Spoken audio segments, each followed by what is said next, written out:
for the delay. Getting things set up and waiting for people to come in. Turns out there were a couple of miscommunications. Some people weren't able to make it that thought they could. But we do have just enough people to get some stuff rolling. Also, new person. This is Blazing.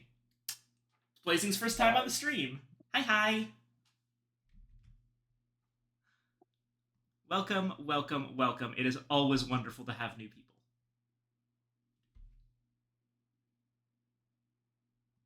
Oh yeah, pronouns? I want to make sure I'm calling you correctly. I don't have any specifics. Alright, cool. I will... I don't know, I'll probably default to they, them, in that case. Just average. I mean, you can he, him, I guess. Oh, okay, cool. Average dudes. Just average dude. Got it. Alrighty. Sorry, I didn't want to assume anything. No worries. Righto. So, while we're waiting for Evangeline to come in, what we've initially got here is Coup. Which, for those who don't know, this is a game about lying to all your friends. Lying? What the hell? There's a number of characters here, but we won't be using some of them. Specifically, we will be using the Ambassador and the Duke instead of either of their alternate versions, the Inquisitor, Jester, Speculator, or Bureaucrat. So the only characters that will be in use are this central crucifix. The Inquisitor actually, I think the Inquisitor is a unique one. I don't think that it replaces the Ambassador. Because it doesn't have the same symbol, but ones have, yeah. But look here. Hello. Oh yeah, okay. Let you right in. Hey, sorry, I just woke up. It's fine. Just take a minute, and we will figure it out. I swear. I have not. It appears that Aurora is also offline. I'm gonna send a message. Hold on a second. I just saw that you sent me messages, Jesus. I was looking. I guess I was asleep. There it is.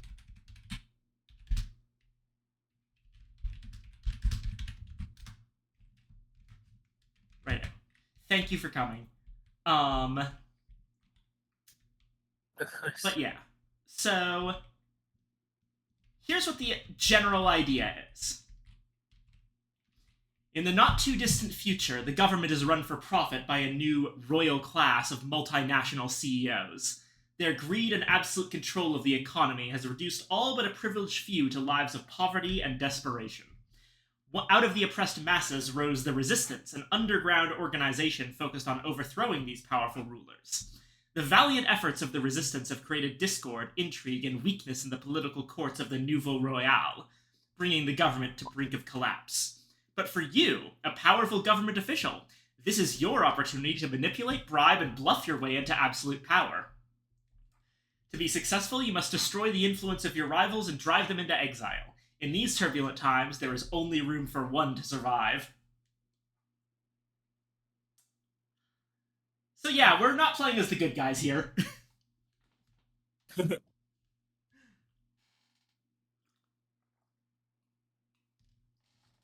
So, there's 5 basic character cards.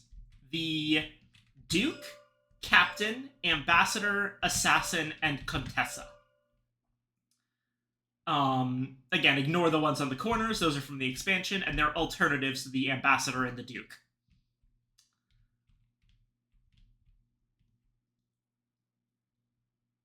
Each character has their own ability, and there's 3 copies of each of the cards in total. There's also coins. So, at the beginning of the game, we shuffle all the character cards, and 2 get dealt to each player. You always get to look at your cards, but you also have to keep them face down in front of you. Everyone starts with 2 coins. Okay, we do start with 2. Does mean the speculator doesn't fall into the trap that I was discussing off stream with Blazing. Everyone gets a summary card. Person who won the last game starts. I think by default that's Blazing, because this is actually my first time playing this game. I've seen it played, but I've never played it myself. So, actually, Blazing, have you ever won a game of this, or have you only played a game of this? Oh, I've won this multiple times. Okay, you're the last. You are by default the last person to have won a game of Coup. It's a quick game, so it gets played quite often when I did it IRL. That's fair. Okay, so basically, you get to pick on your turn. You get to pick one action, and or wait. Okay. Okay, yeah, one action it looks like. Yeah, you say what role you're claiming normally, or which action that isn't related to a character. Yeah. That you try to do. So, player may choose any action they want and can afford. Some actions require you to have a specific character. If you choose a character action, a player must claim that the required character is one of their face-down cards.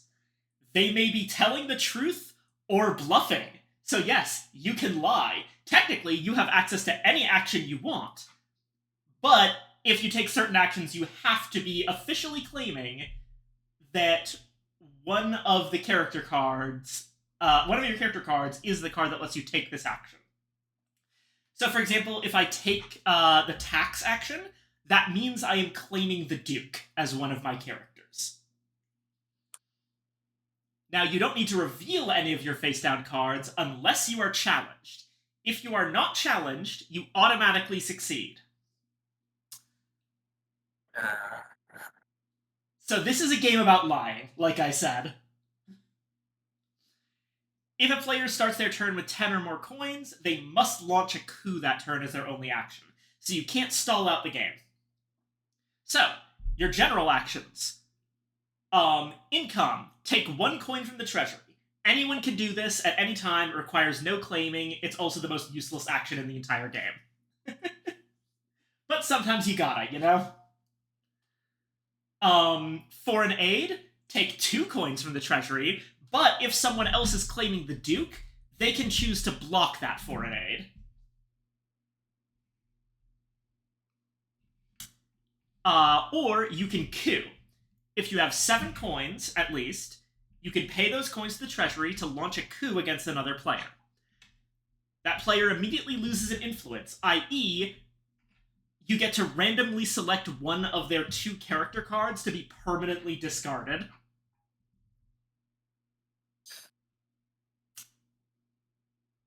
And if you start your turn with 10 or more coins, you're required to launch a coup.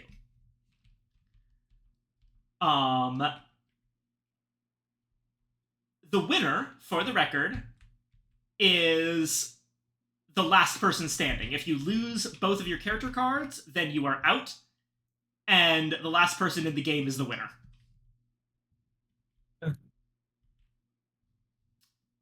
So, character actions. The Duke's character action is tax, which allows him to take 3 coins from the treasury. The assassin's character action is assassinate, which is pay 3 coins to the treasury and launch an assassination against another player. If successful, that player immediately loses an influence. However, if that other player has or claims the Contessa card, then the assassination is blocked.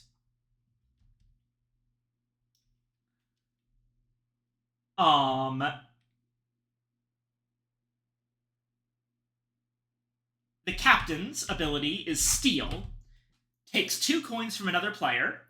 If they only have 1 coin, take only 1. However, if you have the ambassador or the captain, then you can block stealing. Or, if you claim to have the ambassador or the captain, you can block someone's attempt to steal from you with the captain. And finally, the ambassador. So the unused character cards in the middle of the board are called the court. So when you exchange, you first take 2 random cards from the court deck. Choose which, if any, to exchange with your face-down cards, then return 2 cards to the court deck. So the ambassador effectively lets you change which characters you have mid-game, which is, as you might imagine, pretty powerful. Definitely Counteract. when you fake it. Counteractions. Counteractions operate like character actions. Players may claim to influence any of the characters and use their abilities to counteract another player. They may be telling the truth or bluffing, do not need to show any cards unless challenged. Counteractions may be challenged, but if not challenged, they automatically succeed. If an action is successfully counteracted, the action fails, but any coins paid as the cost of the action remains spent. The counteractions are that the Duke can block a player attempting to collect foreign aid. The Contessa can block assassination. And the Ambassador and Captain can block stealing. So it's like a game of bullshit.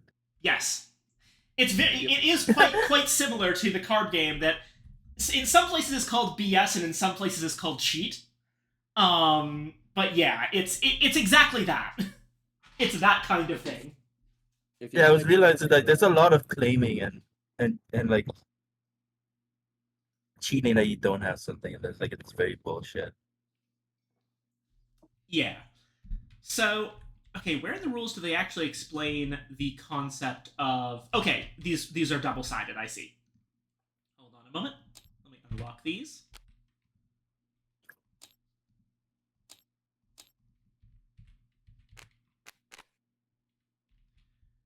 Goal is to eliminate the influence of all other players and be the last survivor. Influence are your cards, basically. Whenever you lose an influence, you have to turn over and reveal the card that you lost. They remain face up in front of you, visible to everyone, and no longer provide influence for the player. So, they don't go back into the court, basically. They just get turned up in front of you so everyone can see that that's a character that's been eliminated. Oh, no, never mind. Okay, I was wrong about something. You don't randomly select a card to lose. You choose which of your cards you wish to reveal when you lose an influence. So you get to pick which one you lose. That's something.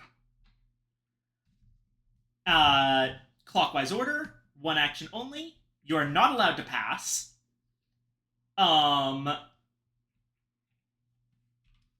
And as for how challenges work, any action or counteraction using character influence can be challenged. Any other player can issue a challenge to a player regardless of whether they are involved in the action. Once an action or counteraction is declared, other players must be given an opportunity to challenge. Once play continues, challenges cannot be retroactively issued.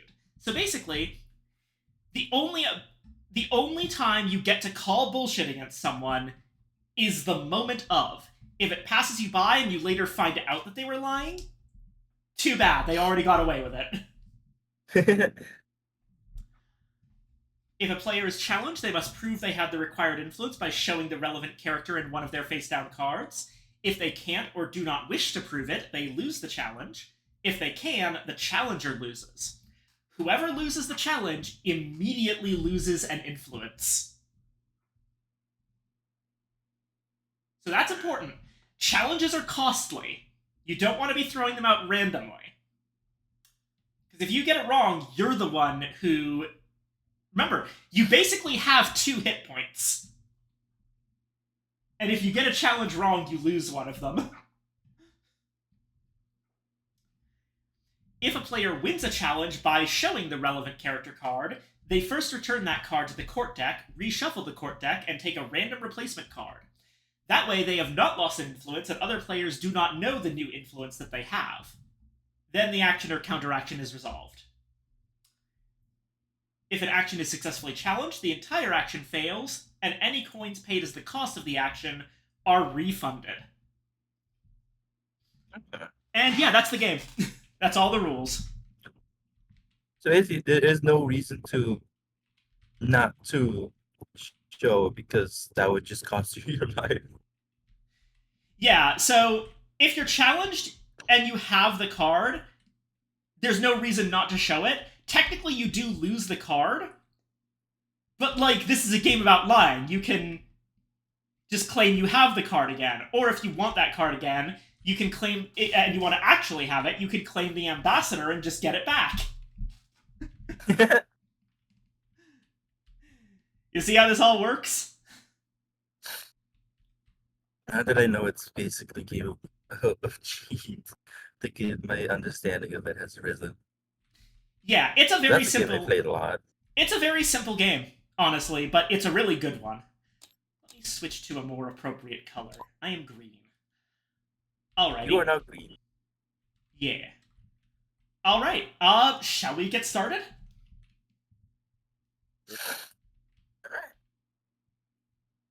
Alrighty.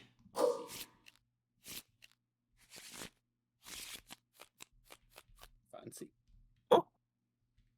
Thank you.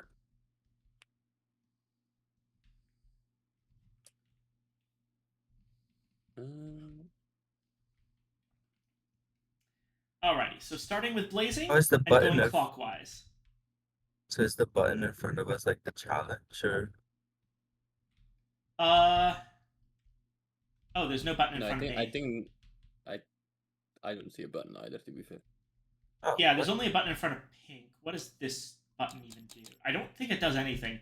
You try pressing it. Oh, it's the turn! Oh, it's the turn order.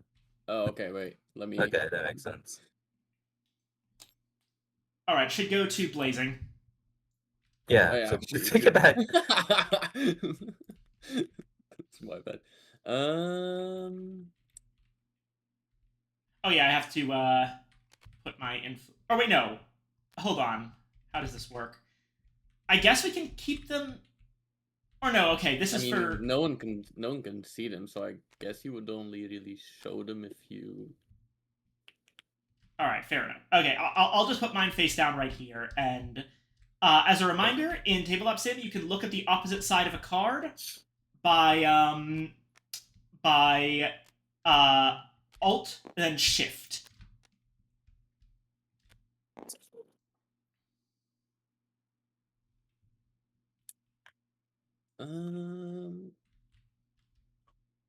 I'm going to steal. Alrighty. Yep. From, I guess, Viken, or what should I say, actually? Viken. Viken. Okay. I'm blocking that. I have the captain.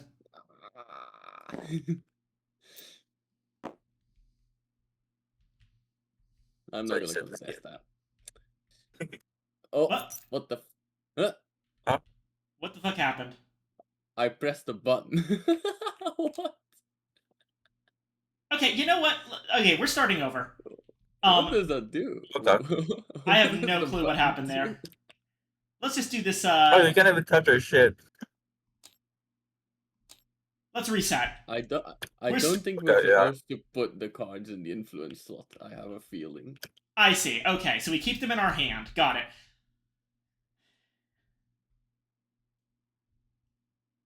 Okay. In that case, let's start over. Apologies. The host can... Alright. The host or promoted can select the ambassador variant. Okay, yeah, no, it's not explained what this button does. Okay, sure. All right. Let's Okay. ignore the button. Let's try this again. Okay, what's your first action this time? I'm gonna do the same thing. Steal. I block it once again. I'm still claiming the captain. Do I believe it now? Sure. Do I press the button this time? Do I- Try pressing the button to see what happens. Okay, there we go. Everything's fine. Everything's okay. I see. Okay, so these are probably where you put cards when you've Oh, so it's a countdown. This is where you put cards when they've been revealed. I see. Okay. Let's see.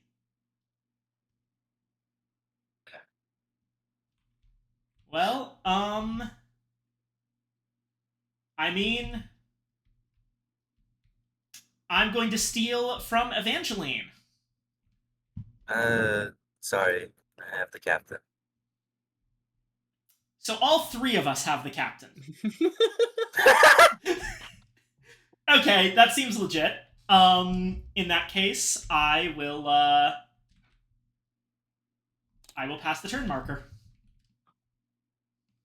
Thus it is me, it is I. Okay, so apparently none of us can steal from each other because we all have the goddamn captain. Touche. Or someone's lying. Supposedly. We can. Enough. Okay, then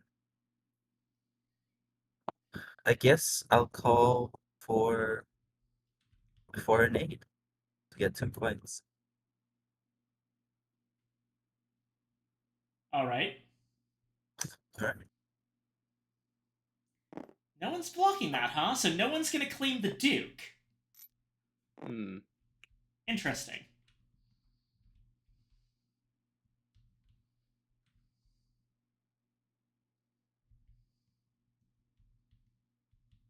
Alrighty.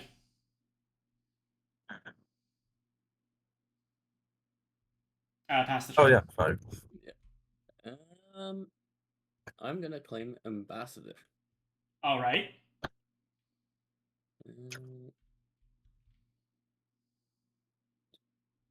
Where's the deck exactly? Court deck's over here, so just draw 2 from the court deck, and then put 2 back in the court deck.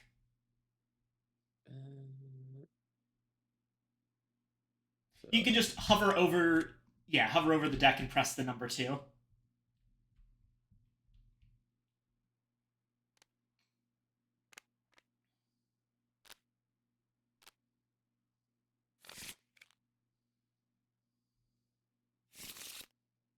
there you go.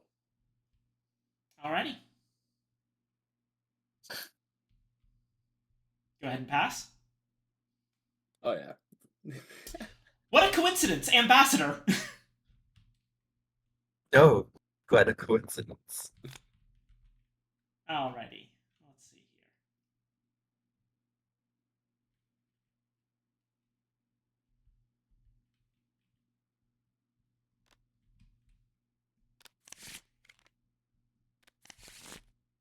Alright.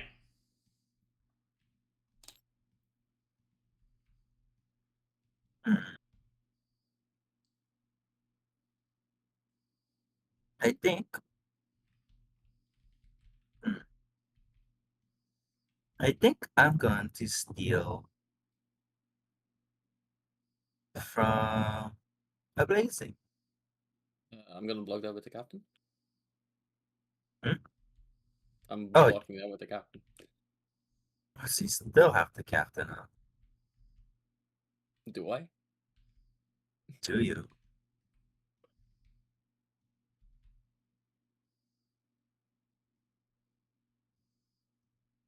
It's your turn now. I did challenge. I'm not too risky. I'm claiming Duke.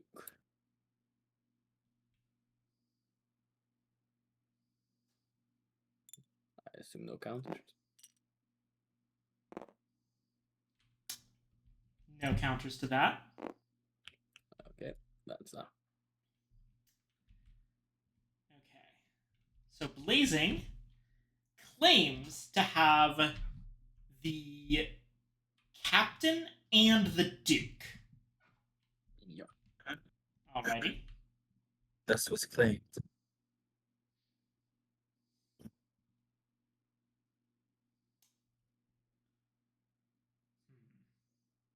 What should I do here?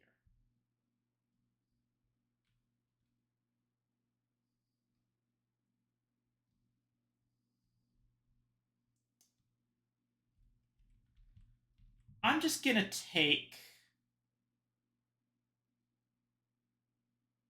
income. Alright. Tonight, this time, I'm going to steal from Viking because I have the captain. I block it with the captain. Touche. However, there's 3 captains again. One of you's lying. Who do you think it is?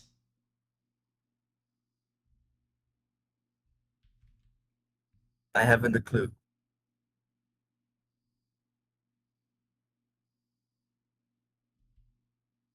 I'm gonna steal from Viking.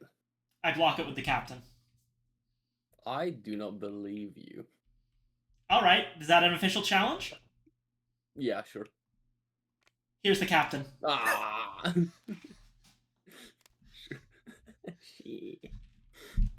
No, it looks like we really may have all had the. Yeah, okay, so I put this back in the court deck and draw another one. So Okay. as we're lying, we just happen to have the captain. Alrighty. I really hoped you switched that one out when you played them best. I'm gonna pay 3 coins Bye-bye. and assassinate Blazing. See now, I don't have a Contessa, but I'm gonna say you don't have the assassin. All right, so you're challenging me on the. You're admitting you don't have the Contessa, and you're challenging me on having the assassin. Yeah, because there's no downside.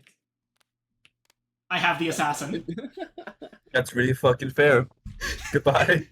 You want to know the funny thing? That was what I immediately drew off of the captain I just put back in the deck. I was planning to bluff. And then I actually got the card I was about to bluff with. Which was lucky for you since it was immediately challenged. Yeah. It is what it is. Alright, so Blazing is out of the game. Okay. Oh, maybe then the button will not count for Blazing then. That's for us to see. Oh. There we go. Alright. Not exactly much I can do, so I'm going to call for foreign aid. Alrighty, go ahead.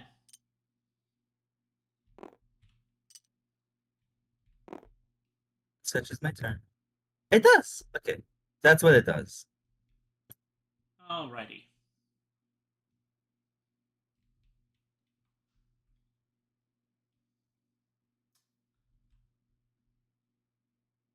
I am going to...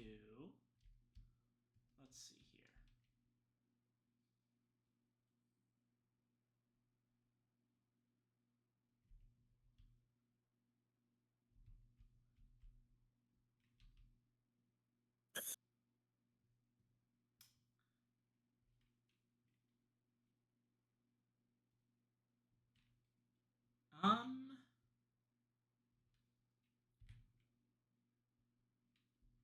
I'm going to use the ambassador. If you so claim. I claim the ambassador. Alright. Or wait, no, that's the wrong way to do it. I take 2 cards.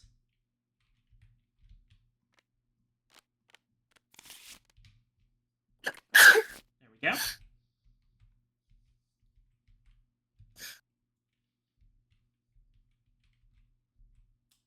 And pass. I'm going to call for foreign aid again. I block it with the Duke. Do So you say. you want to challenge me? No. Alright. I will take the tax action and take 3 coins as the Duke. So you say. Yes, I do.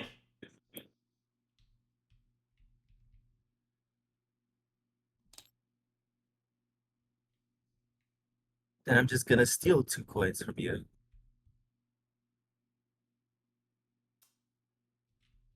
All right. Here's 2 coins. Thanks.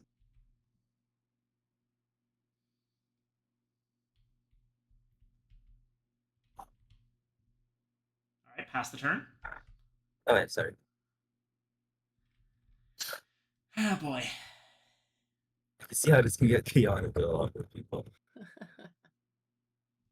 I take 3 coins.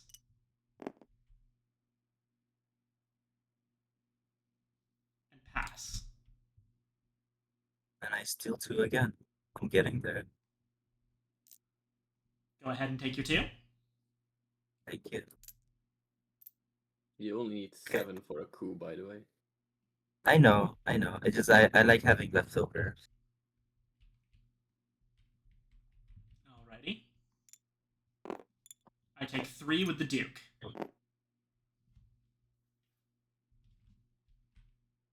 Alright, now you're forced to coup me. I'm cooping you. Okay. Here's my Duke. Okay, and then I. All of your coins go away. Oh, all of them? Okay. Yeah. No, sorry, That was just 7. sorry, just 7. My bad. Yeah. I just have to have 3 left over. There you go.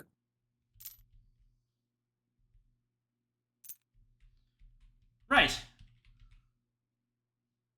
I'm assassinating you. Contessa blocked it. Bullshit. Sure. Okay, I lose. I've been holding yours since the entire game. Did you actually have a captain? Oh, yeah. So you were Captain I'm and not very good at Contessa the lying. entire time. Yep. Fair enough. And I was, I'm good at being passive. I probably should have more aggressively claimed the Duke from earlier on. Could not have waited until I actually had the Duke. Yeah, because I collected 2 coins. Alright. You want to shuffle up for another one? Yeah. Yep. Hell yeah. Alright, so this time, Evangeline's gonna be our first player.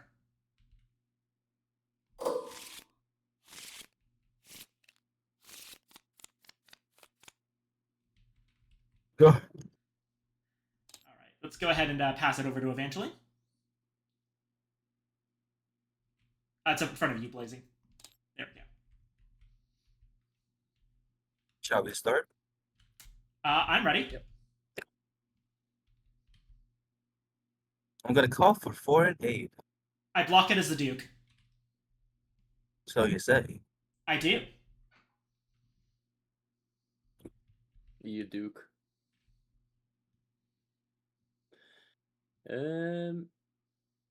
I am collecting tax as the Duke. So you say. So I Duke.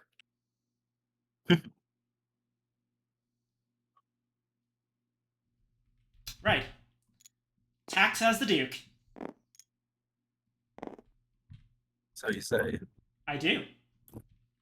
Well, you did before, so this correlation. I'm going to claim ambassador. Alright. So I collect 2 cards, I look at them, and then I put 2 back. That's correct. Okay. Oh, there we go.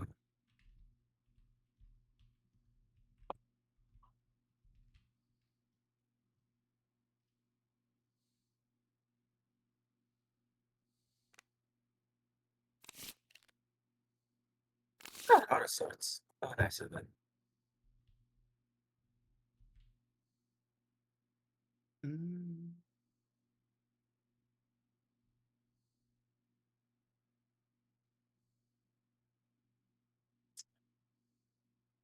I am gonna assassinate Viking.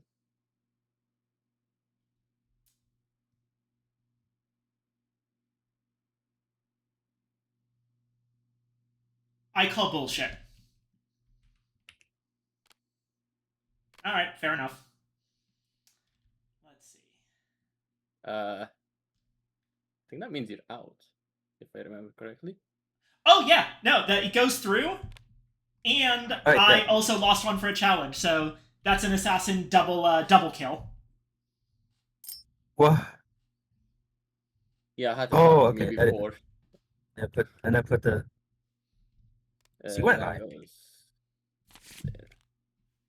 So I guess I draw one. Yeah. Yeah.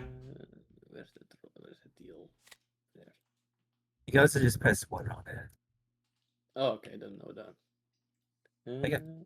There we go. I'm going to call for foreign aid. Goes through.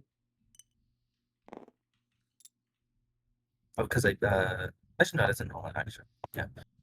Okay, so Blazing doesn't have the Duke. No. I know.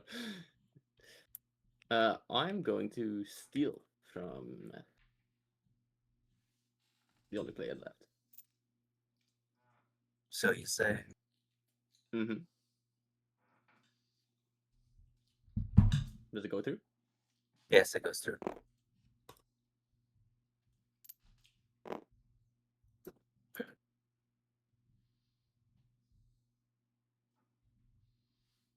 I'm going to tax. So claiming the Because I Duke. claim the Duke. All right.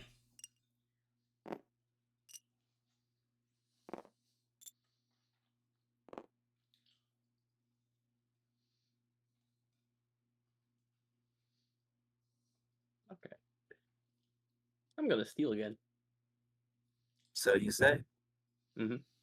Go ahead.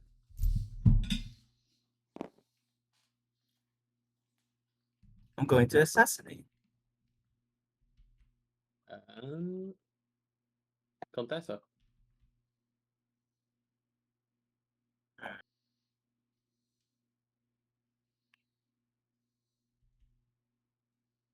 I call bullshit. Damn it. And I pay those 3 coins, right? Yep.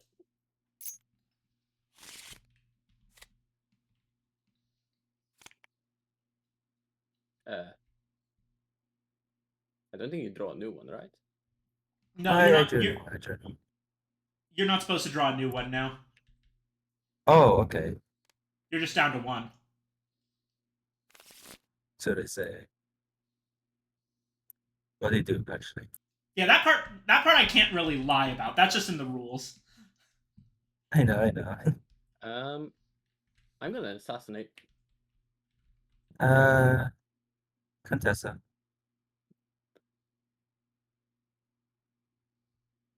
I'm gonna call bullshit on it because why not?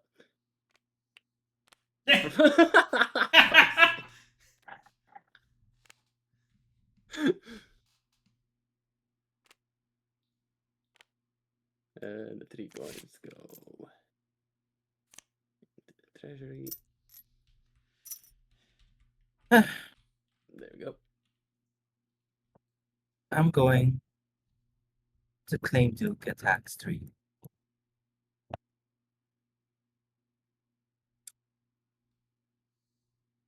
Do I gamble here? I'm a gambler. I say you don't have a Duke. Fuck you. I got 4 Contessa, including the draw I did by accident. Incredible. All right, back to Blazing being the winner.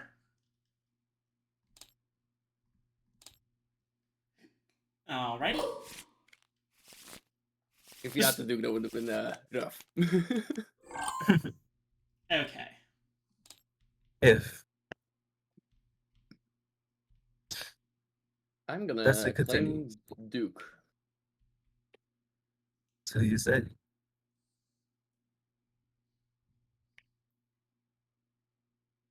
That's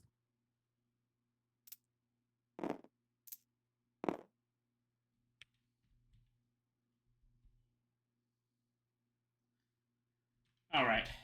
I'm getting Ambassador.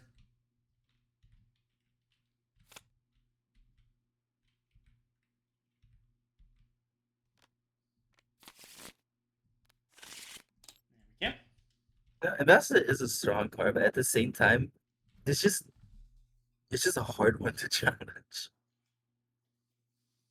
I'm gonna claim Ambassador.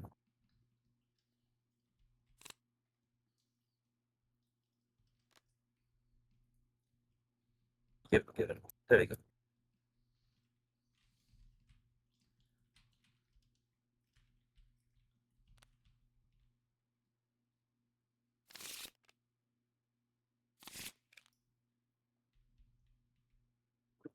I'm gonna tax.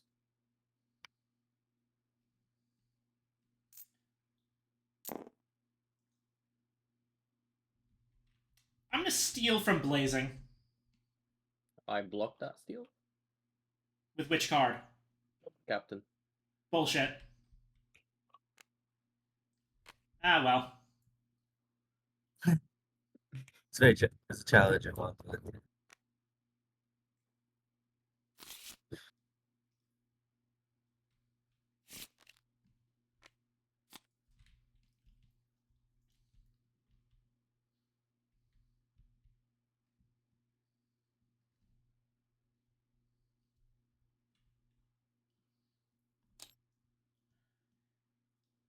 Alright.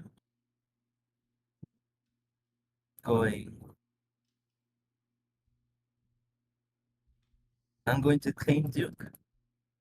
Attacks 3.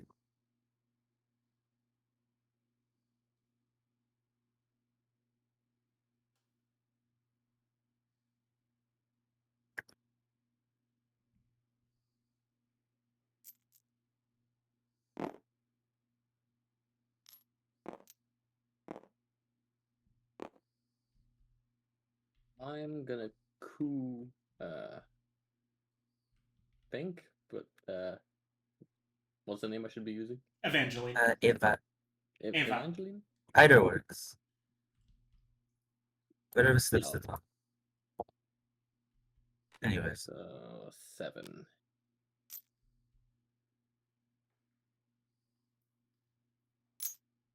There we go.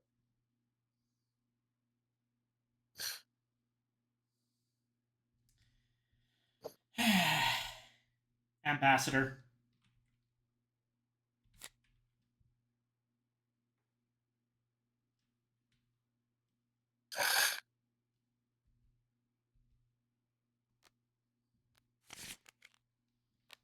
All right. Much better.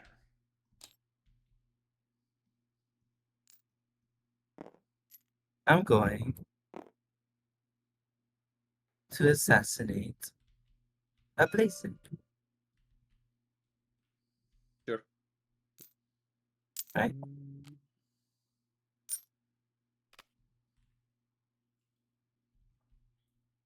I'm gonna get ambassador, yeah. I call bullshit. Ah. Oh well, I'm out. It's a very difficult one because on the one hand, people are definitely going to use Yeah. use Ambassador to get themselves out of a bad situation and lie about it constantly. But on the other hand, Ambassador. Why did the whole deck come into my hand when I pressed 1? You know what? You know what I think it is. You probably pressed 1 twice by accident, and you actually picked up 11 cards. Hold on, I got this.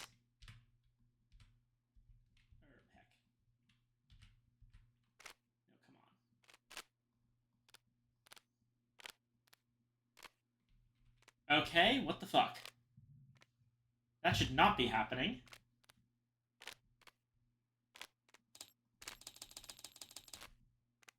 They seem to have completely lost their ability to stack. I think they got it back. Not really. Some of them do. They're not making a stack. They're just making a stack of. They're just making a bunch of individual cards, and they're snapping into the spot for them. We're not going to be able to treat it like a deck anymore, for some reason. It's like a treat as a deck option. Unfortunately, I don't know what the deal is. Normally, I would just hit G for group, but that's not working. Maybe if we...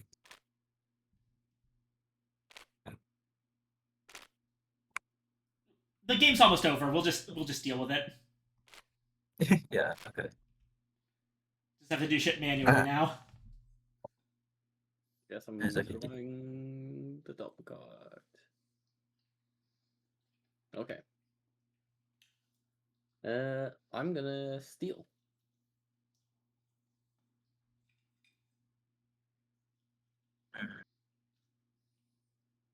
Okay.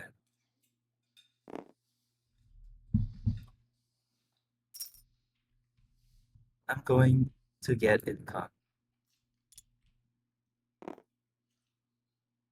I'm going to steal. I'm going to go income. I'm gonna steal. I go fucking bullshit. You fucking ass. Because of you cooping me, I couldn't lie about not having the assassin anymore in any way. What you could have done, Evangeline, is lie about Ambassador and then start lying about also having a captain or something. I'm not gonna lie. If I heard How? anything- I can only have if- one card at a time, and I already Yeah. assassinated you. If I heard any other card name, I would have said bullshit. Yeah, it was a bit bullshit. Okay, yeah, that's in that case. That's why you. I see. The yeah. only way that would have not worked out is if he was lying. Also, about the Katesa fact keeps that- fucking coming towards me. All right, let's try this again. Ugh. The deck seems to be fine. Okay. I think what might have happened is because I put the card on it first faced up on top of the deck, it might have broken it, I guess. Possibly, yeah. Anywho, I'm gonna claim Duke. all right. Alright. Tax as Duke.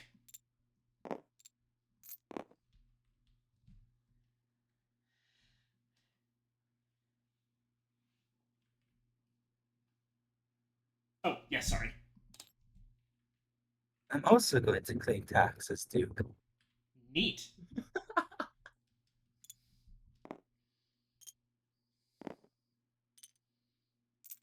How weird.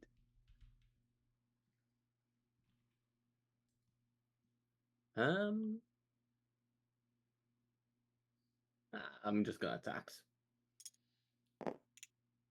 Alrighty.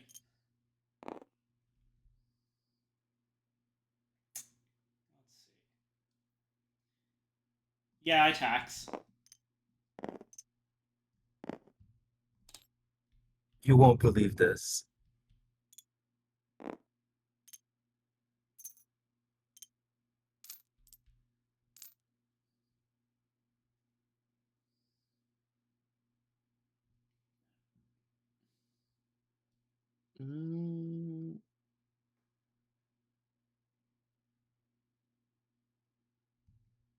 I'm gonna steal from Viken. Block with the Ambassador. Oh yeah, it does block it. Forgot that that one blocks it. Do I believe that you have it? Sure. Alrighty. I am going to coup Blazing.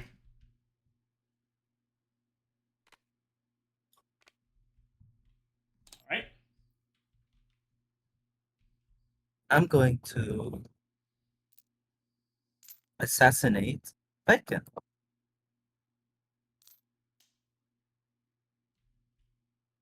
Okay. That goes through.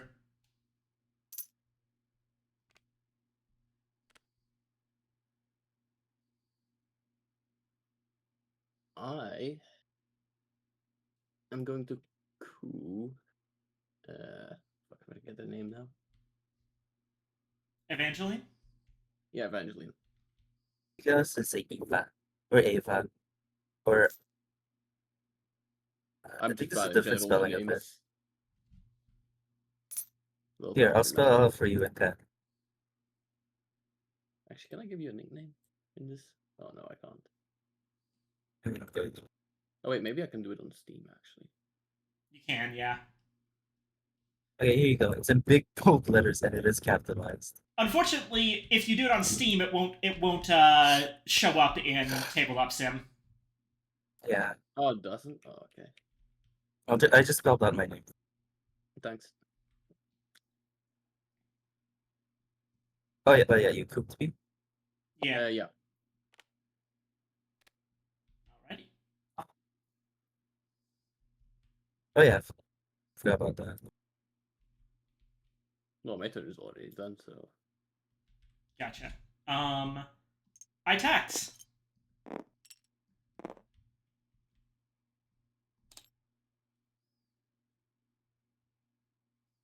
And Now the magical double assassin. so you say Sorry. I assassinate a blazing.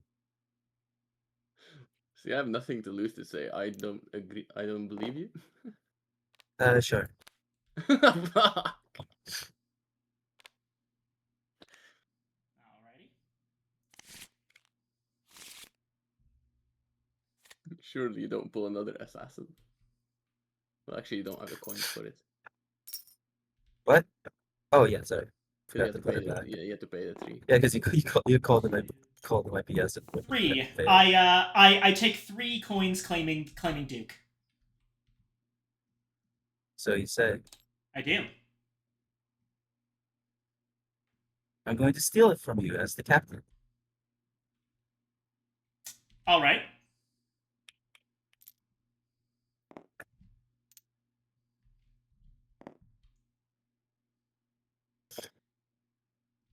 I take 3 claiming Duke.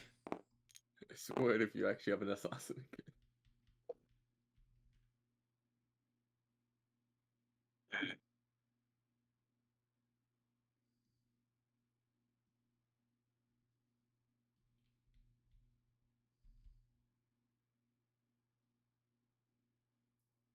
Ava, it's your turn.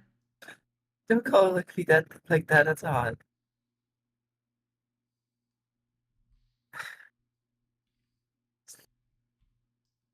Uh, he's still for me as the captain. All right. Go ahead.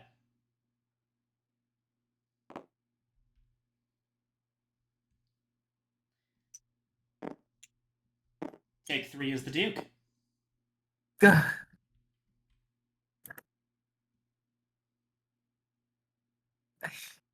I steal two as the captain. All right, go ahead. You should have tried to assassinate me. I coup you. Fuck! I can't! She keeps coming back! What the fuck? Oh, card hold. All right, I got one. Fuck! I knew you would have to stick your if you wanted to beat me, you would have to stick your neck out with assassin eventually, because otherwise math was on my side. Well, wait, what was the Guardia? It was in fact the Duke. I was telling the truth the God. entire time.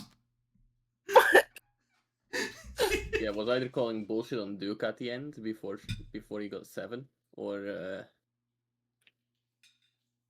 Bullshit and what? or getting Lost? assassin. Well, yeah, that or faking assassin and losing it as well. So basically, I lose, or I lose.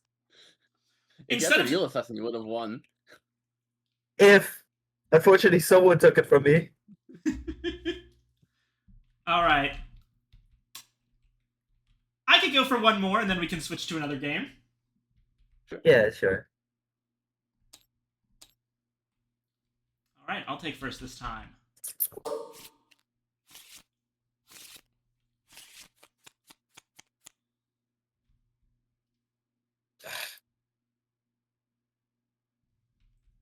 All right. Got the Duke again. And pass turn. won't believe what just happened. I also have the Duke. Mhm.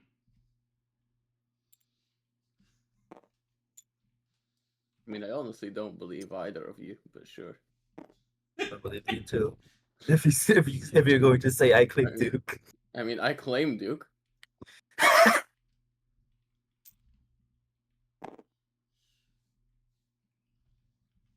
All right.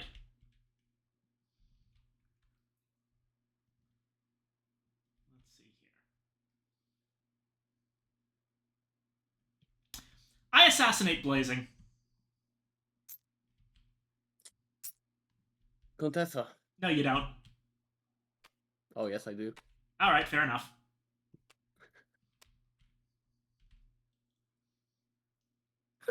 So, yeah.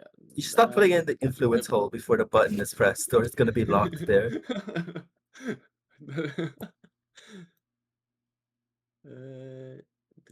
Don't forget. Yeah, don't Oh, forget. just draw one. Yeah. Gotcha. I assassinate Lycan.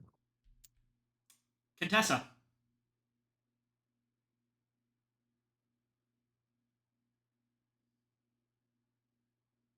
Alright.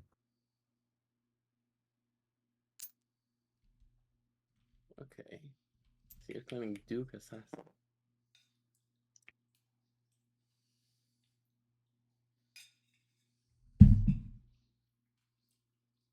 I'm gonna steal from Eva.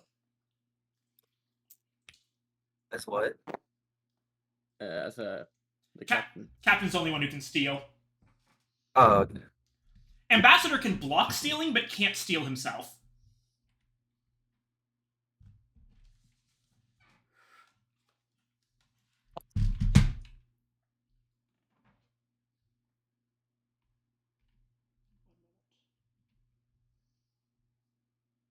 Apologies. Ambassador.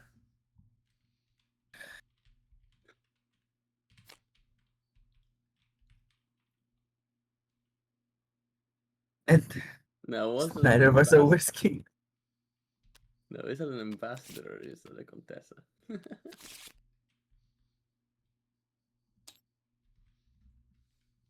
Okay. I'm gonna claim Duke. Then tax. Wait, Duke? Yeah. I don't believe you. Sure, whatever you say. Ah, fuck.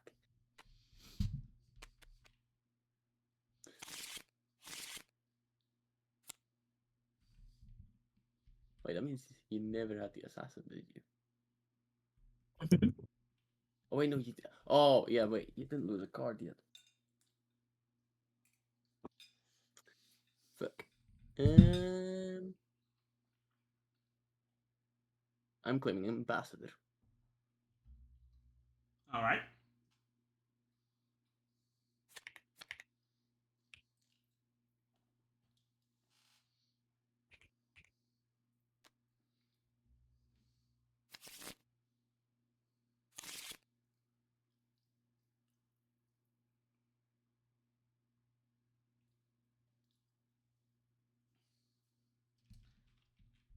Okay.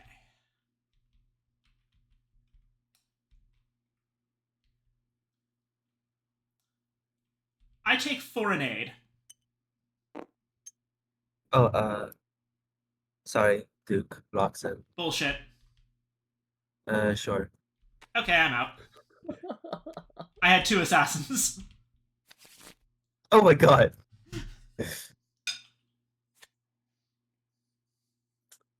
I claim. Oh wait, yeah, no, it's not my turn. Never mind.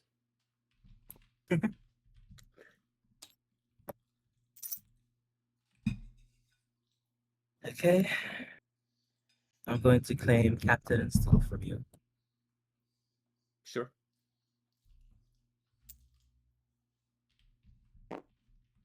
I claim assassin. I claim Contessa. I'm calling bullshit. Sure. Fuck. You really should have bet on Evangeline still having the Contessa. What has this entire sequence taught you? The entire sequence is that Contessa fucking loves me, baby.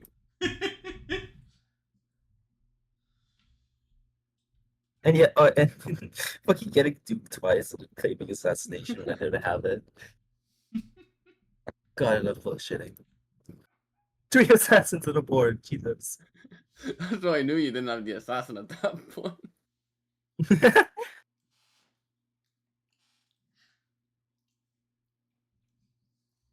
I mean, yeah. I think I won once, and I think that both of you won twice. Twice. Yeah. Yeah. Nice. I like this game. It's a lot of fun.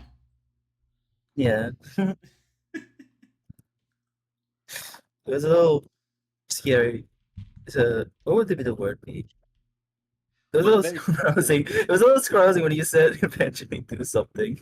I will say. There's a very similar game that I like a lot more to this. That's called Love Letter. If you've ever Ah, played it. I've heard of it, yes. Quick note, by the way, that I wanted to bring up. If you notice, the silver coins have ISK on them. They're ISK, which stands for Interstellar Credits. Oh, I thought that said 15K. No, it's ISK. Disc. Same currency that is used in EVE Online. Yeah, it's evil because it is the K word instead of C. Yeah. Alrighty. So, our next one was gonna be either Deep Rock Galactic or the Night Cage. But let me go ahead and do a bit of a preference check on that poll.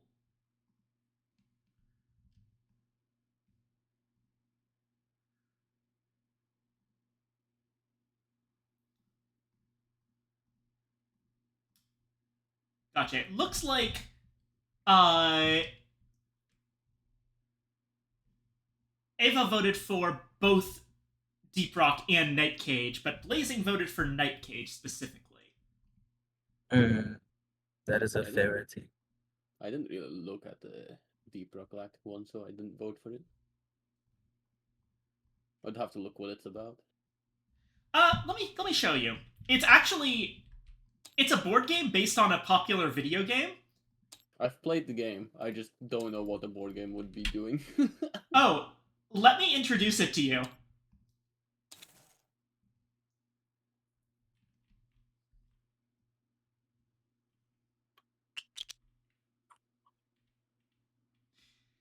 So this is going to be a bit of a shock, I'm sure, but Oh boy. it's one of the most faithful adaptations I have ever seen in my entire life.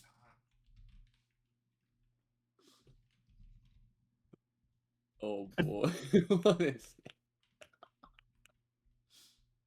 it? We're looking at a lot here, but most of it isn't anything to worry about. I think this is the right version. No, wait, this isn't the version that... Hold on, this is the wrong TTS version.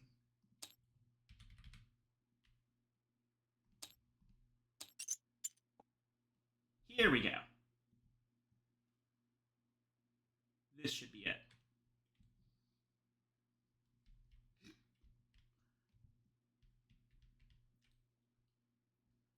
So, in Deep Rock Galactic, we are a bunch of dwarven miners who are being sent down to the planet Hoxie's 4, I think it was, to mine various things.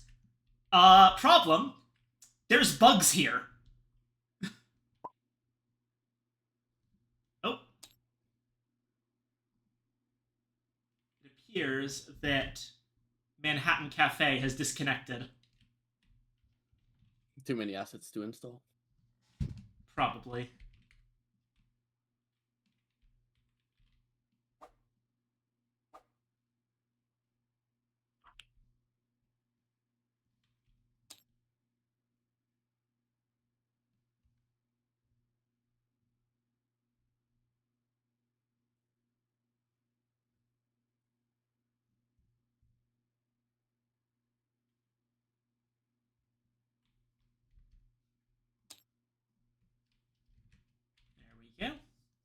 Good.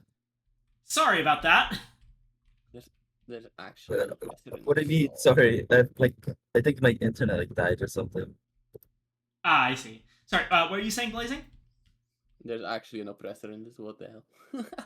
Oh, there's a ton of stuff in this that is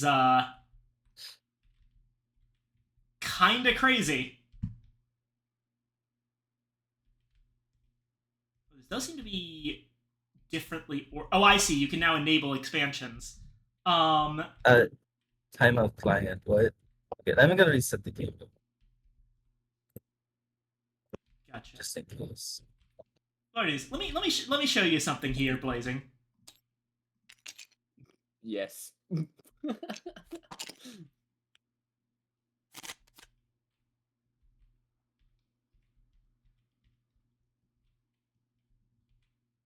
Oh great, we're prestiging now.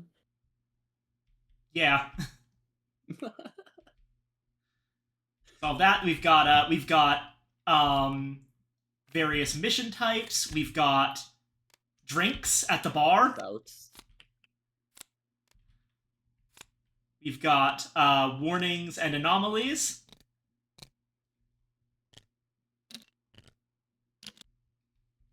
As I said, this is one in terms of like board game adaptations of video games, which are a fairly niche thing. This is the single most like lovingly faithful one I have ever seen. There is almost no aspect of the video game that is not present here. The only thing I can really point to is that it doesn't include any content past like basically it doesn't have the stuff for like the robots or the plague or any of those things. Yeah. Eaglebot says drink and stone. Will do. So there's nothing for Rival Corporation, but everything prior to the Rival Corporation storyline is represented in this board game. Including literally every single mission type. If you'll take a look over here, you'll notice that we have pump jacks, pipes, liquid morkite refinery, a health bar for Doretta. I assume the pipes go on the board just like Yep. roads in Catan. No horrific element of hearing the robotic copy of your friends calling for help. Hey, Blippi, we have room for a fourth player if you want to hop in. Join us. Oh yeah, I need an invite again. Oh, yeah. Oh god, the drill, and I presume this is the health of the drill. Oh my god. Oh dear, it's telling me I've already invited you. Oh, okay. Oh, there you go. That's I'm here. Ah, I'm actually out right now eating at a local pizza place. I see. Oh, Blazing, check this out. You see the Amaran Heartstone here? Yeah, I see the ball inside.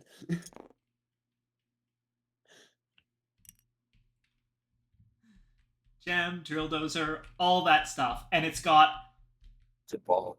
all the different biomes. It's got some of the other bosses as expansions, like the Korlok Tyrant Weed and the Bulk Detonator.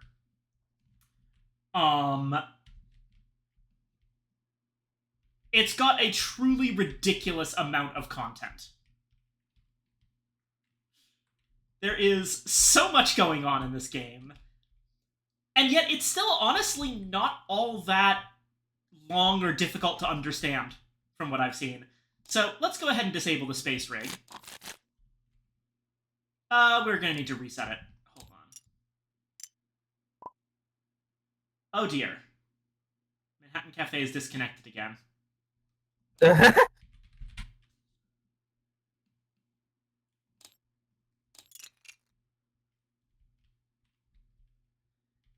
Could it be a whatchamacallit, a firewall thing again? Okay.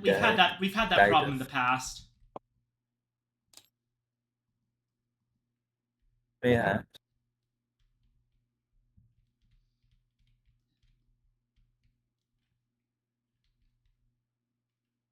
Okay, while you while we figure this out and try to get a connection going, I've disabled all expansions, so we're only working with the base game stuff here. So let's go over the rules.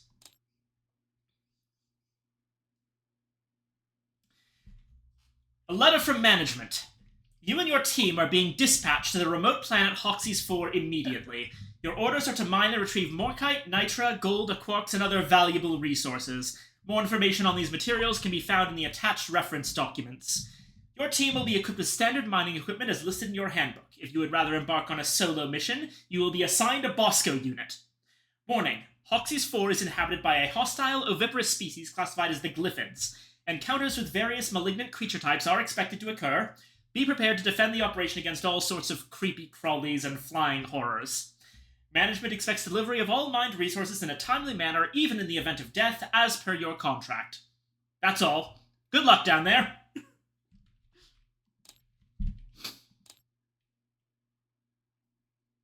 Righto. So basically, we've got our main board, and there's going to be a bunch of tiles laid out on the board that represent the various caverns that we're going through. Honestly, it might be easier if we immediately select a mission. Let's go with mission 1.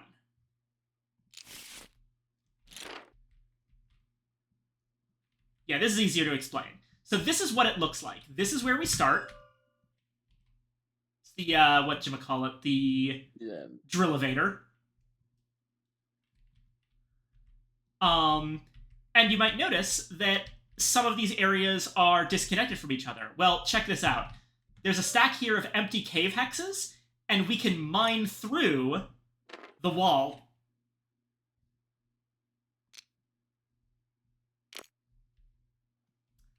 Which you'll need to do to grab a bunch of the minerals that are all around on the edges of the map.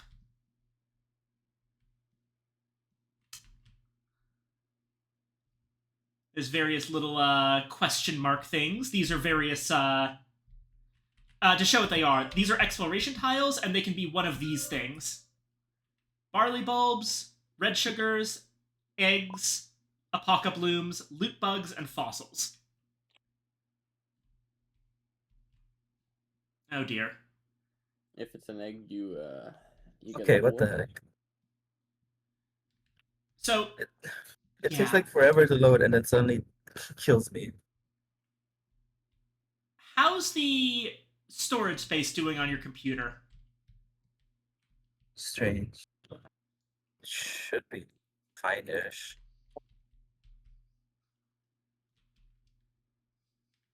Let's see. No, I don't think I downloaded it.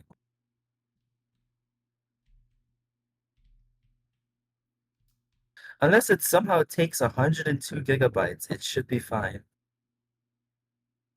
Yeah, no, Which it shouldn't take 102 gigabytes. it really shouldn't, because otherwise... But 100.2 gigabytes. Because otherwise I wouldn't be able to run it. I don't have that much space on this computer. Yeah, also I meant like 100.2, but still, that's like fucking that'd be too much for a game to be asking, or a board to be asking. Yeah, okay. It doesn't work, I might have to sit on. Maybe if you get the workshop content, so you don't need to download it. That's not a bad idea. That is not a bad idea. Okay, then if it disconnects me, I'll go try doing that. Yeah, I can send you And try again. the exact If link. not, gee. Yeah, your ping is looking absolutely horrendous for some reason. Yeah, for some reason. It's working fine, and my voice should be going through pretty fine-ish. Yeah, your voice is completely fine. I haven't a clue. Your ping is stable. What the heck? Never mind. Anywho. Oh, it is. Well, we're working on this. So.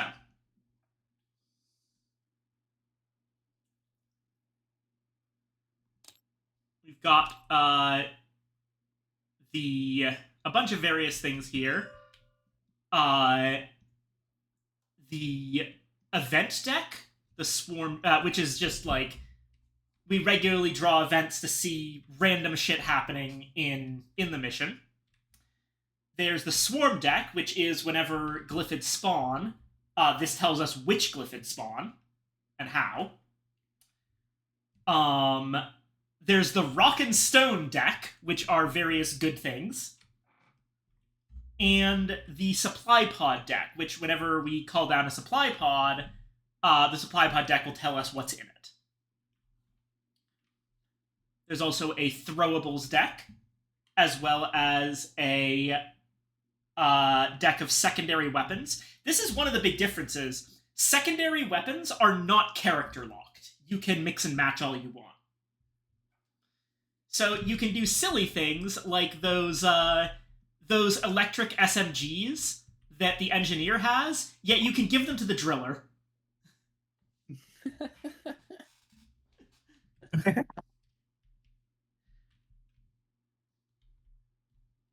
You may have noticed, by the way, that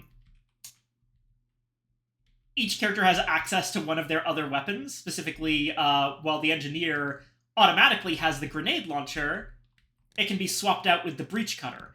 I don't remember which expansion it is, but one of the expansions adds the third alternate primary as well, so everyone has access to all of their weapons. Oh, come on. Alright, let me send you the thing. Okay. It was loading this time. What the? Okay, give me the link. Yeah, give me a second.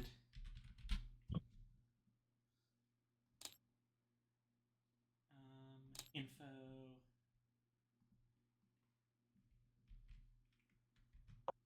There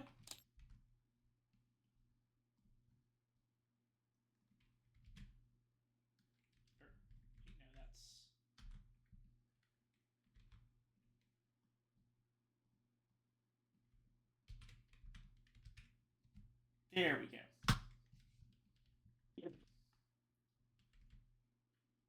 There's the mod that I'm using. Angel. So in the meantime, if you cast your eyes to the stream, I'll go over the rules.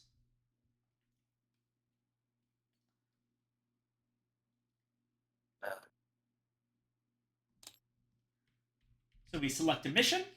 Our goal is to complete the objectives on the mission page, which in this case is collect 5 Morkite and 3 Apocablooms.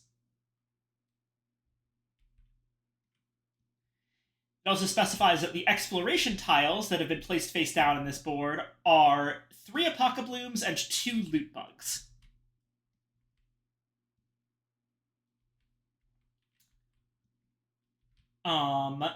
We also have to agree on a hazard level, which is game difficulty. And what that does is it changes the starting point for the swarm marker. The swarm marker is down here, and it's a timer for the mission. Yeah. At hazard 1, it starts on the first space, hazard 2, the second space, and hazard 3 through 5, the third space. There's other stuff for hazards 4 and 5. So, if we're at hazard 1, we have the full complement of turns.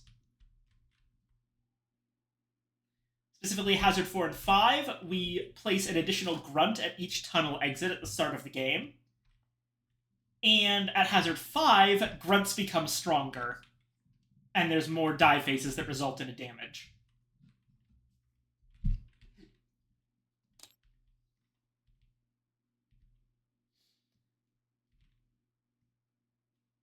During setup, each revealed cave segment will show a number of flare symbols. That's all for setup stuff that we don't need to worry about. Of note, regarding the exploration tokens over here, you'll notice that the red sugar eggs and loot bugs have a little pickaxe symbol on them.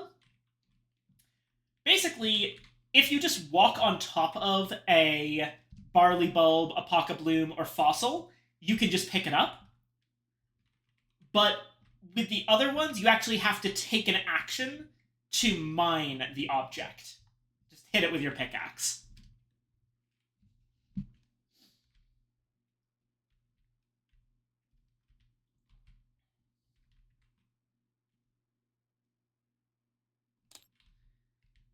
Players are set up with a dwarf miniature and their corresponding dwarf, as well as, and let me send the invite to Evangeline. Sorry.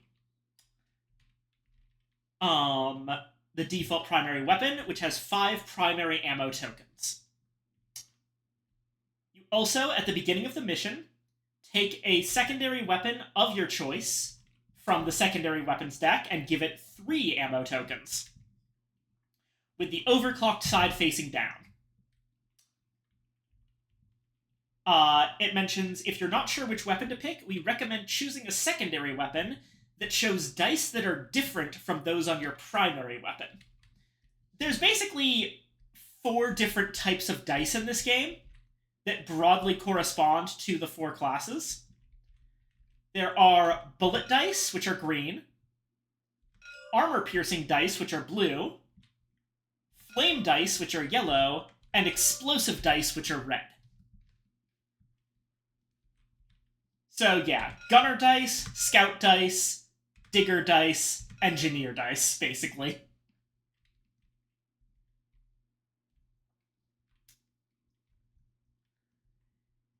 And you get a number of other tokens depending on your class. Engineer gets the sentry gun and platform tokens. Gunner gets shield token and 3 zipline tokens. Scout gets 2 flare tokens. Driller gets 6 flame tokens. The player who can yell rock and stone in the most convincing manner will be the starting player. Oh boy.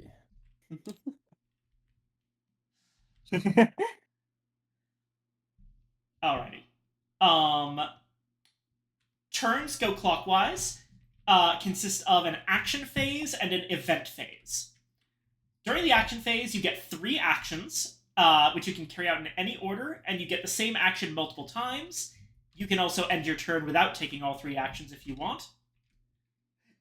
The default actions are move, attack, use the pickaxe, throw something, overclock a secondary weapon, resupply, exchange supplies, assist or revive an ally, and play rock and stone cards as a free action. Plus, each dwarf has unique class-based actions they can do. So, dwarves can move up to 3 spaces on the map. You can't move into walls or stalagmites. Walls being the black uncovered spaces of the board. You can't move into spaces with a creature. You can't move into a pit. You can move into empty cave or drop pod spaces, or a space containing a pickup token or weapon upgrade token. Whoops. You can move through other dwarves, special miniatures, or tunnel exits, but you may not end your movement in such spaces.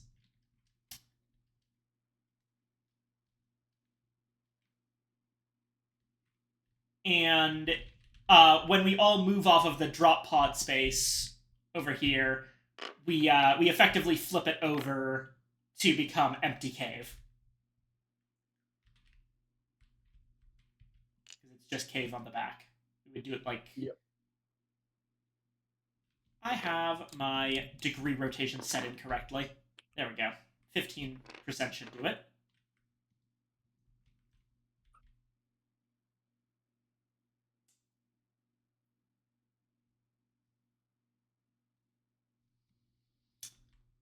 Right. Attacking. Enemies have to be within weapon range and line of sight. Range determines maximum distance your weapon can shoot. Counted in spaces and following the shortest path. A range 1 weapon can only hit a target 1 space away. So that would be adjacent to you. Your own tile is 0 spaces. And line of sight basically means that tracing a line directly between any part of your dwarf's current space and any part of the target space. The line cannot cross or touch a hexagon containing a creature, a standing dwarf, a cave wall, flames, or a stalagmite. All of those block line of sight. That said, grunts specifically are too small to block line of sight. A dwarf that is lying down or unconscious doesn't block line of sight. Bosco, the supply pod, and the sentry gun do not block line of sight. All of those things are small enough that you can just fire over them. Firing your weapon requires 1 action and 1 ammo, depending on whether it's your primary or secondary weapon.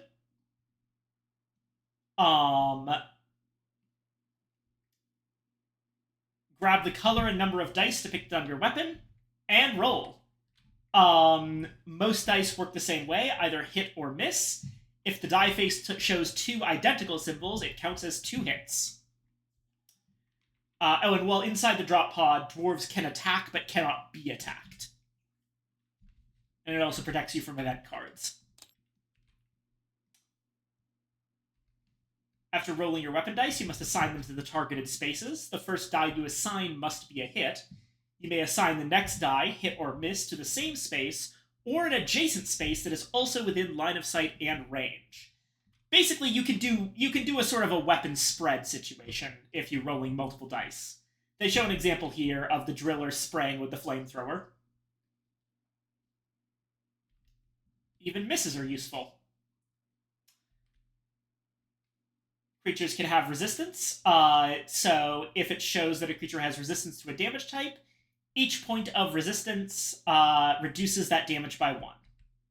We use cubes to track damage, and killing a Spitball Infector, Praetorian, or Oppressor immediately that lets the dwarf draw a Rock and Stone card. The pickaxe action, there's a lot of things you can do with it. Mining from walls, destroying stalagmites, digging out passages by destroying walls, attacking creatures, and farming. Which is harvest a loot bug, red sugar, or alien egg on your space or an adjacent space. So you roll the white pickaxe die to see how many successful hits you get with the pickaxe, and each pickaxe symbol is 1 hit.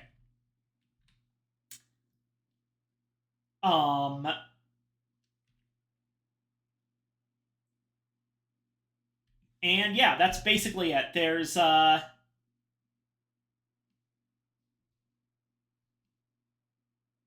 little guide on farming, but basically, red sugar heals health, alien eggs go straight to the mule, and loot bugs, you roll the mineral die to see what you get, either gold or nitra.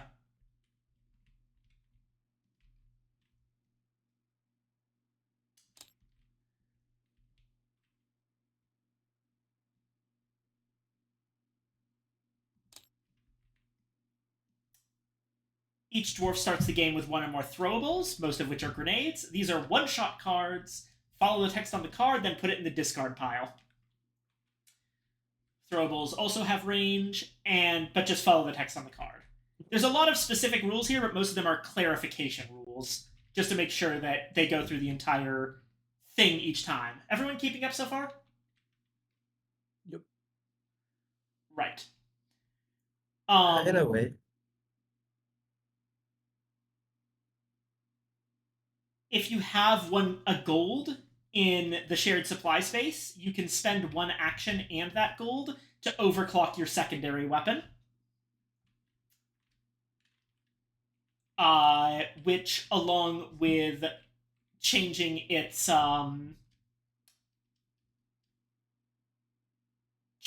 dice, will also unlock the top 2 secondary ammo slots, allowing you to actually use all 5 ammo. Whoops.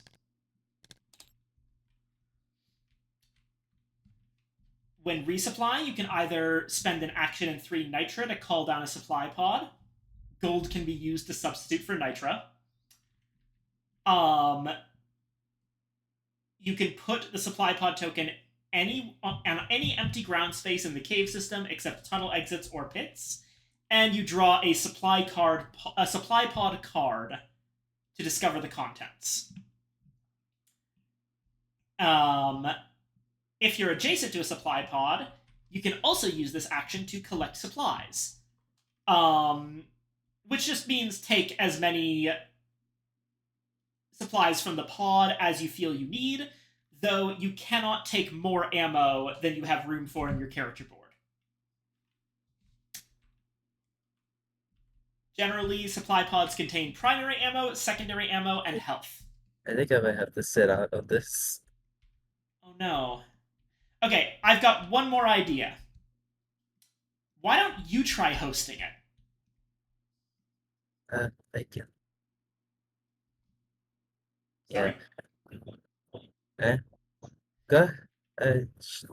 Sure. They could also just disconnect me. Oh no. So, okay. basically what you're going to do, you know how to host games on Tabletop Sim?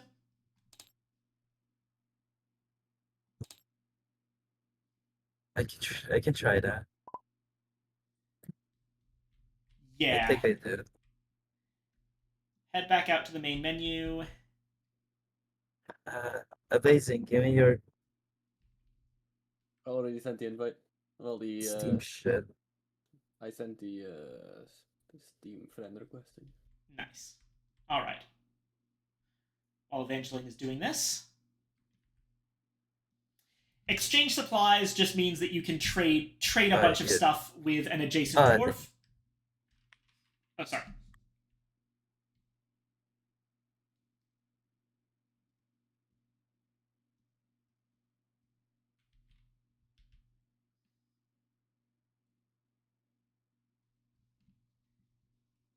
Yeah, you can share stuff with adjacent dwarves, even if they're knocked down or unconscious. The only thing you can't exchange is health.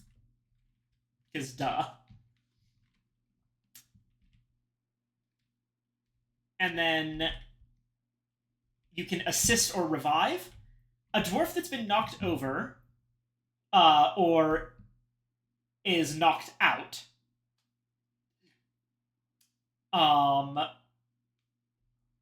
so you can crawl back to your feet if you're lying down by spending 2 actions, but if someone else helps you, that's only 1 action.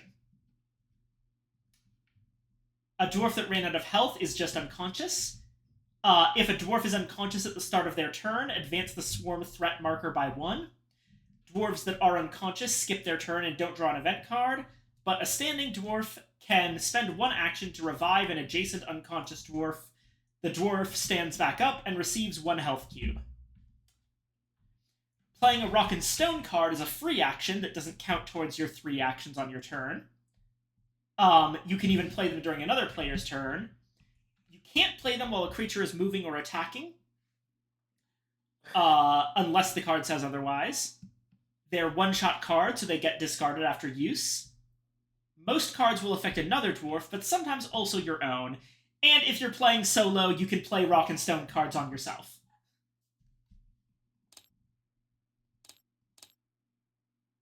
And that's all the action phase.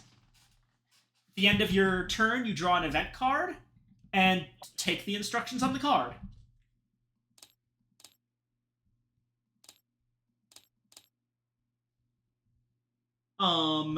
We can basically go over everything else as it comes up. The goal of the game is to finish your mission objective. The drop pod will then reappear. And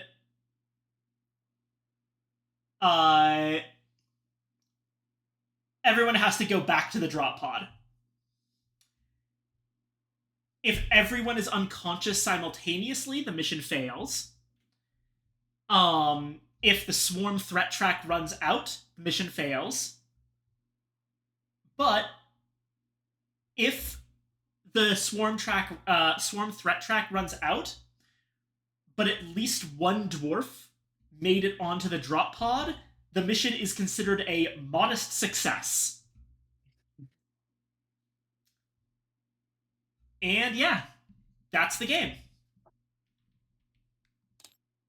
Everything else is either the specifics of how enemies activate or the specific abilities of the individual dwarves. Alrighty, have you managed to set things up, Evangeline?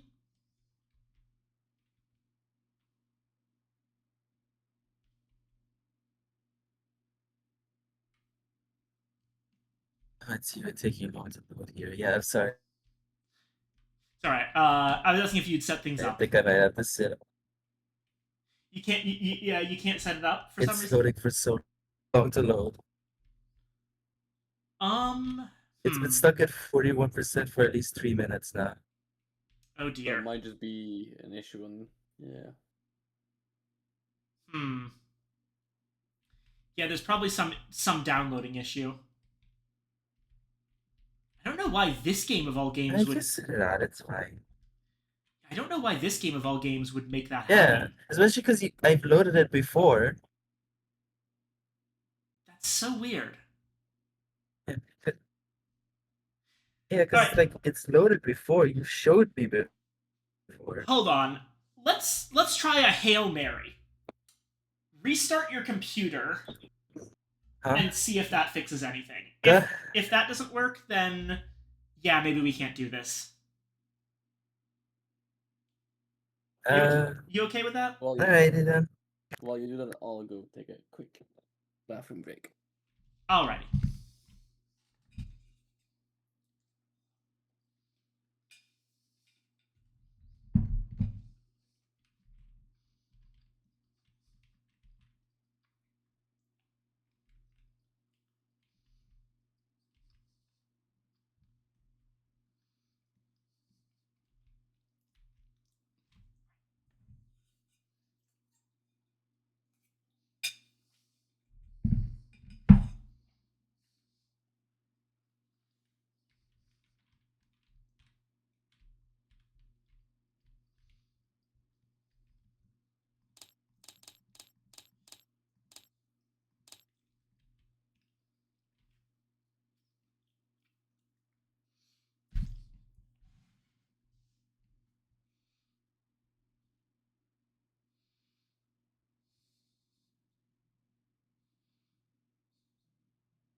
Hmm.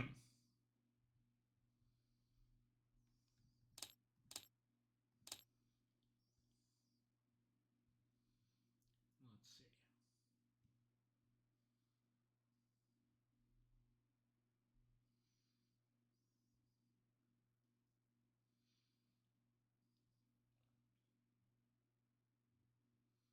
Ah, How about? oh no, what do you mean con? I didn't know Con was gonna do the Olympus Company thing today. Oh? The part 3. Ah, I see. I'm back. Uh, Excellent. I put it to a matter of decisions now.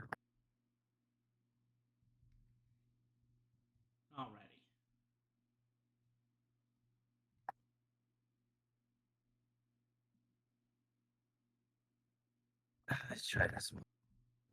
One more time. Other than that, it sounds like Con is doing something with Limbus Company. Yeah, he's doing part 3 of Canton. In that case, feel free to hop over there. What? Sure.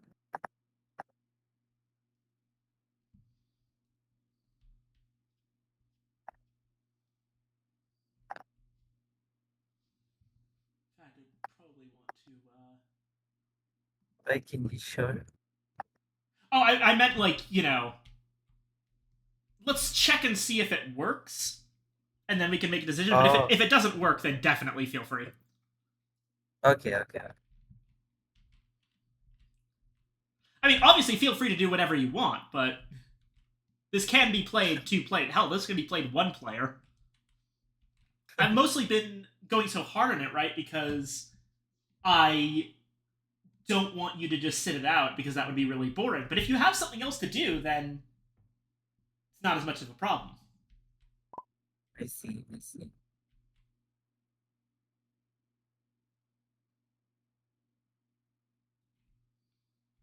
Looking fairly similar to what we've seen thus far. High ping. But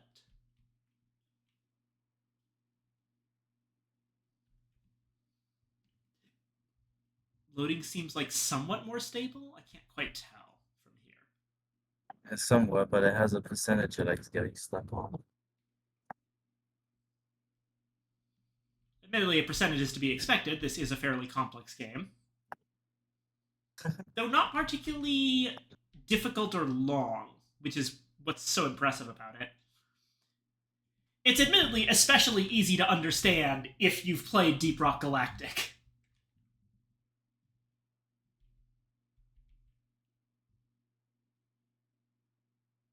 Okay, it's actually loading it now.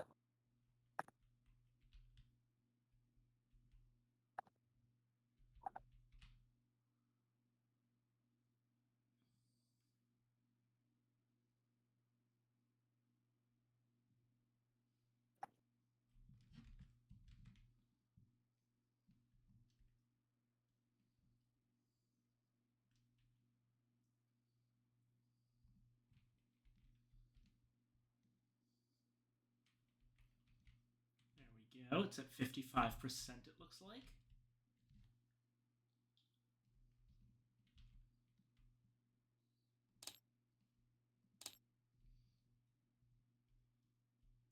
So getting things started, Blazing, do you have any thoughts on what class you'd like to play? What's your favorite class in the actual game?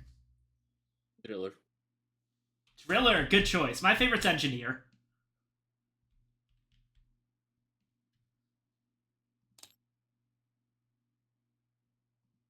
What about you, Evangeline? I actually forget. Eventually, have you ever played Deep Rock Galactic? The video game. No, I don't exactly have a way to play it. I see.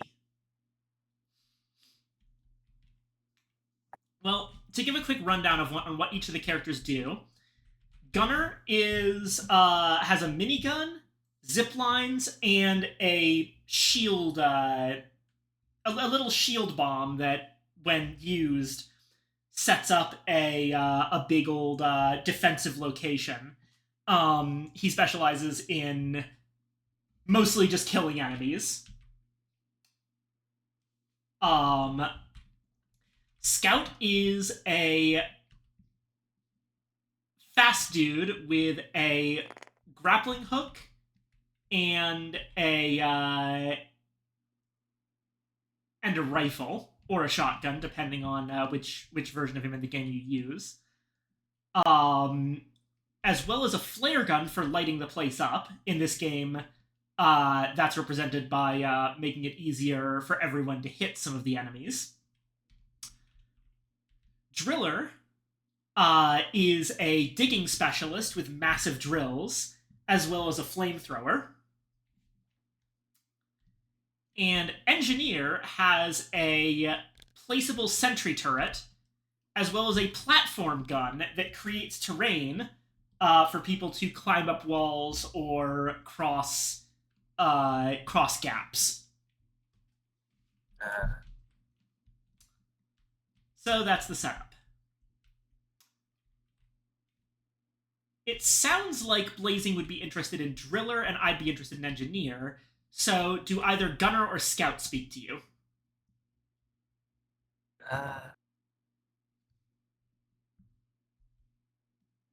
sorry, I don't so mind either. mine's still making a decision. I don't mind either. So if you want Driller, feel free to. Yeah, you could also, if you're really interested in either Driller or Engineer, pick them and we'll adapt. So we might still making a decision. That's fair. It does appear like you're fully in now. So I guess that worked. No worries. I just put you in the place where you can interact with stuff. But yeah, it's still your decision. If you want to hop over to Constream, that is entirely fine. I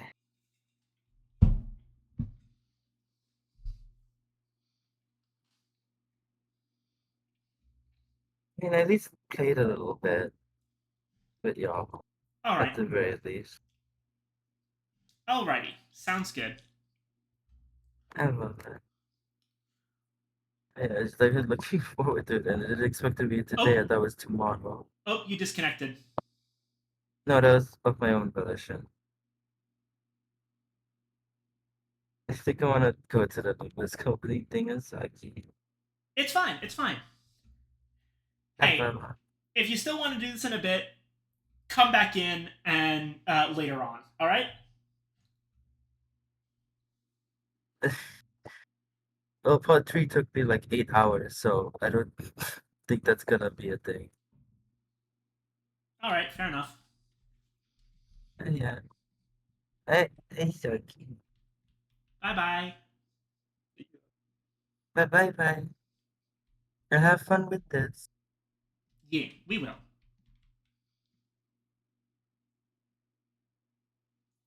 Alrighty, just you and me now, Blazing. So, in that case, actually, hold on. No, I need to. Oh shit. There you go. So, I assume we're going Driller and Engineer. Sounds about right. Righto. So, let's get set up.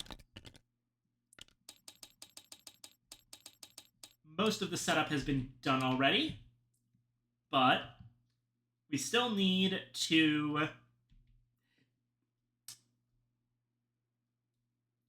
pick our secondary weapon card. So let me lay them out.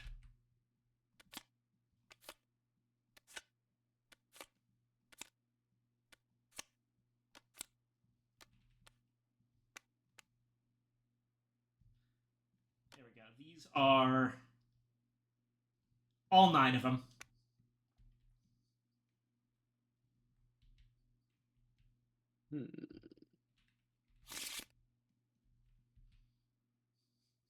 What's the R thing? Range. That's range.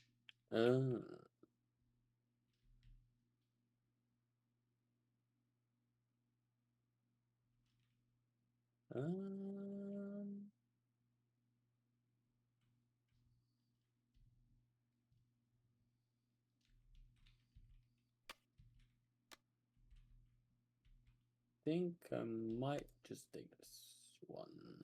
Zhukovs. All right. In that case, you've got access to flame and bullet dice.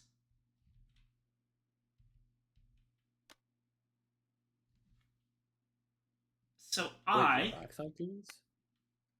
Oh, that's the overclock. Okay. Yep, that's the overclock. So the Zhukov overclock, obviously it adds space for more ammo. It adds another weapon upgrade slot, which is what these little stars are. Mm-hmm. And it adds 1 range, and if you don't hit at all, then you don't lose any ammo. Okay. So it's a pretty good one. Let me see here. I'm going to pick between either one of the ones that has armor piercing. Looking at them. Although let me check to see if any of these have. No, none of these have AP. I'll just group these back together. The Bulldog, the Warthog, or the Boomstick. Bulldog has range advantage and freezes the target, but only gets 1 die. Warthog only gets 1 armor piercing, but 1 bullet die, but has shorter range than the Bulldog. When overclocked, it gets another bullet die, but not much else. The Boomstick, you roll 2 armor piercing dice and pick 1. It's got the shortest range out of all of them. And when overclocked, you just roll 2 AP dice. So, I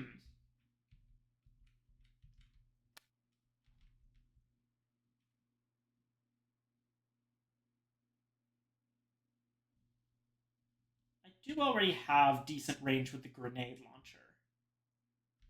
So, I definitely want something that covers my weakness there.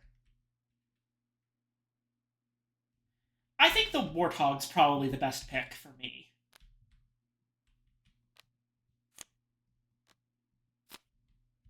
There we go. Now, each of us is gonna draw 1 random throwable.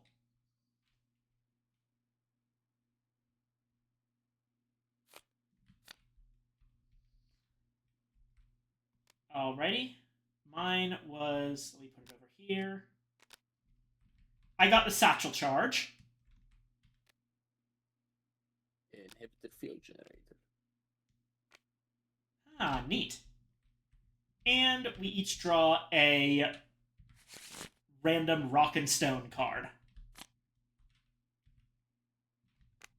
That's up here.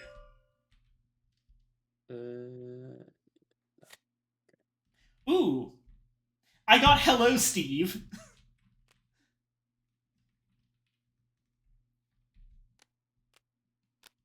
If you don't rock and stone, you ain't coming home.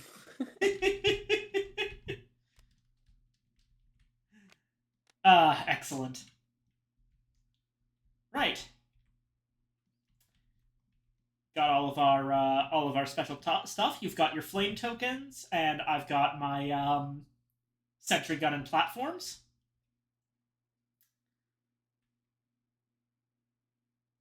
And now we determine who's first player by who can yell Rock and Stone most convincingly. Yeah, I ain't yelling. Rock and Stone, Greenbeard! Rock and stone. Alright, I think I'll take the first turn. There's too many sleeping people for me to yell. Fair enough. Okay. Let's go ahead and put our characters on their specific spots. And here we go. So, once again, our goal here is 5 Morkite and 3 Apocablooms. Currently, we have 2 tunnel entrances, one here and one here. And there's no random tiles for this one. There would be in later missions. And 3 Glyphid Grunts that are currently already on the board. So, alrighty. Taking the first turn. So I get to take any of the actions in whatever order I please. Let's see. Whoops. 1, 2, 3. I believe I flip over the exploration token as soon as I get close to it. Let me check that, though.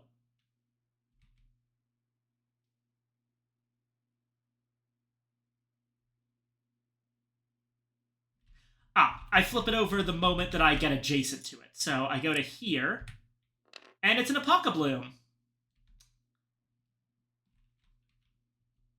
And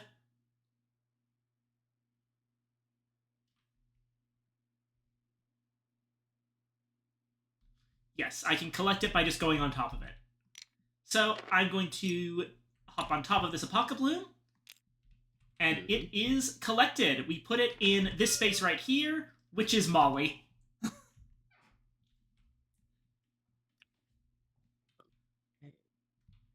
That's my first action. For the second action, I'm going to move again. 1, 2, and that's a loot bug. How far can you move with one action? I have 3 actions. You get 3 spaces per action. Oh, okay. So I'm using my first 2 actions to move, and I'm gonna... yeah.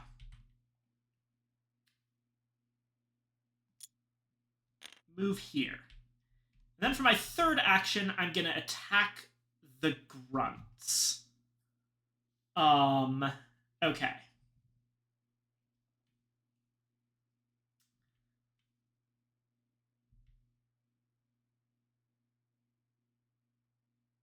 Oh, actually, hold on. I am going to use let's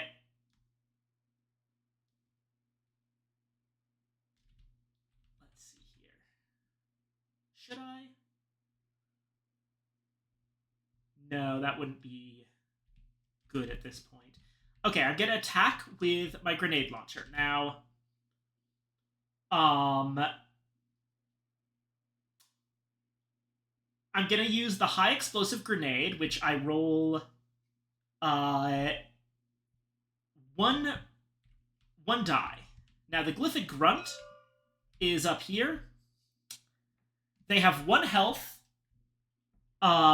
movements of 3, attack range of 1, and no resistances whatsoever.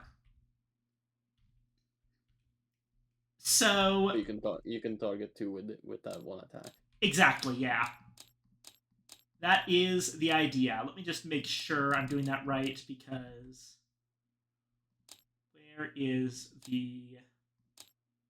where do they explain area attacks? Oh, I never even noticed this. This is cute. Look at the rules. Look at the developers' faces. Oh, that's adorable. Okay.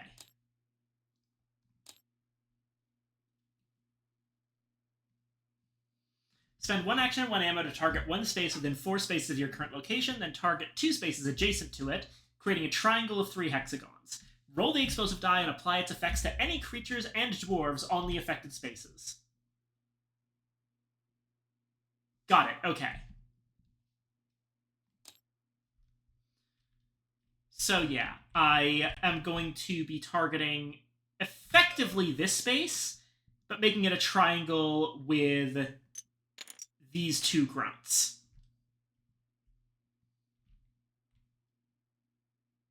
Well, actually, no. I'll target these 3 spaces for the ones that are closest to me. Yeah. And I roll the die and remove an ammo.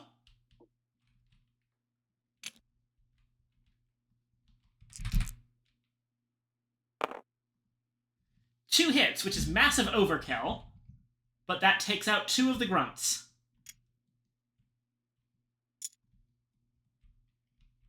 And that is my third action. So that's the end of my turn, and I draw an event card to finish things off. What we've got is Cave Tremors. Each dwarf rolls the enemy attack die. Ignore damage results, but if you roll the exclamation point, you get knocked over. Now, you're not going to roll that because you're still in the drop pod, and the rule is that the drop pod protects you from events. So, let's see. Nothing happens to me. Yay. And then once I finish, what do I do with the card?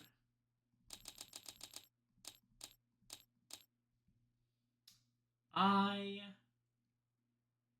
put it on the event discard pile, which is just like up here, I guess. Not an explicit space for it. Oh well. But yeah, that is my turn.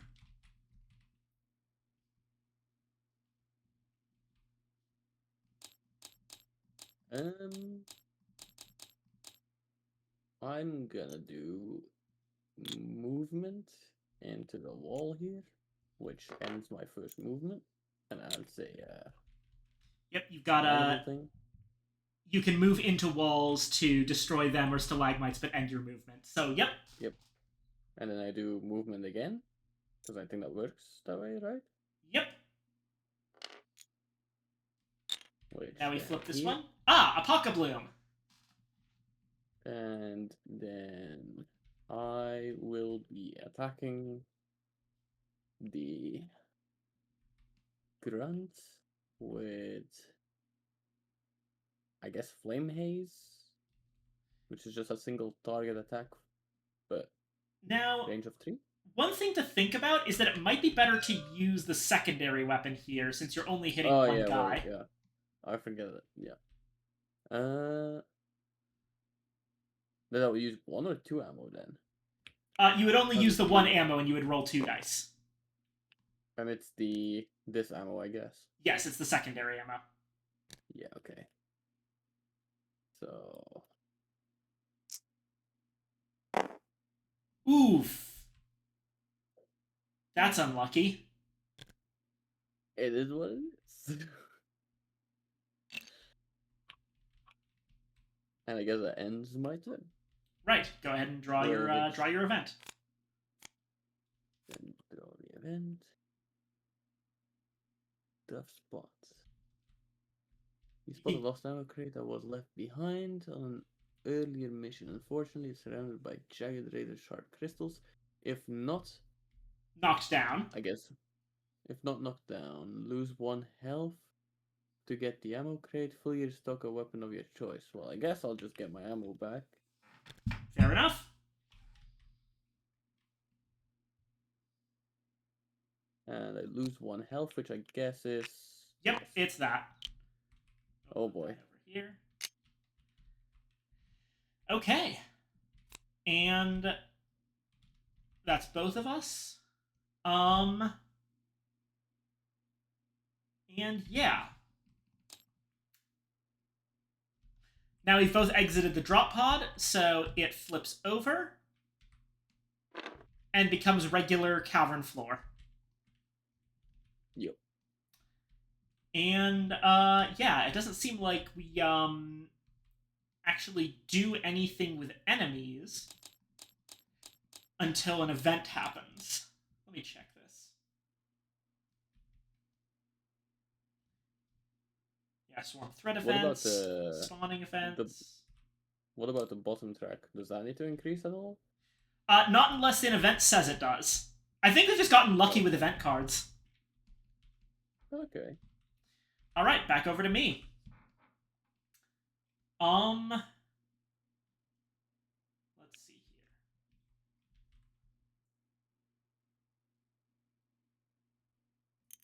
I'm going to take a move to go here. Then I'm going to use my pickaxe. So I roll the pickaxe die. I got 2 pickaxe hits. Excellent. So with one of them, I'm going to put down a blank exploration tile. And with the other one, I'm going to smack that loot bug.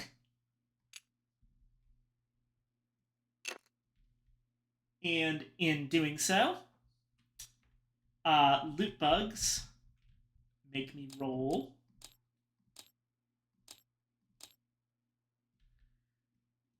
gain 1 gold, then roll the mineral die. So we get a gold. I put it in Molly. Then I roll this die. Another gold. So we got 2 gold out of that loot bug. And with my third action, I'm going to move once more.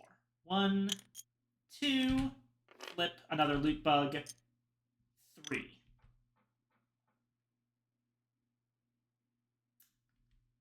Alrighty. And event phase. They're closing in. Increase swarm threat by 1. So that's when we move this black box.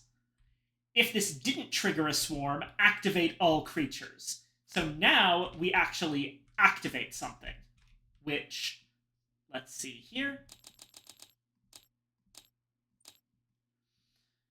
Creatures are always activated from top to bottom on the list, starting with grunts. Creatures will attack if possible instead of moving. If there's no dwarf within range or and line of sight, the creature will move instead to try to get closer to the nearest dwarf. So, okay. In that case, I believe creatures can't... Can creatures be in the same space as a thing? Must end their move on an empty space. So, this Glyphid is basically going to go here, because it has a movement of 3, and is now menacing you from behind. Uh-oh. And now it's your turn. Well, I guess I'm just gonna start with attacking. Doing the same thing as before with the SMGs. Alrighty. And you killed it.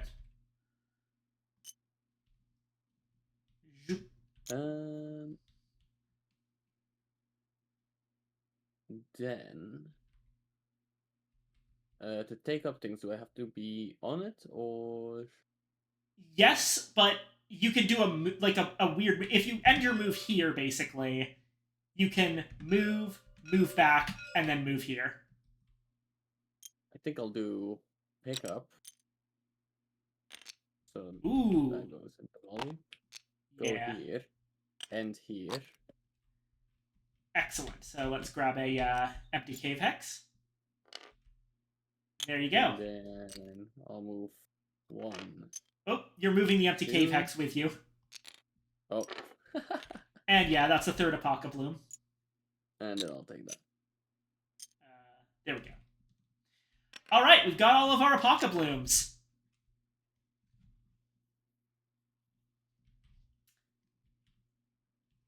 And that's that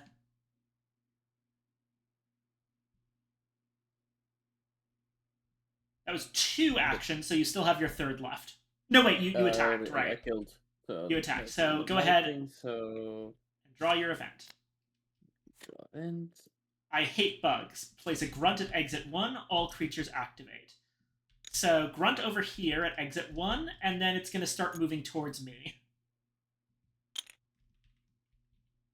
Bug. Righto. Over to me. Let's see here. And just to make sure that we're doing this right...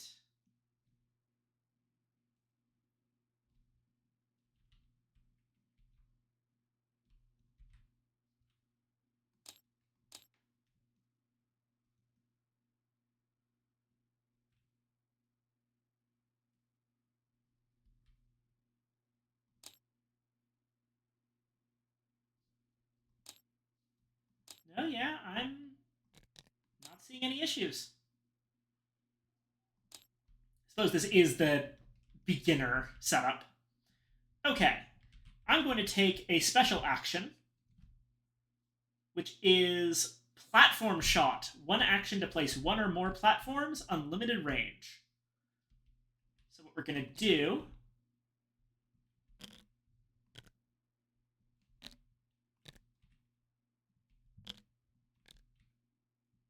is this, basically. I am just platforming all over this pit. Cheesing the pit.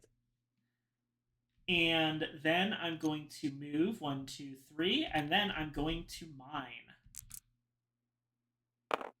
I got 2 pickaxes again.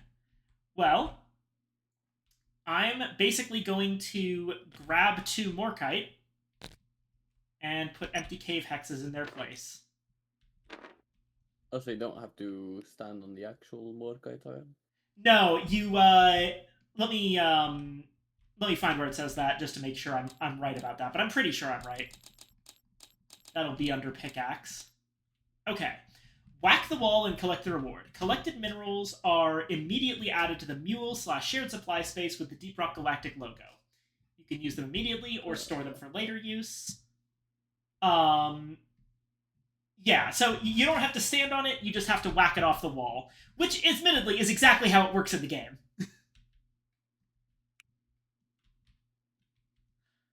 And that is my 3 actions, so...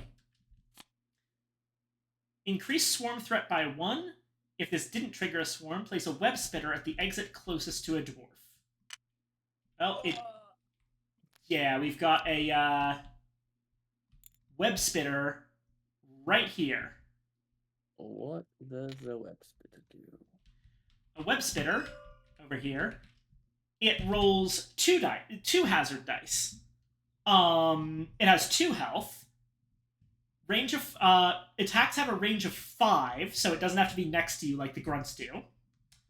Movement of 3, same as a grunt, and you get hit with a web icon if you roll the exclamation mark. Grunts did nothing on the exclamation mark, but now we have stuff that do things. Let's find the list of what the symbols mean. Place a webbed token next to your dwarf. You cannot move on your next turn, but can still carry out all other actions. Remove the token at the end of your turn. So, they can do up to 2 damage per attack, and they can also immobilize you. So, not good. Yeah.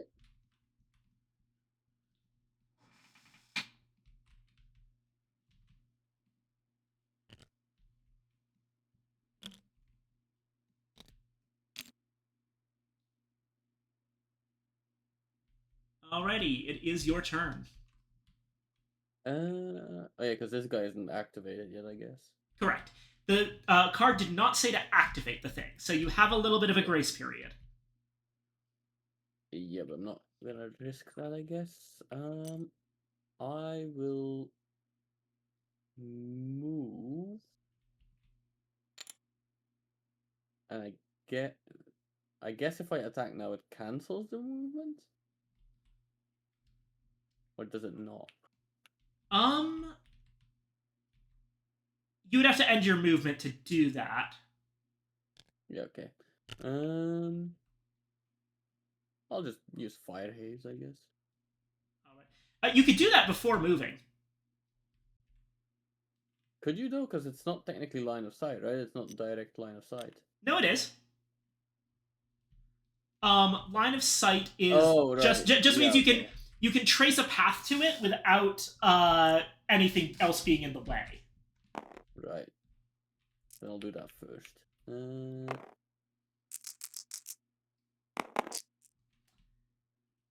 It doesn't have any resistances, so that's enough to kill. Good.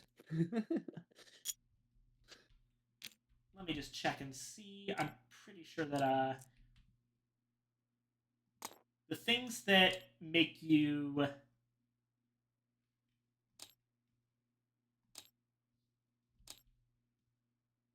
no, it's either Spitball Infectors, Praetorians, or Oppressors that give you the Rock and Stone cards.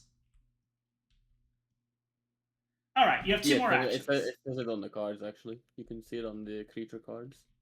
Oh, yes. Nice. Good catch. So, that was the first action. Then I will move 1, 2, 3. Alrighty. And I guess I move one ending movement. Alrighty. And that is a destroyed stalagmite.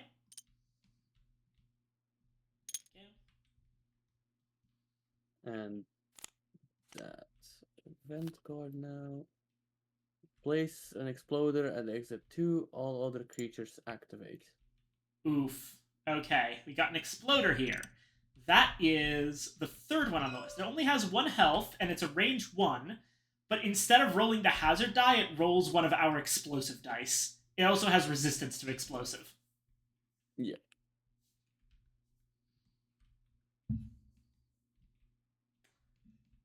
Alrighty. And all other creatures activate, so this guy is going to...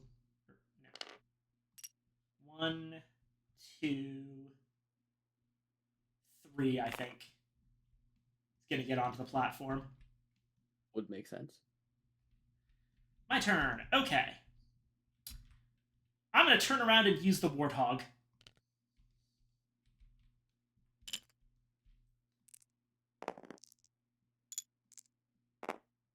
So 1 armor piercing and 1 bullet die.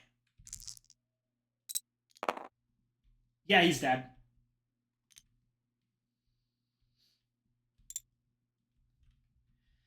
Then I will move. And I will mine. Wow, I keep getting the double pickaxes. I don't know.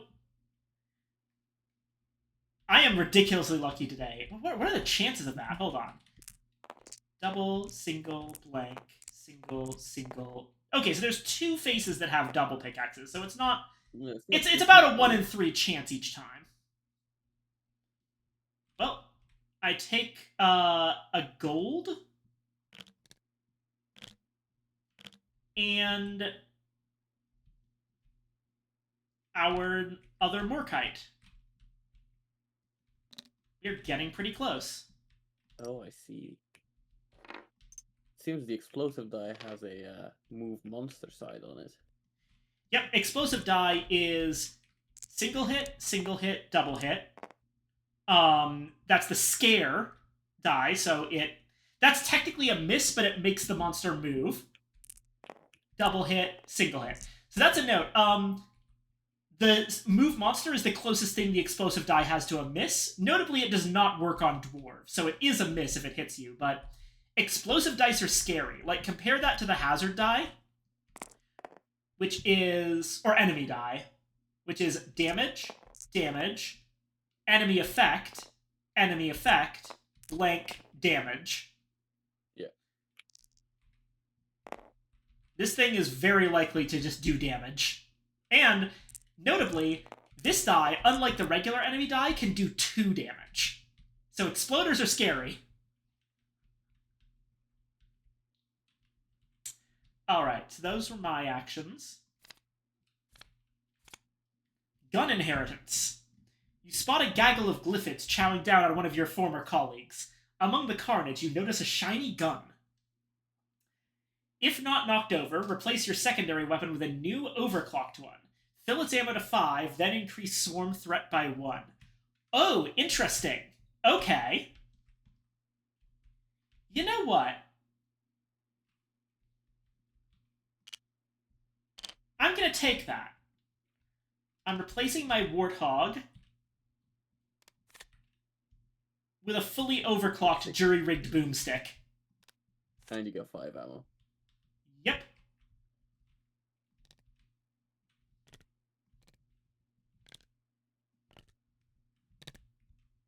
Nice. Alrighty. Your turn. I am gonna mine. So that's the single pickaxe die. Yeah, just a single pickaxe die. You got the 1 hit. Damn. I'll take the Morkite. Got Morkite. And then I will.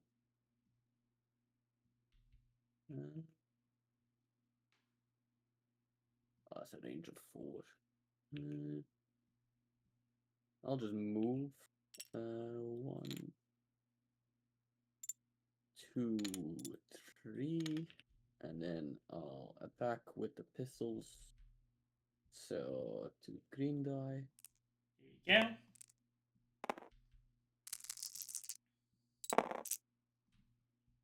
Two. That kills. And expend 1 ammo. Draw an event card.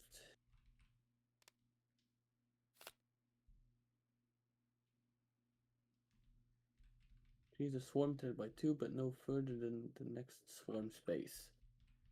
Oh, it goes up by 1 and hits the next swarm space.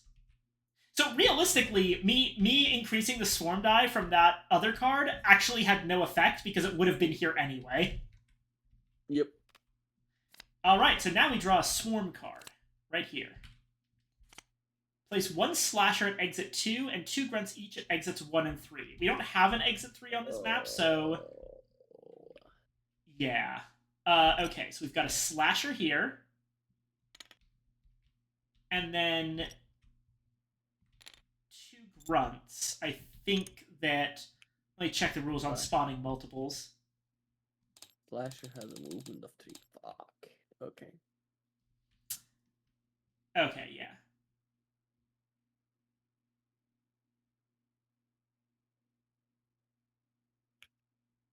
Right, closest to the nearest dwarf, which I think, yeah, this is probably closest to me. It's and to the you. same distance. Yeah. And now we activate everything. So the grunts activate first. So let me see. I'm closer. You're closer? Okay. 1, 2, 3. Then 2, 3, I think. yeah, it's the same thing. It's 3 or 3. Yeah. And the slasher. Now, thankfully, a creature can only move or attack. So Oh, okay. the slasher is thankfully going to move to hit you, but stop just short. Thank God. Unfortunately, it's now my turn. I'll see what I can do. Alright.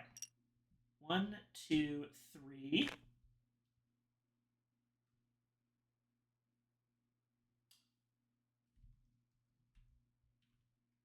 Range of 4. Let me check to see if I can do this.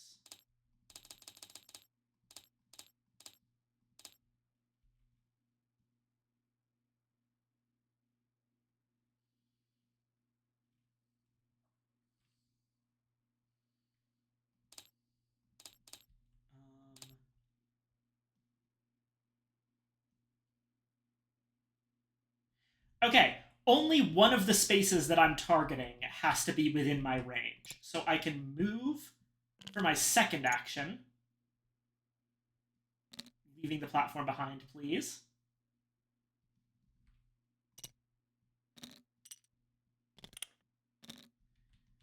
Just to right here. And then I can fire the HE grenade at range 4. 1, 2, 3, 4. And hit both of these grunts with one shot, leaving you able to focus entirely on that slasher.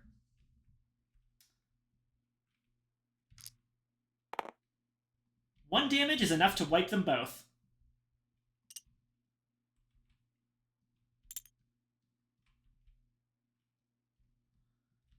Alrighty. Ouch! Movement on the cave ceiling releases some minerals. A piece of nitra drops on your head. Good thing you have a thick skull. Collect 1 nitra. Nice. Let's see. I'll just instantly flamethrower this guy. So that's 3 flame die.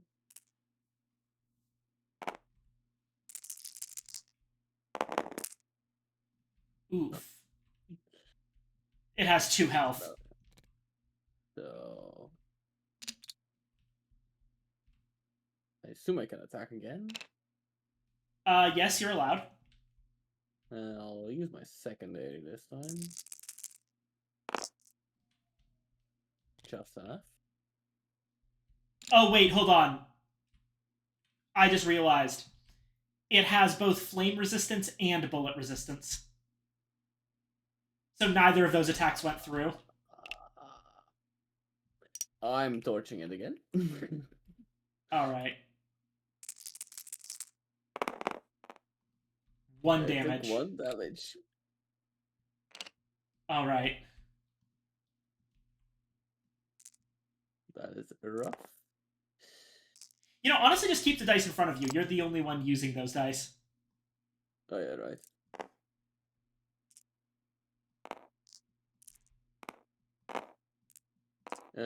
So that's the end of my turn. Please do not activate. Mission-specific event. Let's see. Oh. Place a grunt at each tunnel exit. No activations, thank God.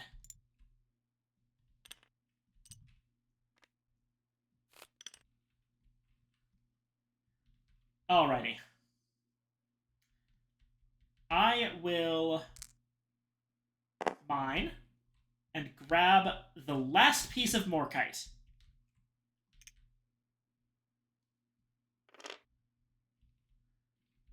So, as soon as the objective is completed, which it is,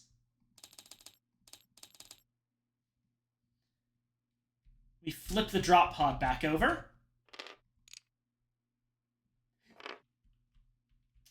And now our job is to get back there. Second ability, the second one, 1, 2, 3. I'm going to go back here, and then I spend 1 action and 1 of my secondary ammo to put down my sentry right here. As soon as something... so the way that the sentry works... Hold on.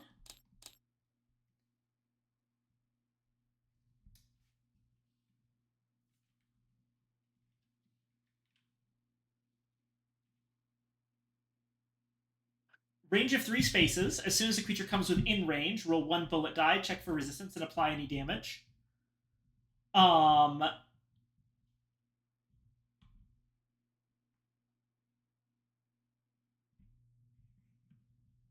I think that the creature has to move in order to be in range. So even though this one is already in range, it's not until it moves that the sentry gun gets to fire at it.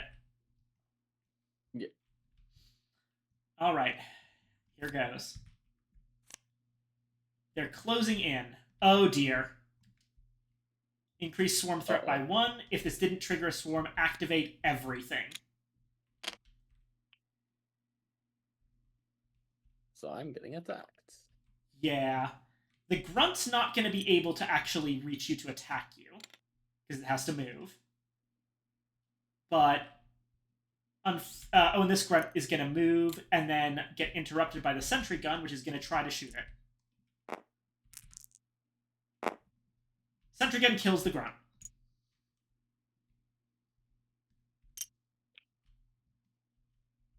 And now the slasher's going to attack you. So you're going to take 2 enemy dice. Here you go.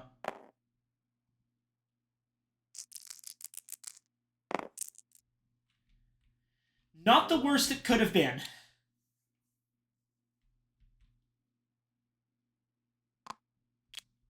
The really bad situation here would probably have been like... I'll just leave it here. It would probably have been like, you get knocked down and you take a damage. Alright, your turn. I can move away from these things, right? Without provoking something like attack of opportunity? Or... I think so. Let me check movement.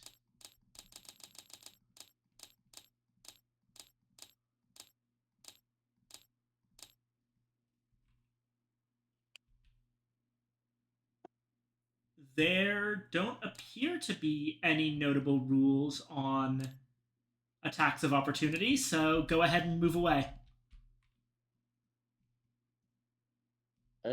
So 1, 2. I'll stop here, and then I'll do the Flaming Ground action, Right. which will be 2 die, and I'll do it diagonally down towards like exit 2 or whatever, Yeah.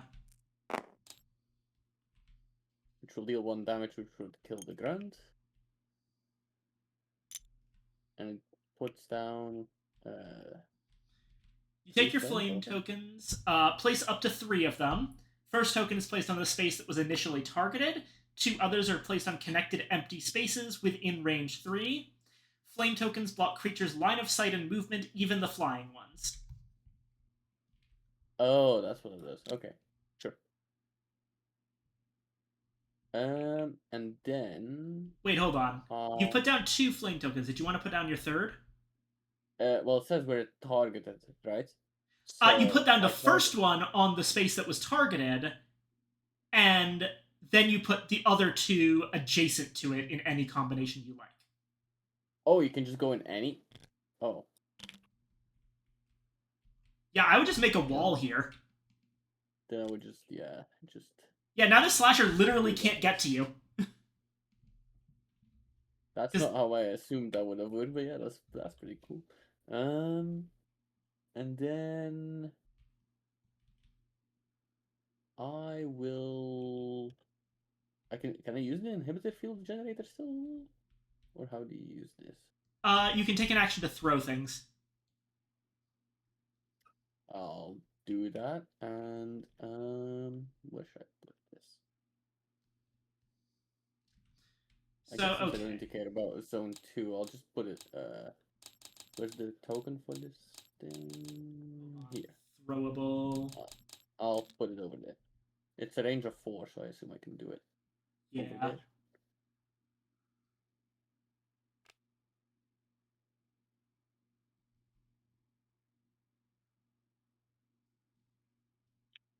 And this means in zone 1, basically no creatures can just like enter or leave that space.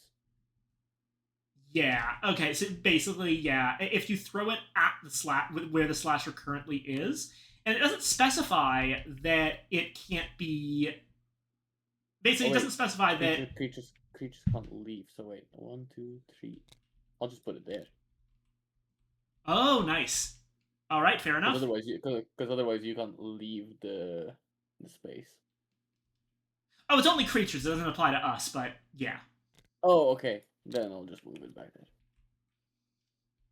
Righto. Alrighty. I believe that's your turn, so... Yeah, so flip. Increase threat swarm if they activate all creatures. Yeah, so activate. This guy activates, but he physically can't move to you. Good. Alright, my turn. Well, pretty simple. 1, 2, 3. 1, 2, 3. And extra move to get back to my starting spot. You. Grabber attack. Uh-oh. Wait, it's just me. I'm protected. This does nothing because I'm physically in the drop pod now. I can't get grabbed. All right, your go. Let's finish this out. Move 1, 2, 3. 1, 2. There we go. Rock and stone. So yeah, that's a win. All right. Are you down to get a little bit more challenging? Sure. All right.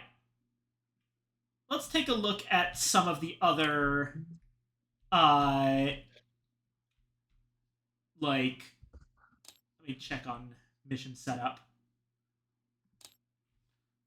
So, yeah, that was a Greenbeard level mission that's meant for teaching the game. You might have noticed that it really doesn't scale well with multiple players.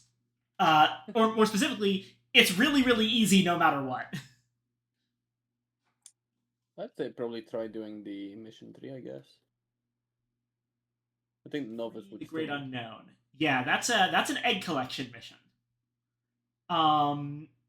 And that's at level experienced.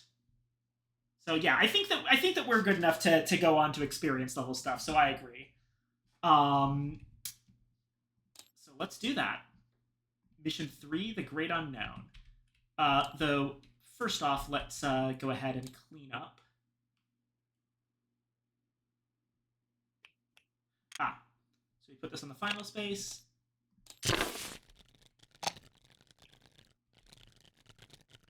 And then I guess take my health back. Righto. And now we can set up mission 3.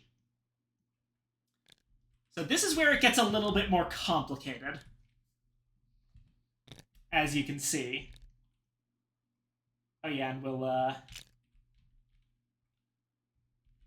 wait, hold on.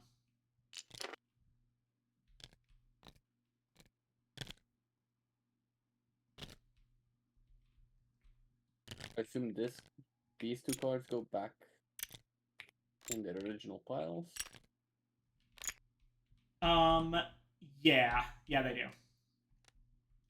Unless if this is deep dive rules, and then it's uh-oh. Yeah. We also put our you can keep your secondary if you want. I kind of have to put mine back because it was overclocked. I'm going to once again grab the Oh yeah, this whole deck needs to go back into the event pile, doesn't it? Yeah. I want the Warthog.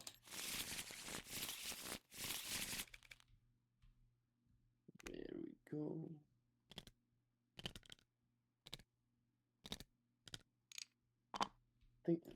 I'll check one more time what weapons are actually in it. I might take the experimental plasma charger instead. Not a bad idea. Same range, but... Bullet dice tend to be in high numbers, but not amazingly accurate. A bullet die has blank, 1 hit, blank, 1 hit, 1 hit, 1 hit. So 4 single hits and 2 blanks. It's the most inaccurate die, but that means that things that fire them tend to fire them in high numbers. Yeah. For example, the powered minigun has the special ability to not just roll 3 bullet dice, but you can keep attacking for no action cost if you keep spending ammo. So you can just bada for as long as you want to. Alright, let me just make sure I've got this right, and that we haven't screwed anything up too badly. It shouldn't be. We should have had everything we needed. Check. Yes, okay. Right. Deep Rock scanners have detected a huge hidden cave segment in this system. Its exact contents are unknown, but preliminary scans show the presence of valuable alien eggs. Get down there and collect them all. Be aware that the drones have spotted a brood nexus. Until it's destroyed, it will continue to spew out fresh glyphid grunts. The nitrous supply is limited in these caves, but the good news is they contain plenty of gold. Don't get too greedy, though. Those eggs are your primary objective. Caution, our seismographs report frequent aftershock effects from the recent tectonic activities, so keep your boots on the ground. We mean that literally. The mission-specific event, whenever it shows up, is Seismic Rumbles. The active dwarf rolls the enemy die, and if the result is an exclamation point, they become knocked over. Looks like, yeah, we're dealing with a Spitball Infector and a Brood Nexus.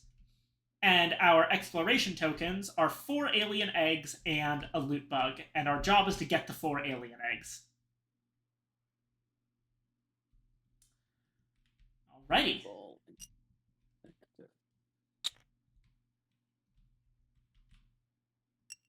5 health. Holy Yeah, Spitball Infector has 5 health, resistance to everything except fire. Oh, sorry, fire and armor piercing. Gives us a rock and stone. When we beat it, it can't move, notably, but it has a range of 7. And when we beat it, we get a rock and stone card, which reminds me. Let's get our... One rock and stone and weed rock. Rock All other dwarves and draw a stone! throwable if they have none. So we can use our throwables, and then you can pop that, and we get them back. So throwables are going to be big here. Yeah. And I have the exact same throwable. I got a phosphor grenade, which basically rolls the flame die and hits in a massive pattern. As for my rock and stone card, I can at any time look at the top card of the event deck and then choose whether or not to shuffle the deck. Neat, okay. Right. Put my token over there.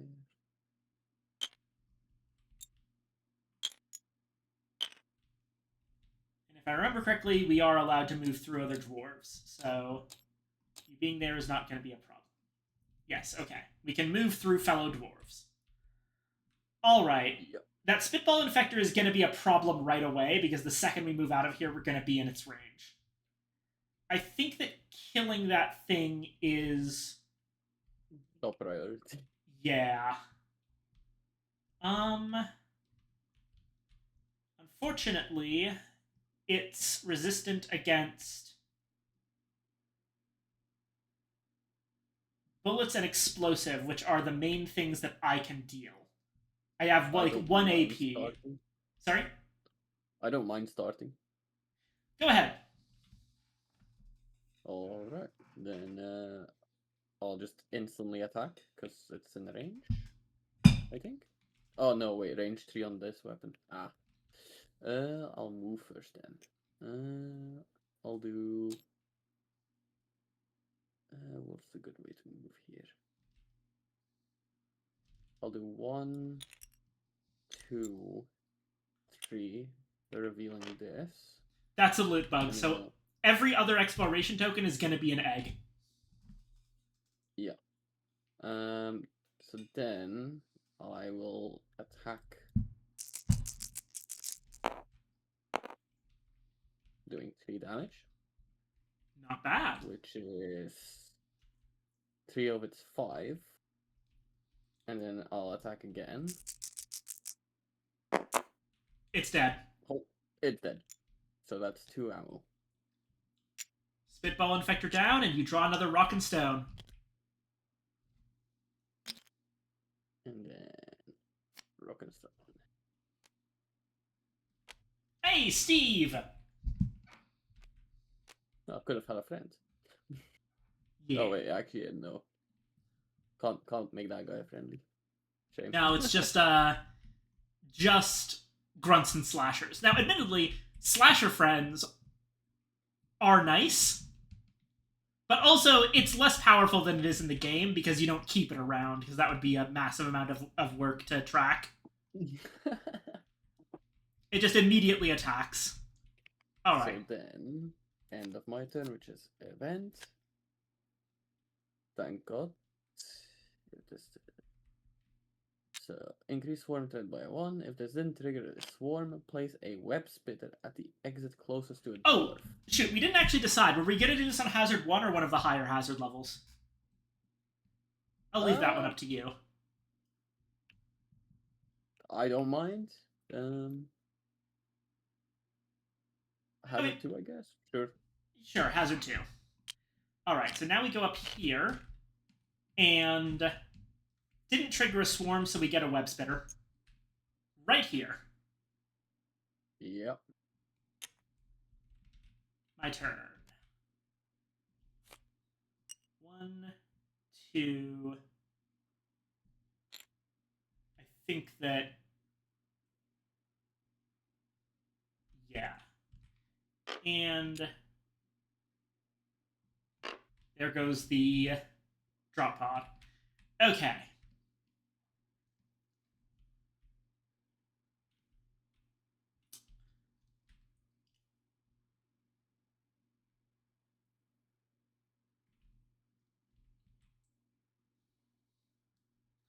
I have line of sight to the web spitter, and it's only 3 away. So I'm going to take a shot with the warthog.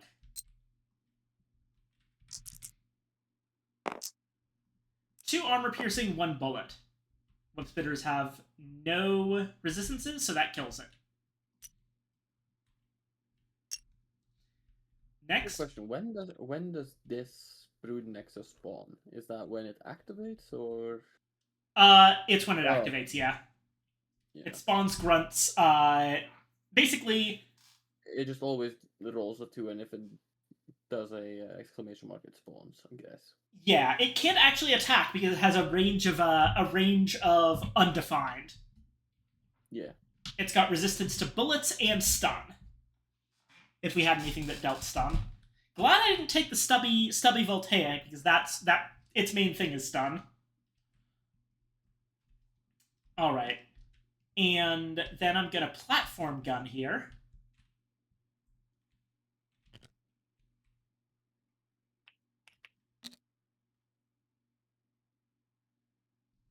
Let's go with this setup. And finally, 1, 2. I'm going to stop here so that I'm not immediately in range of anything that spawns right there. There's an egg, obviously, and some nitra. Alright. Oof, mission-specific event. Okay. So I have to roll the enemy die, and there's a chance I get knocked over. I don't get knocked over. Okay. Whew.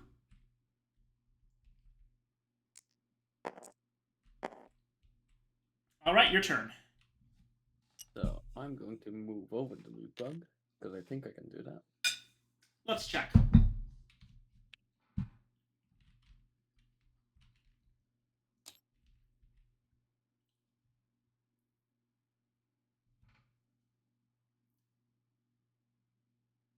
You can move into a space containing a pickup token. Let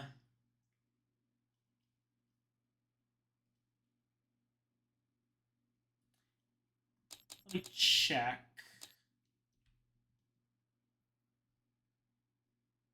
Okay, yeah, all of these are pickup tokens. So yes, you can move into spaces with a loot bug. Yeah. Okay.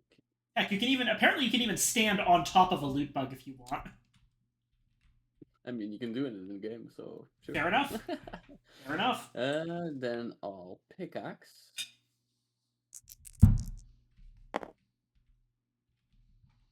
And I'll choose the gold tile and the loot bug. Excellent. I've got the gold. There you go. And then the loot bug. You automatically get 1 gold. And now we roll the mineral die.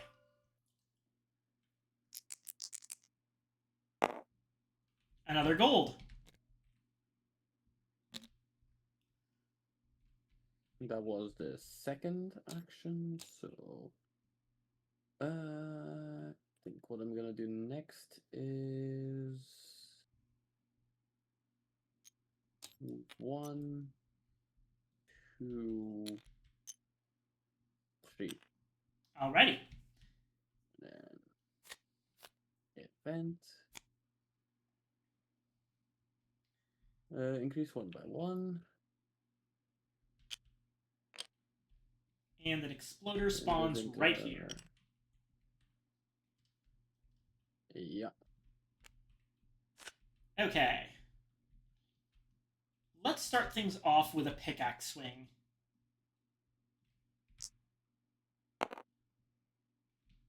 Two hits.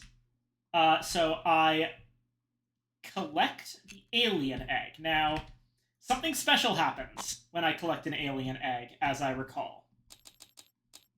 I would assume a swarm appears. Pickaxe, page 15.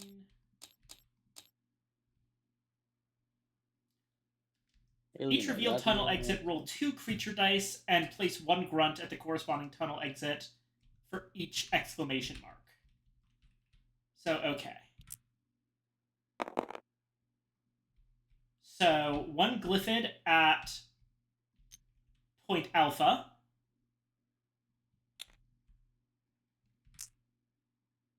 And 1 glyphid at point beta. All right. And I also now grab this Nitra.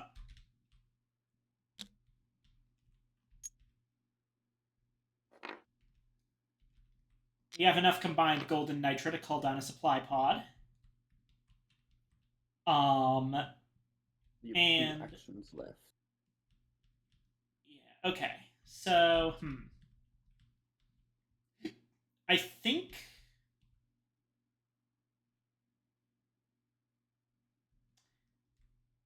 my best bet is to shoot the Warthog at the Exploder.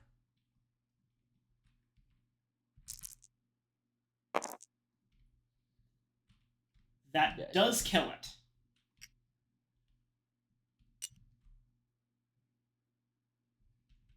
Then my third action. You could use... Oh, I should have probably told you that earlier. You could have used your phosphor grenade. Oh, good point, but I think this is still the better choice. Let's see.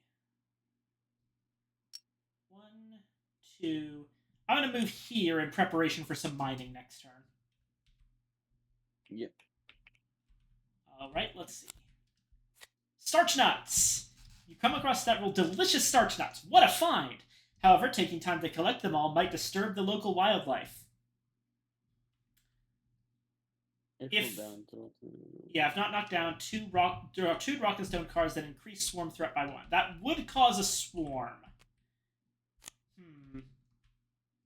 But then again, if I cause a swarm, that probably means that we have an excuse to use our cool throwables.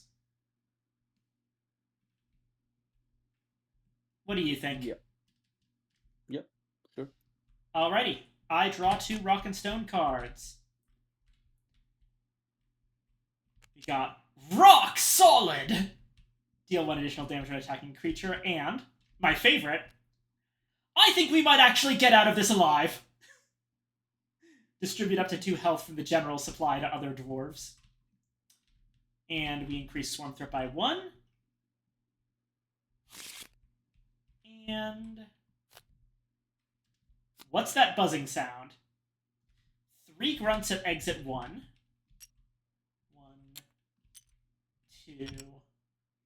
Or no, sorry, 2, 3. It'd work like that. 1 Mactera spawn at exit 2. Activate everything.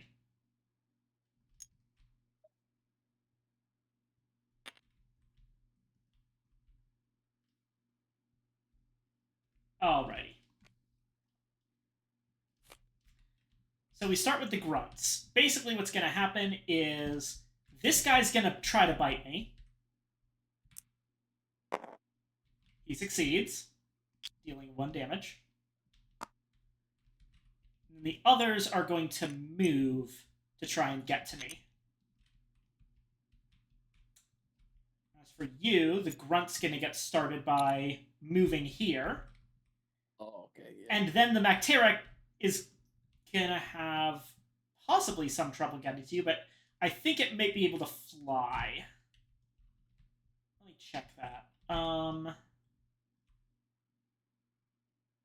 It can probably fly over the thing, yeah.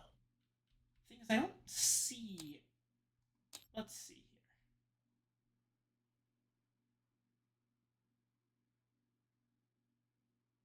The Mactera can fly over obstacles, including stalagmites.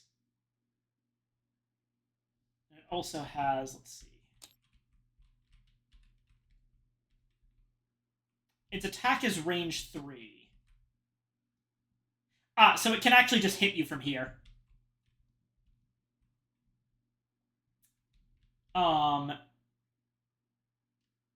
So, okay.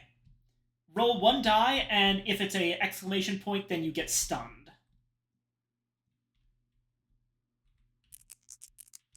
Oh wait, I need to roll. No, nothing. Nothing. Nothing. What stun would have done. Okay, it's on various effects on page 38. Place a stunned token next to creature or dwarf. For a dwarf, you only get to carry out 1 action on your next turn and remove it at the end of your turn. For a creature, the next time the stunned creature is activated, remove the stun token, but do not activate the creature. Alright. And it's your turn. I am gonna use the plasma charger to Yeah. the Mactera. Alrighty. It's 2 damage. Which is exactly enough to kill.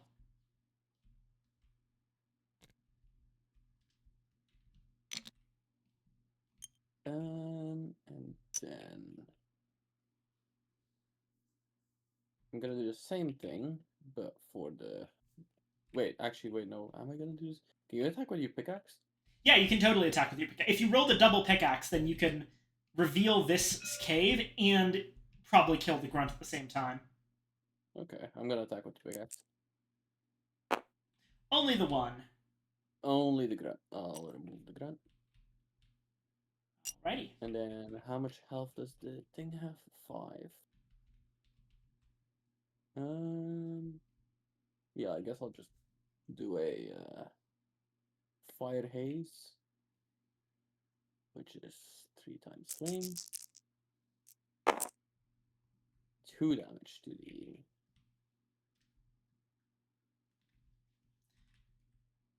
Gotcha. Let's just go ahead and put those underneath the Brood Nexus card, because it's the only one we have to worry about. Yep. And then that's the end of my turn, so draw a card. Actually, as a free action, I want to use the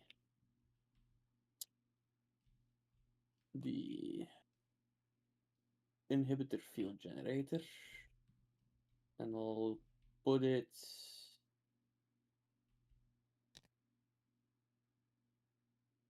I'll put it... I think, yeah, there are good, both good spots. So that's that. Can flip that. We don't even need to flip it. We just discard it. Oh yeah, right. So that, and then yeah, that's the end of the turn. Flip this now. Place a grunt at exit 2. All creatures activate. So Grunt here. Oh, I think we forgot to do something when we did the activate. Oh shoot, yeah, you're right. When during that previous activation, we didn't activate the Brood Nexus. Let's just roll twice now and spawn that many grunts. Sure. So I guess we first do the... Okay, that is no grunts for the first one, so it didn't turn out to matter. Oh yeah, it's not the thingy. No grunts for the second one. Okay. So then all of them activate, so this one moves 1 closer and then count because of the field generator. And 2 I get hit twice. Let's see. 1 damage. No damage.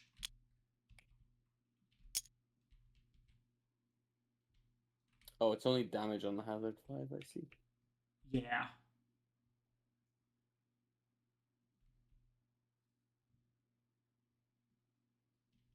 Alrighty. Well, that could have gone way worse.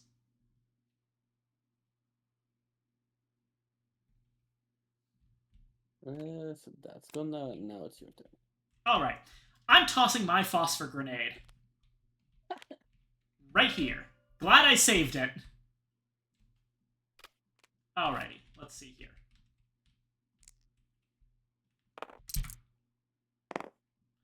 I apply a single die of flame damage to everything in the area, which wipes all of them.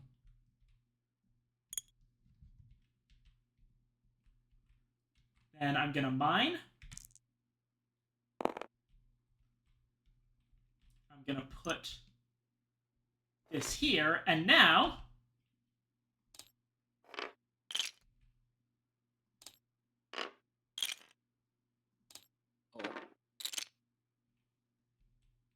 Oh. oh boy, we've got our work cut out for us, huh? Praetorian. What does that one have as?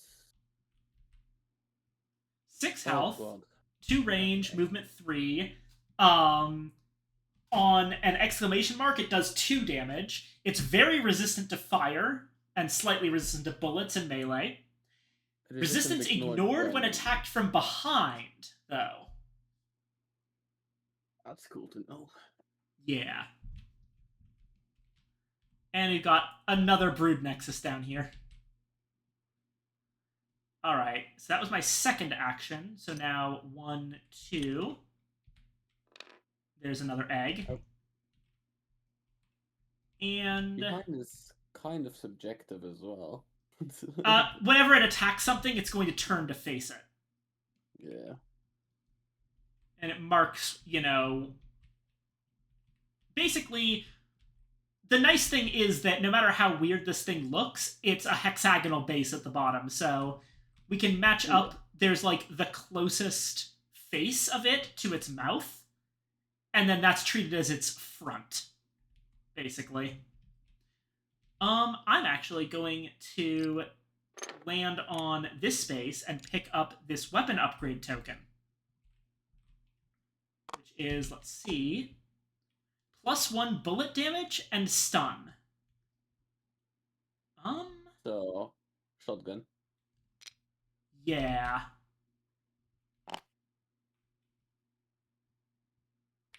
Alrighty. Upgraded shotgun. And now... Glowing walls. Place 1 gold in the wall closest to you. If several walls are at an equal distance, choose which one. Increase swarm threat by 1.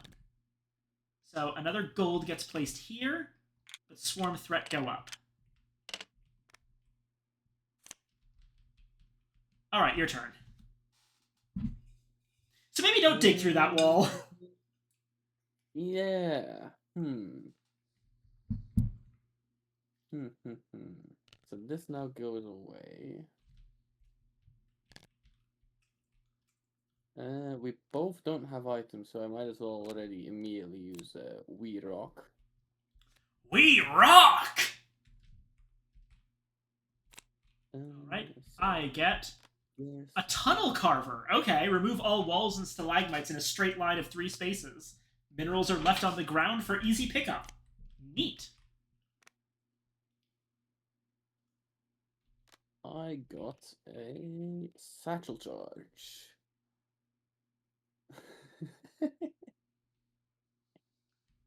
Place and detonate at any time. Roll 2. Apply them to each space. Hit and destroy stalagmites, platforms, and walls. Ooh. Okay. In theory, you could be extremely funny by digging into here, putting the satchel charge here, and then instantly detonating it. So I think what I'm gonna do. Although you would hit yourself with that, most likely. I think what I'm gonna do is I'm gonna use my action to throw it over here. Alrighty. And then instantly detonate it. Causing 2 of this. Oh no! Which does nothing. Because I don't think that thing can move. Yeah, no, it does basically nothing. Now, admittedly, But it still but destroys does all the blow up. walls. Yeah, it does blow up all the walls. So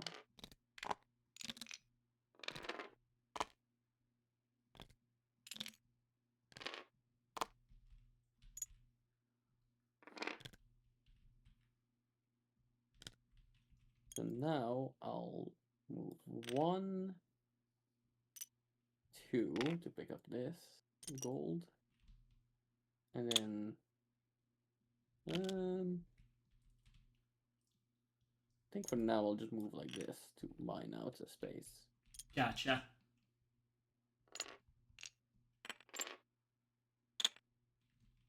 And that's the end of my actions. So draw a card, flip. Vantage point. You approach a sheer tower of rock. Being a good dwarf, you feel compelled to climb it and get a good view. If not down, to look at the top card of either the event or sworn deck. You may then choose whether or not to shuffle that deck. Either way, increase the swarm threat by 1. So Swarm threat's still 2 spaces Swarm- away. swarm is this one, right? Yeah, so that's what you're looking at? Swarm. Well, it. Oh, top card of either. Okay, I'll look at this one. Place 1 warden. Then 1 web spitter at exit 1. Place 1 granted. Activate all quick. Where is the warden in this? Warden's over here. It's 2 health, range 3, movement 3, with resistance to fire and explosives. And if it's more than 3 spaces away from the nearest creature, it spawns a grunt. It doesn't have an attack, but I think I'm reshuffling this. yeah, that thing seems dangerous. So you may then choose whether or not to shuffle that deck. Shuffle. There we go. Alrighty. And then increase by 1. Okay. Right. Your turn. Got it. Okay. So, we've got several pressing issues. One of them being this Praetorian right here.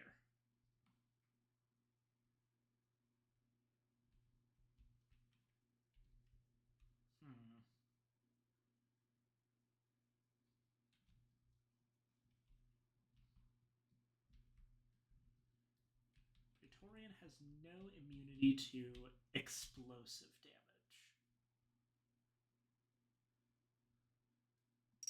I'm going to start by moving down here, flipping over this You alien egg. You shot your shotgun once already, right? Because I yeah. don't think you're supposed to have 5 ammo yet. Yes. Apologies, I forgot to take that off after last time. I should be at 2 shotgun ammo. Yeah. Alrighty. Now.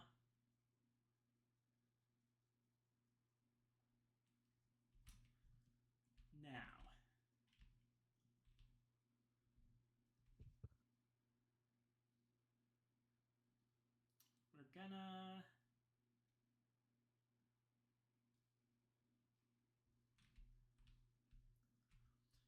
fire the AP grenade at the Praetorian. Yeah. I roll 2 dice, pick 1. Obviously, I'm going to pick the 2 damage one. Yep. So. Doesn't have resistance to it anyway, so it doesn't matter. Right. It's down to 4 health. And that took one of my primary ammo.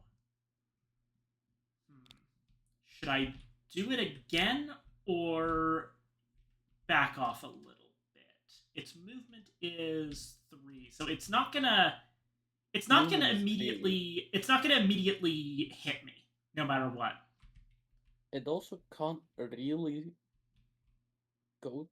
Oh, I guess it can stand on the spawn, I guess. It can stand on top of the egg, yeah. Oh, it can? Oh, okay. Or I think it can. Hold on. Can it? That could be really funny. Because I thought the whole thing was like things can't stand on the tokens at the end of their turn.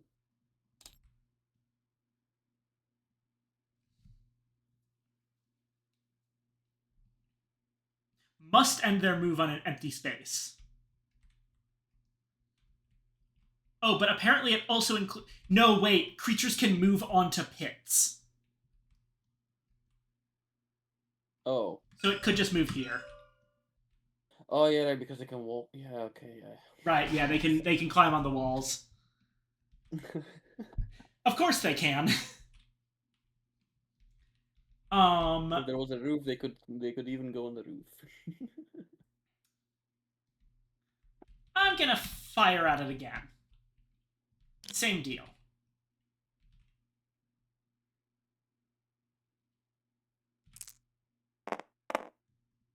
Another 2 hits. It is almost down. Event. Unless if you only use any of your free action. Let me see actually. You could have used. No, I'm gonna save that one for when I might do my 3rd attack on it. Increase swarm threat by 1. It didn't trigger, so activate everything. Okay. So, starting with grunts. This grunt is closest to you, so it's... Do we do grunts first, or...? We go in order. Oh, okay. So the creature order... where was it? There's an explicit creature order, but I believe that,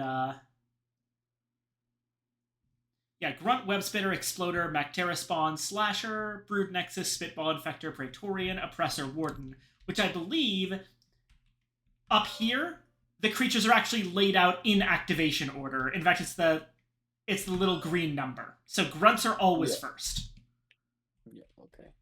So 1, 2, 3. There goes the grunt. Then the Brood Nexuses activate. So Brood Nexus number 1 on your side. Nothing happens. Brood Nexus number 2 on my side. Does get to spawn a grunt.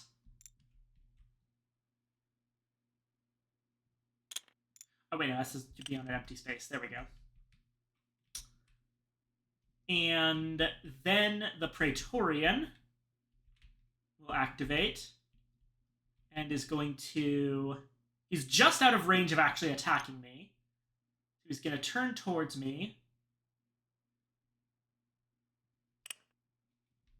And move. Alrighty.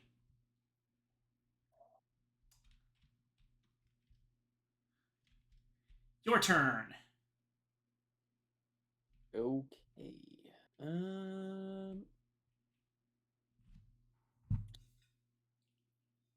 What am I going to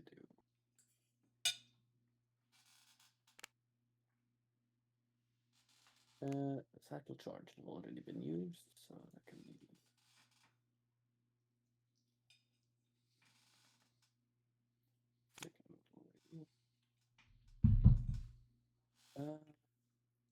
Two ammo of this, 3 ammo of that, and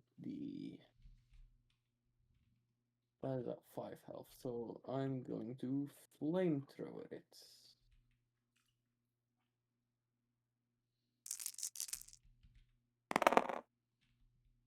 And it's dead. So that can be removed. Right there. And this guy can be gone. Then I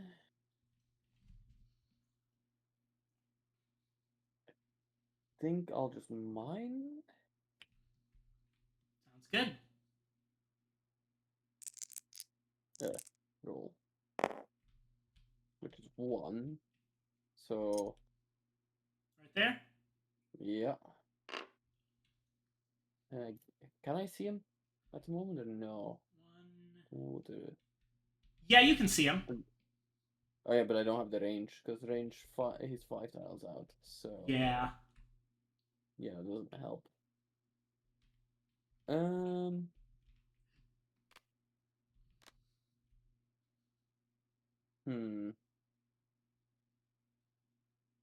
I think I'll just move 1, 2, and then finish there. Right. We got a Nitra.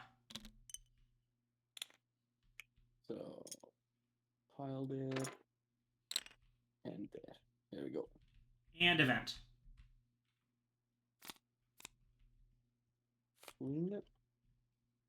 gun inheritance. You spotted. Blah, blah, blah, shiny gun. If not, you replace your secondary weapon with a new overclock one. Set the ammo to 5. Then increase the swarm threat by 1,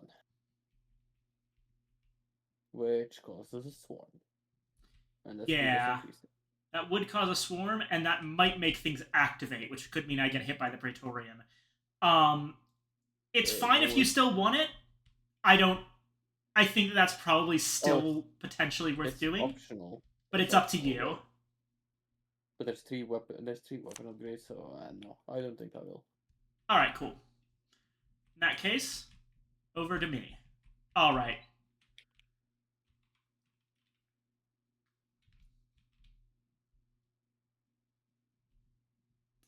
Here goes. I hit with the AP grenade. The Praetorian is dead. And you get another Rock and Stone card. We're rich! Yeah, Oh, actually, that can be... I can potentially save that in a very funny way. So, if, let me check the thing. Is it any wall space? Yeah.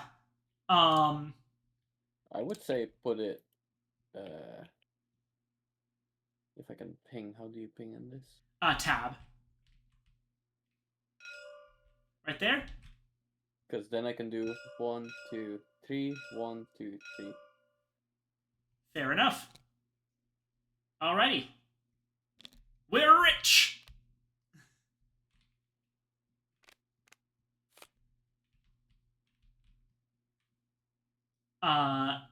That was my first action, so my second action is gonna be pickaxe. Oh dear.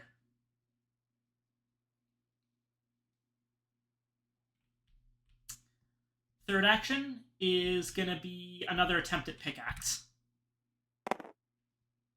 Well, now my luck from last game is coming back to bite me. I'm gonna go ahead and Rock and Stone to take a look at the top event card to see whether or not I want to shuffle it back.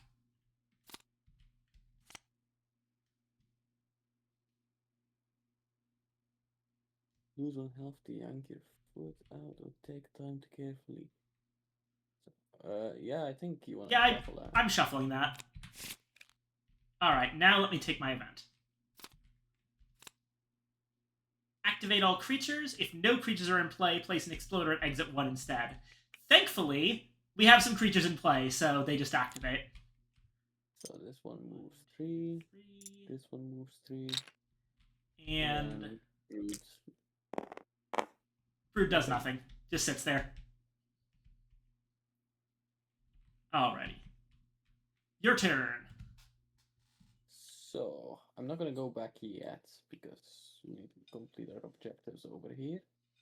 So, I am going to move into the left tile. And then I'm going to do the mining action, which did nothing. Which I'm going to do the mining action again, which does 2. So I'm going to do that tile, and then I'm going to remove the stalactite. Stalagmite. Oh, stalagmite. Remember, it's either stalac with a C coming from the ceiling, or stalag with a G coming from the ground.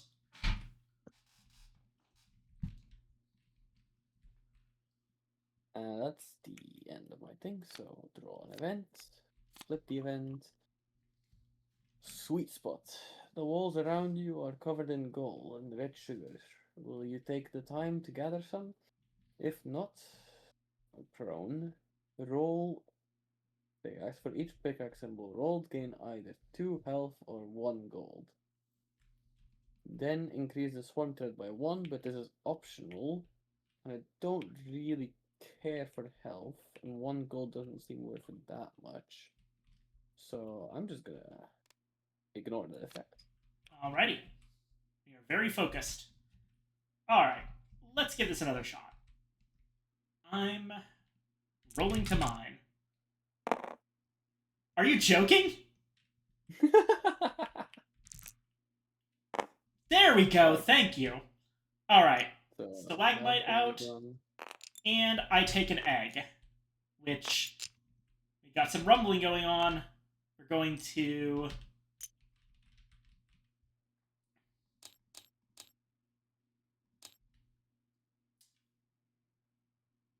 creature reveal tunnel exit, roll 2 creature dice, and place a grunt for each exclamation. All right, tunnel exit 1. 1 grunt. Tunnel exit 2. 1 grunt. 1 grunt.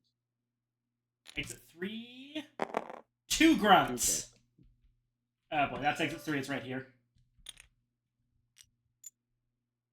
And then I guess closest to you, left or right? Put it here. Alrighty. So that was my second action. Okay. Mm-hmm. We're gonna use the shotgun.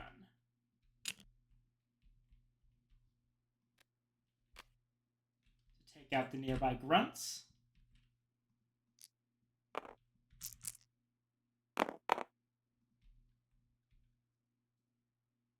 Yep, that takes out both of them.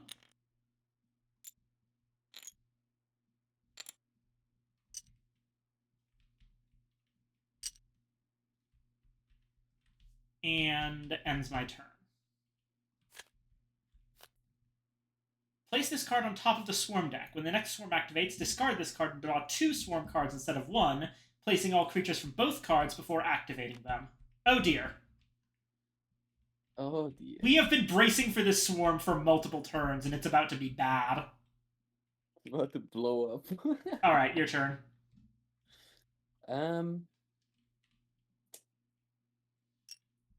I'll move 1 for this thing, which will be... Ooh, extra flame die. Now, you could put that on your flamethrower, or you could put it on the plasma charger. I think I'll put it on my flamethrower. Alrighty. Because I'm gonna go pick up another one. 1, 2. There we go. +1 explosive die. Yeah. So then I've 1 more action. I can't really kill the Brood Nexus, annoyingly enough. I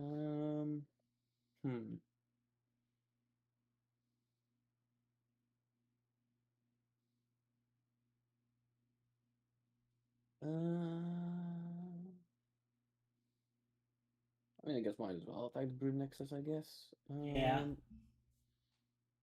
No real reason So not to. I'll just do a flamethrower attack, which is 4. Yep, 4 dice. Just 2 damage.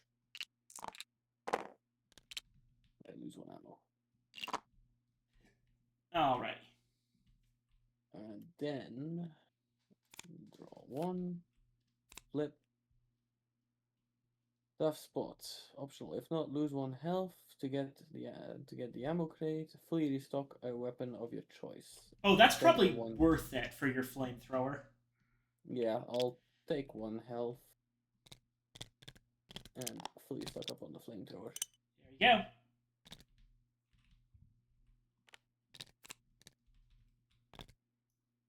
Alright. Then it's your turn. Okay. Remember, supply pod is a thing. Yep. I'm thinking about it. Okay. Call down a supply pod.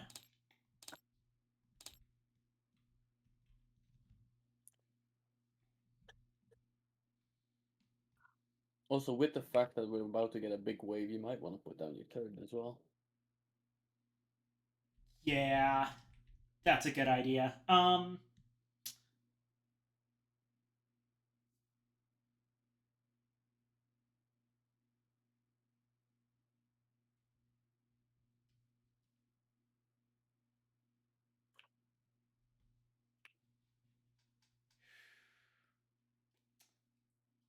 I will...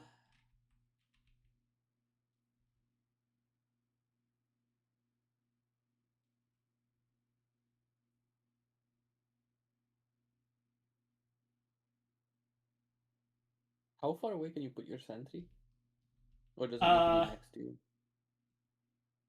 Adjacent to me, yeah. Oh, okay. Because I was gonna say you could go over to that token and then put down the sentry and then pick up a thing, the pod, but it needs to be next to you to be able to pick it up immediately, right? Yeah. I think that I'll do the supply pod next turn. So here's what I'm going to do. Okay.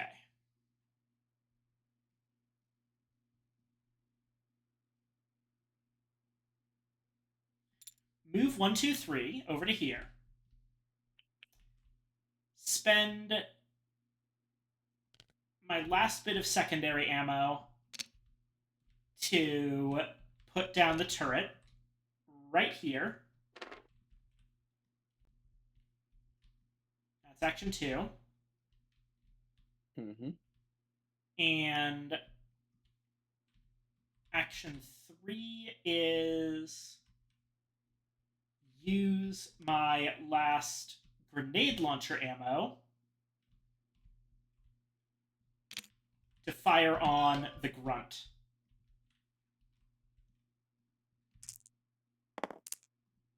And that kills.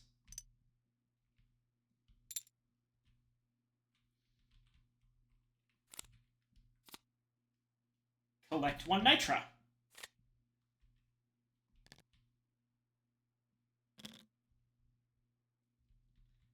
Your turn. Event card. Sorry? Event card. I did. Oh, you did event card. Oh. Sorry, that was the nitra. Apologies. It's the ouch card again. I was expecting an increase in the threat. Nope. Okay, so I will start by using my flamethrower to attack the Brood Nexus. That kills it. Yep.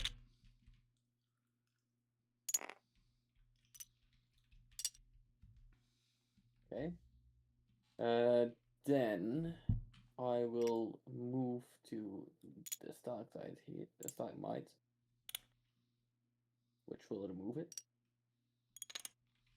Also showing this, which then I'm going to pickaxe once on the egg. All right, we've got 3 eggs.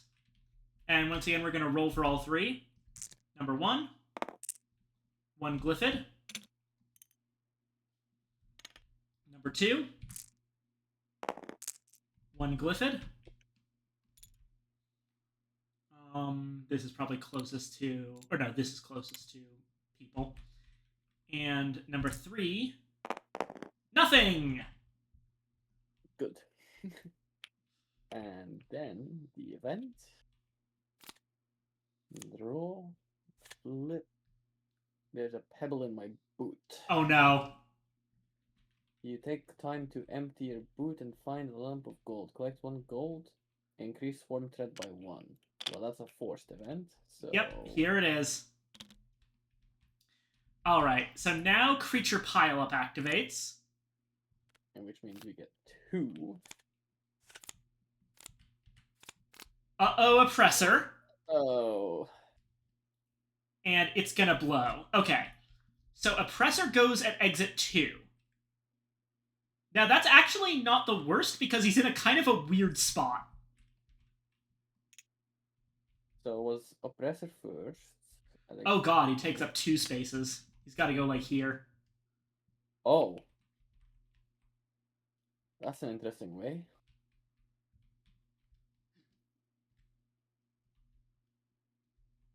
Because I'm pretty sure he's gonna end up getting blocked by grunts. Yeah, pretty much.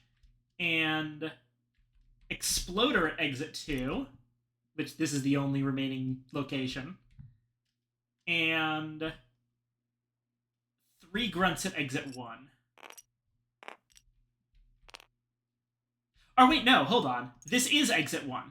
This is exit 2. Honestly, that's even better. Oh, yeah. Well, I guess you can just rotate, no?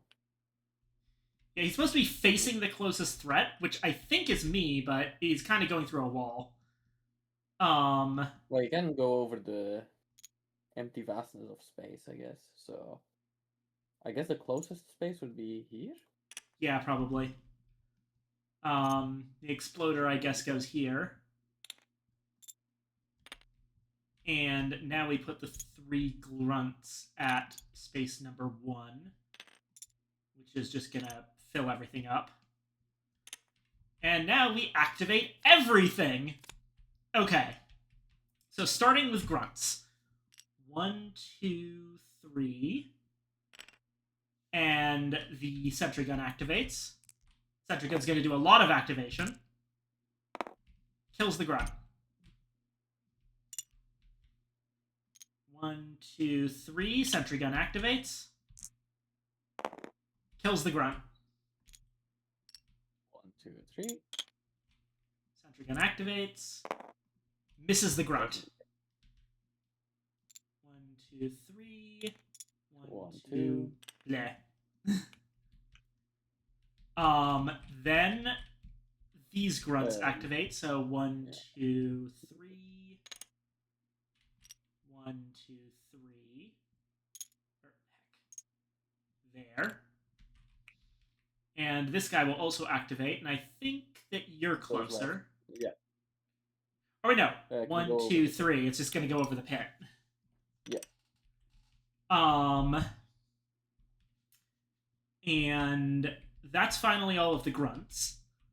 Next up is the exploder, which is gonna go 1, 2, 3, I guess, onto the platform. Sure. And the oppressor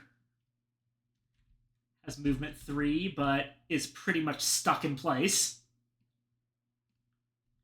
I guess he can kind of like shift himself to be more like this. Sure. So we've got a like a 6-car pile up over here. All right. Cool. Your turn. Not as bad Oh, no. as I was expecting. Wait, was that just your turn? That might have just been your turn. Yeah, it was your turn. You were the one who got the pebble in your boot. So it's my turn. All right. I'm gonna start by mining. 2 hits. I'm taking the alien egg. I know this is a terrible time for it, but... And then you can also take a golden nitro. Yeah, I'm gonna take the, You have more gold, so probably nitro. Yeah, I think that that's ideal. Nitra, yeah. And then we're gonna roll for all 3 entrances to see if they get even more grunts. Entrance 1 gets a grunt. Entrance 2 gets nothing. Entrance 3 gets nothing. All right. Number 2, resupply. Gonna call down the supply pod. Should I put it here? I think I'll put it here and then platform afterwards. Just make it so that you can get access to it immediately. Right? Yeah, I think I still have to use 2 actions, one to call it and one to actually activate it, which makes sense. You do have to wait a little bit in the game, so I'm going to activate it, and let's see what it has. 6 primary ammo, 3 secondary ammo, and 3 health. Do you mind if I take most of this? Go ahead. Alright, I'm going to refill my health. So what ends up being left is 1 health and 1 primary ammo.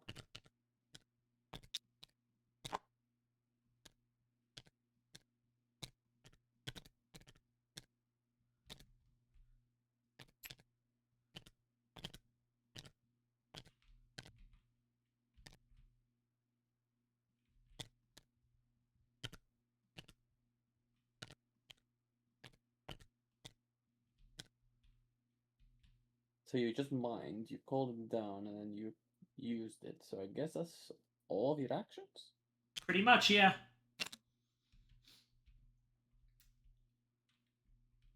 Alrighty. Let's see. Cave tremors. We might get knocked down. Yeah. I get knocked down.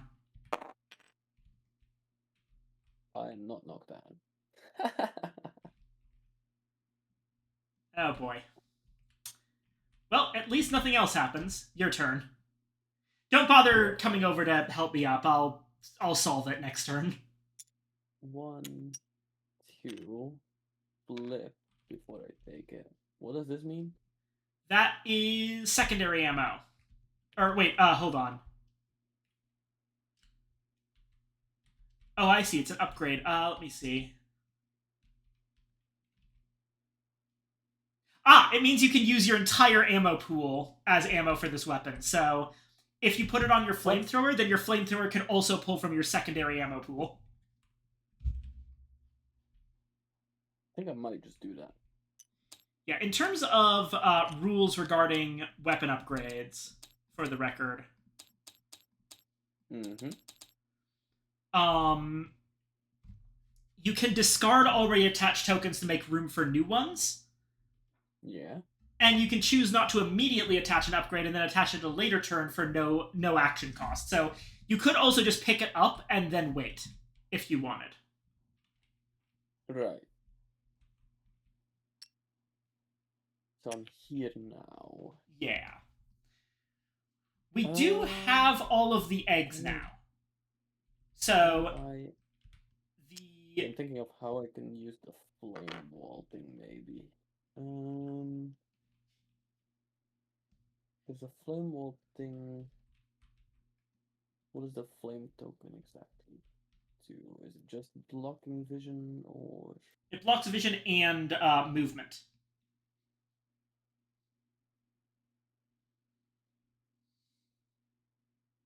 So,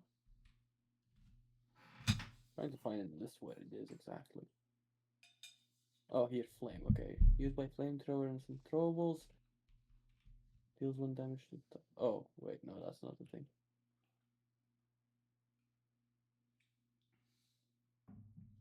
Wait, no, is that the thing? Flame. Oh yeah, it is.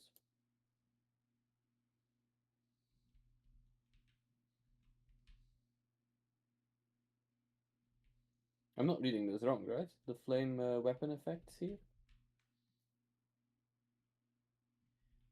Flame weapon effect, that's not the flame wall. That's just the Oh.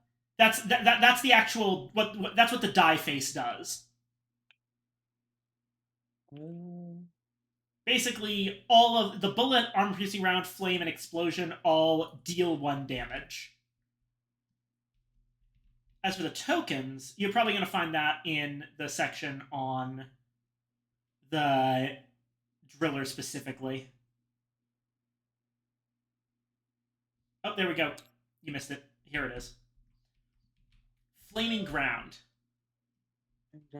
Twice per turn, spend 1 action and 1 ammo to roll 2 flame die against a target space within 3 range. Apply damage from the dice to any target on that space. Then place one. The first token is placed on the space that was targeted initially. If it is empty at this point, otherwise place the token on an empty adjacent space. The 2 other tokens are placed on a connected empty, possible still within the range of 3. Flame tokens block creatures' line of sight and movement, even flying ones. If a creature can only be spawned on flame token, remove the token and deal 1 fire damage to the creature. Check for resistance. Okay. So the one problem is it has to be an empty space, so you can't put it on the tunnel exit. Those are only empty for the purposes of creature movement. Yeah.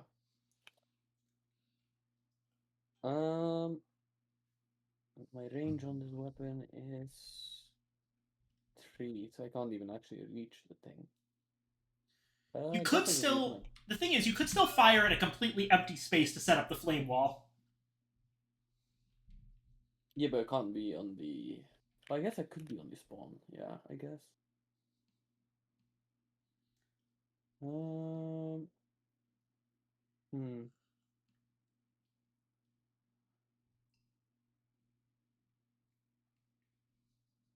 Sure. I guess I'll fire here to do no damage, but put 3 flame tokens. Alrighty.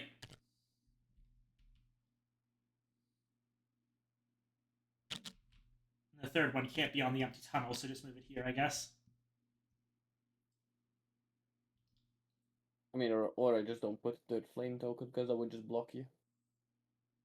It's not going to block me. I'm about to put down platforms. Oh yeah, I guess. Um.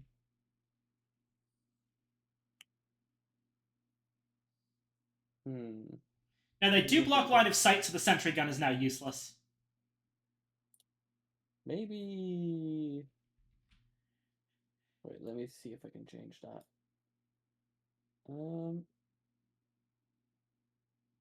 A better way of doing this.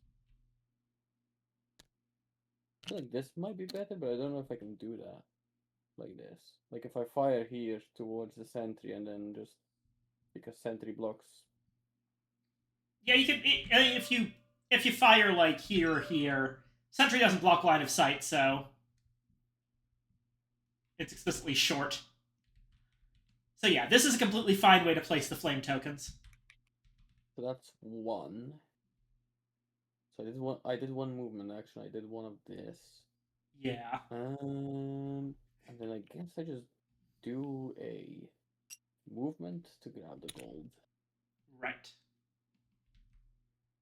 Oh, I forgot to actually remove the nitra for the resupply. And then the event. Flip. Web spitter exit Place one 1. web spitter. Oh, and exit 1. All other creatures activate. Web spitter goes here because it's closest to us, and everything except the web spitter is going to activate. So okay. So 1, 2, 3. Then this moves 1 closer, 1 closer, 1 closer. Well, actually, hold on. It's going to start trying to move around. So it's going to go 1, 2, 3. 2, okay. 3. 2, 3, and so on and so forth. Right. 1, 2, 3. 1, 2, 3. 1. And then Exploder next is moves this 1. and then that's basically the rest. Done. I think the flame will only last for 1 turn, I guess, or until my next turn, I guess. Let's see.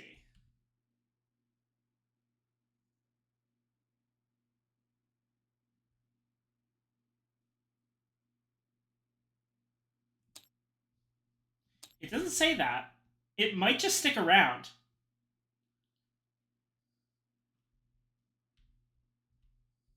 Huh. That seems very powerful.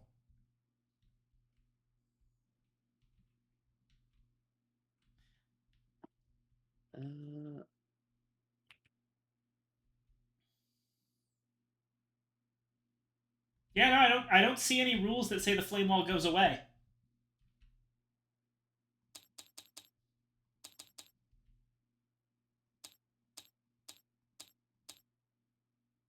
Page 29, flame counter. Take back all flame tokens at the start of your next turn. Oh, where does it say that? Should be somewhere on this page, apparently.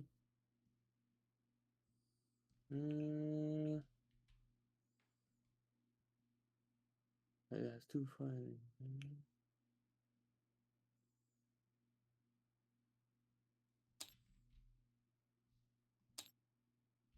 Where did you find that text? I just looked it up. I see. Apparently that's in the first edition rulebook. First edition rulebook should be right here. Apparently page 29. Let's see. Take back all flame tokens at the start of your next turn. Apparently they missed that in the more recent rulebook. Now the question is that a balance change or is that they made a mistake? Well, we'll see. Either way. And it says end of your... Did it say end of next turn or start of next turn? It's start of next turn. Got it. Okay. Alrighty. So, my turn then. Well, I stand up, for one. And then...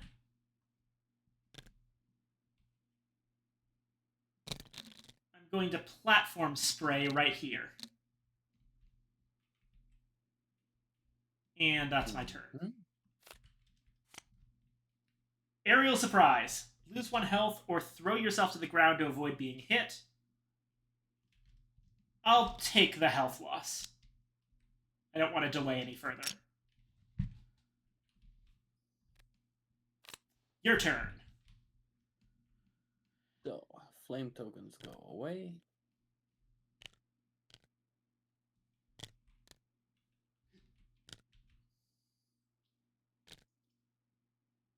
Put all 3 of these back.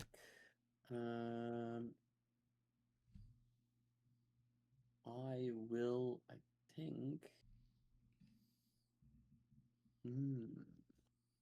What am I gonna do? That's a good question.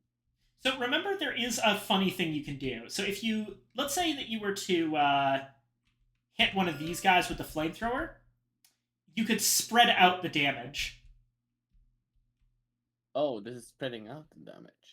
So let's take a look at the rules for damaging once again. Over to here. It's somewhere here.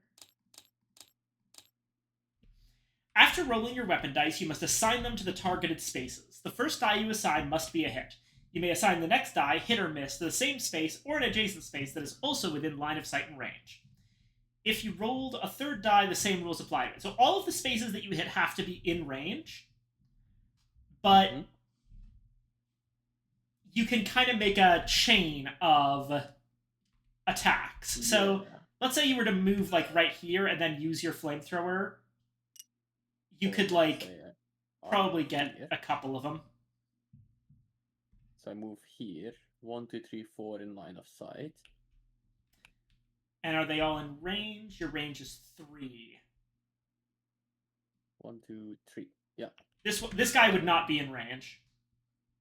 Oh wait, yeah, actually, yeah, no, he's not in range. So maybe instead of doing that, I'll just move myself here. So I've 1, 2, 3, 4 in range. Where were you? You were here before, right? So 1, 2, 3. There we go. Okay. Oh, a double flamer? Okay. So 2 flame gets assigned, I guess, to the first one, and then 1 flame to the next, and then the rest don't matter. I suppose not. Because I don't think I can spread out that too. You cannot. It's individual die results. So this guy, and I guess oh no, it needs to be in line, so these 2 have to go. Yeah.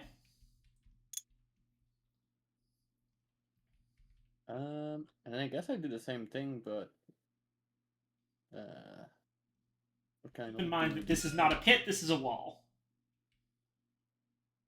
Ah, yeah. I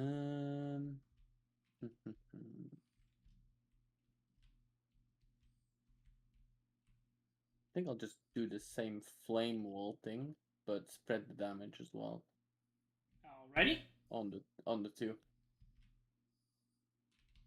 So basically you're aiming here, then you're going to spread the damage, and then you put the flame wall like... Well, the flame wall has to start on this tile, so that doesn't really do anything. Yeah. I guess it can kind of move the grunt away from me down there. So I guess, yeah, sure. So 3 dice.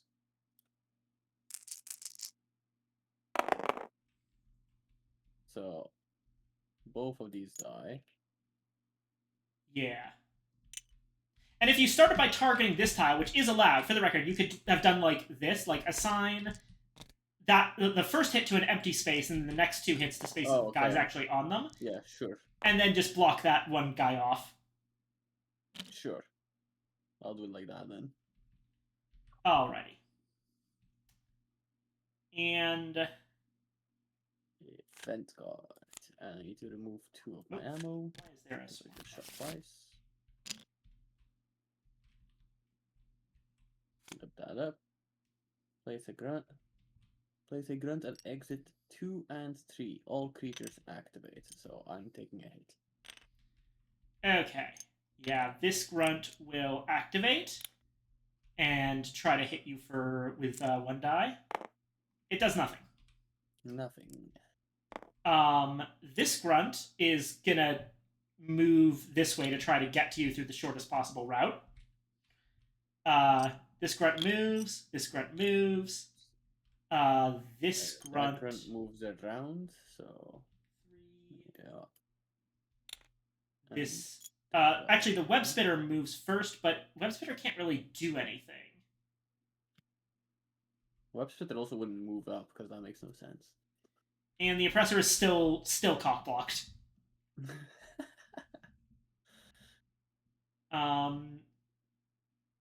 Also, or no, this one doesn't. It's you're unfortunately blocking the sentry guns. Line of sight, yeah. Yeah. Okay.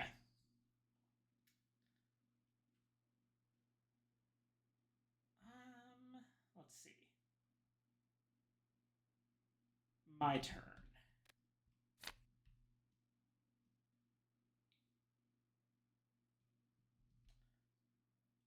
I think I have an idea. I'm going to activate my Tunnel Carver.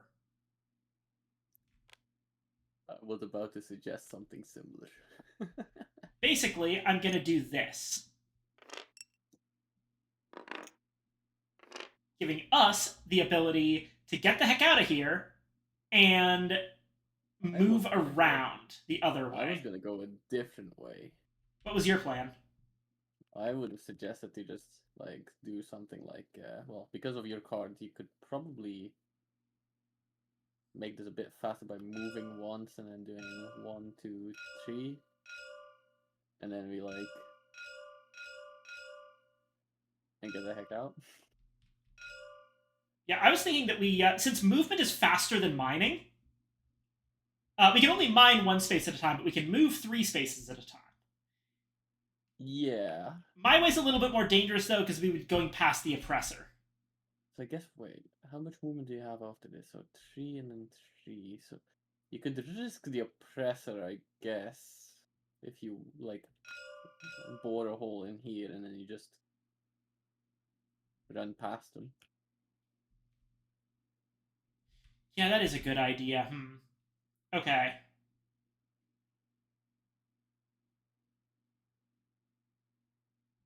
If I bore a hole through here,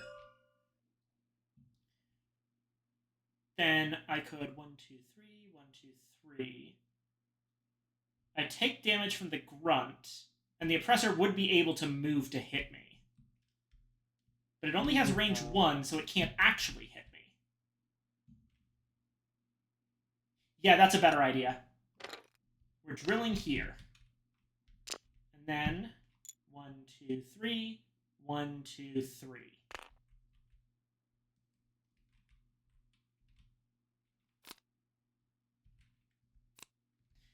Oh god, mission-specific event. I don't think that had activate in it. Oh, thank god I didn't get knocked over. That would have been really bad if I got knocked over.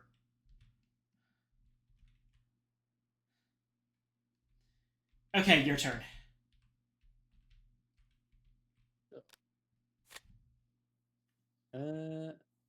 So I can move 1, 2, 3. Also, these go. Yeah.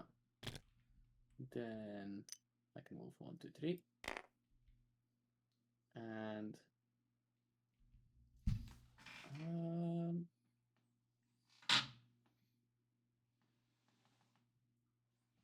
feel like I should flame wall.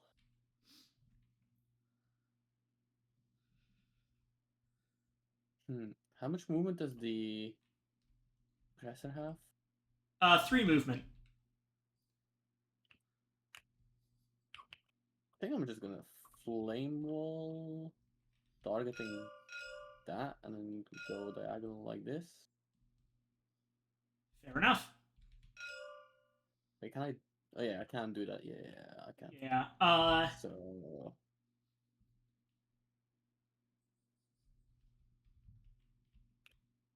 3 dice. or wait, I can spread damage between these guys. How much damage does the web splitter do? Or health? 2 health on the web splitter. I 1 say, health on that guy. yeah, the web spinner is potentially dangerous because it can immobilize us. We really don't need that right now. It'll be a slightly imperfect flame wall, but but then if we spread the flame wall so it's like bam, bam, bam, or even bam, bam, bam, then we're leaving an empty space for the oppressor to like move into and then block us off from the thingy. Copper Dinosaur, is this the Deep Rock Galactic board game? It is. You've got a situation with a Glyphid Oppressor, but we're very, very close to the thing.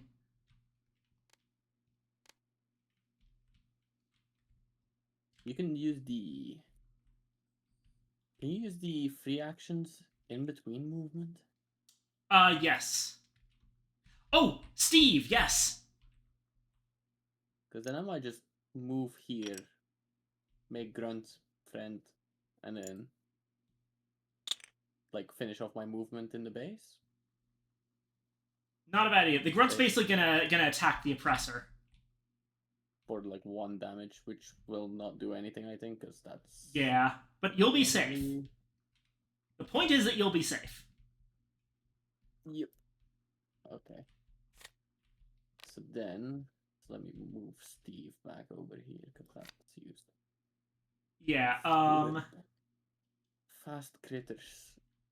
Increase 1 threat by 1. Okay, the Oppressor takes 1 damage.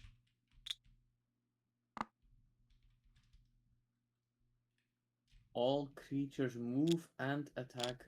Frozen and stunned creatures do nothing. Oh boy. Remove their condition instead. That's not great. Okay. We're just gonna have to deal with this. I'm going to be taking a lot of damage. Okay. First here. So, this Grunt's just gonna attack me. Isn't he still friendly? Nope, that's only for 1 round. It says temporarily, see? Luckily, he didn't do anything. Oh, I see. 1, 2, 3. 1, 2. 1, 2. They can't get to me. Doesn't your sentry fire? Or is it down Oh, now? good point.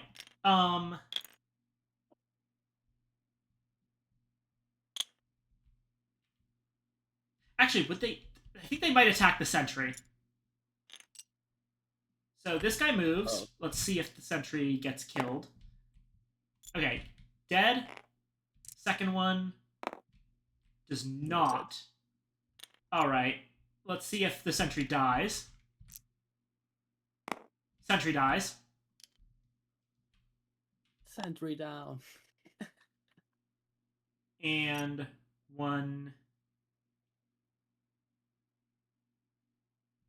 Creatures move through other creatures. Probably.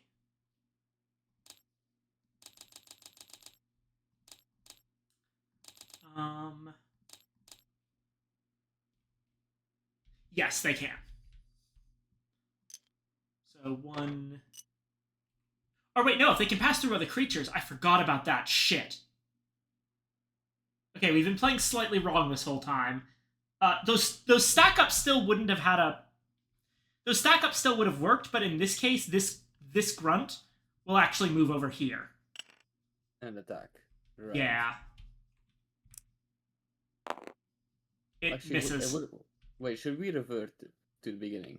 Because I think this would be slightly different, depending on how you do this. It would come out the same way. the first grunt would go here, second grunt would get murked, and the third grunt would manage to kill the I suppose no, wait, yeah, you're right. So they started out like this, and the sentry gun was here. So it depends on which one you're supposed to be using first. They can go in basically any order. Because if you do any order, then like, if you say furthest first, then like this guy. Did we move this guy already? We did not move this guy. So then 1, 2, 3. That probably procs the sentry. Nothing happens. Doesn't get killed. Sentry missed. So then this guy can't move over to this way. So this guy would probably move and attack the sentry. Gets killed by the sentry. Dies. So then this guy moves And attacks me. Doesn't hit.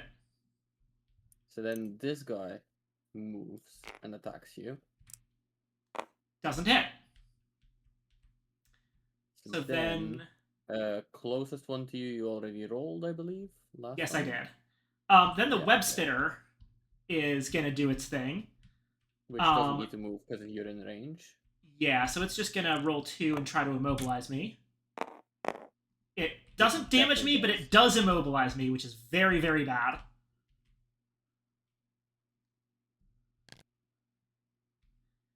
And then the exploder, I think the exploder does reach me. Yes. And then it's gonna attack in range 1.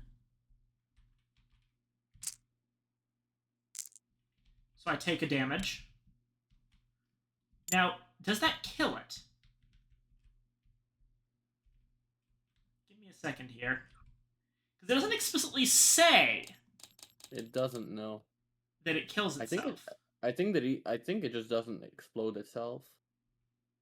No, it does destroy itself. It says it in the description. Oh. Okay. That's not great. And so with that, the oppressor can move up here. Or like this, I guess. So it's facing me. Yeah, I guess it would do that. And it's going to attack me for...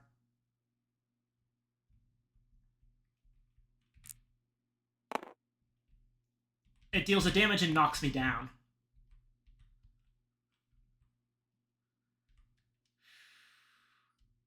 Okay. Oh. How you doing? I'm gonna be real. I am not doing good. All right. I guess it's my turn then. Oh yeah, right. It's your turn now. Shit. Okay. I can't do anything if I'm knocked down. I'm not stunned. I am webbed though. Okay. I can roll 2 to get myself up, and then what can I do here? Tunnel Carver was... I should have just gone with my original idea and gone all the way around. Fuck you.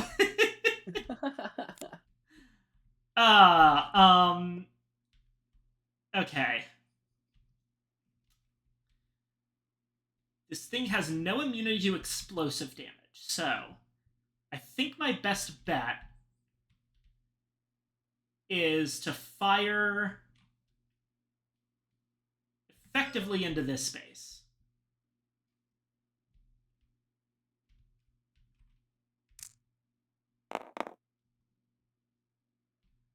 All right. I take out a grunt. Oh wait, no, that was only supposed to be 1 die. Either way, it's a single hit. It's the HE grenade. Yep. One of them goes down, and the oppressor takes a damage, and I'm going to pop rock solid in order to do an extra damage. Okay. And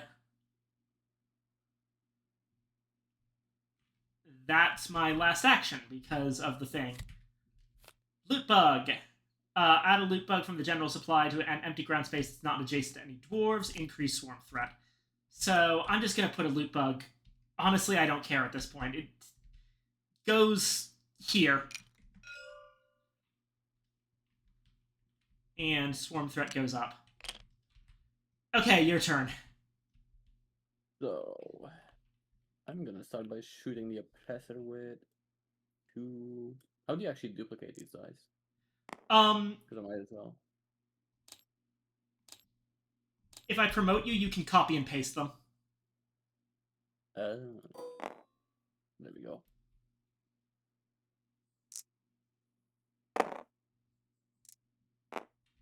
Two damage and move 1 back on the oppressor. Alrighty. So, okay, how does the So- scare actually work?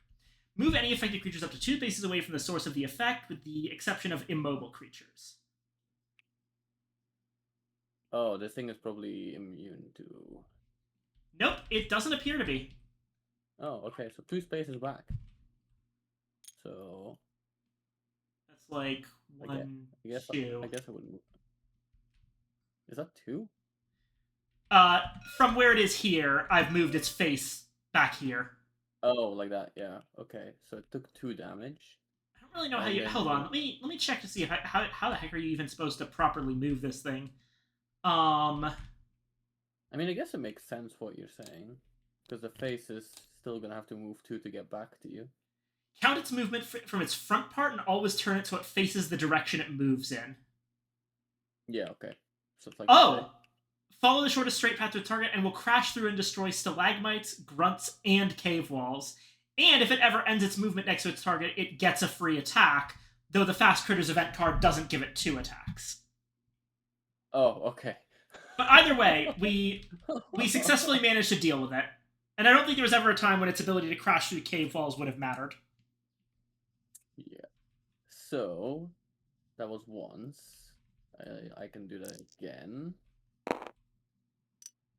For another 2 damage. I think that's dead now. Because it was on 3 lost. Yeah, it was minus 3, then 4, it was so 4, 5, and then 6, 7. Yeah, okay. Oppressor's dead. Holy shit. Lock and load. Give 1 ammo of both types to another dwarf. I mean, you're kind of full on ammo. Oh, sorry, I forgot to actually use my ammo last turn.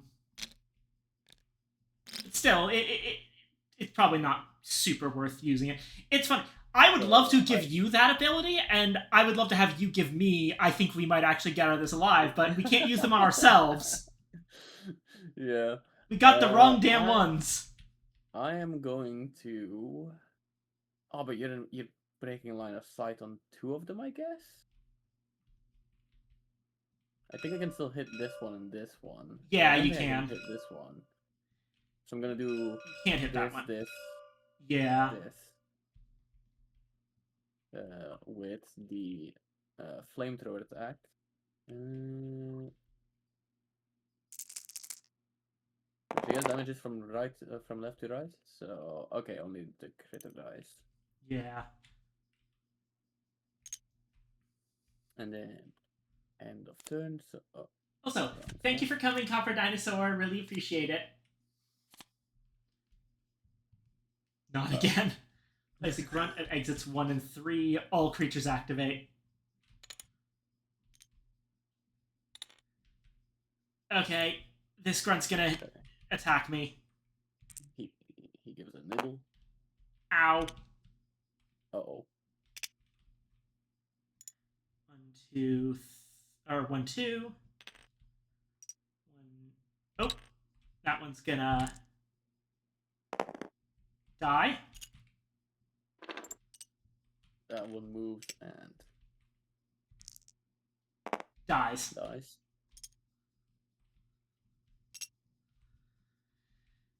High value sentry gun. Yeah. 1, 2, or no, it doesn't even have to. No, It's just gonna doesn't need to move. shoot at me again. And it hits me with a web again. So I just lost my web and now I'm webbed again. So I can help you out of that, right? The web, Yeah, I'm yeah. not certain. I guess not anymore because it's my turn just ended. So yeah. The web symbol. No, yeah. Okay. That said, I'm in a better situation. I'm going to use my Warthog. Feel free to drop us a supply pod if you need another one. Okay. Here's what I'm gonna do. Bullet die on this grunt. Warthog has a range of 3.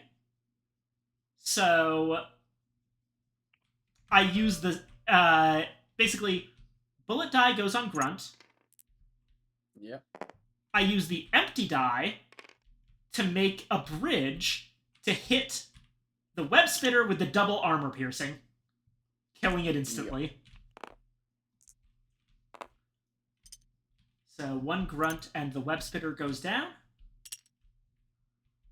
And then I'm gonna... That took an ammo. You know what? Now would be a good time for you to use lock and load. Remember, you can do these out of turn. Oh, then sure. Go ahead. Awesome. And there we I go. thought it was supposed to be used on your turn.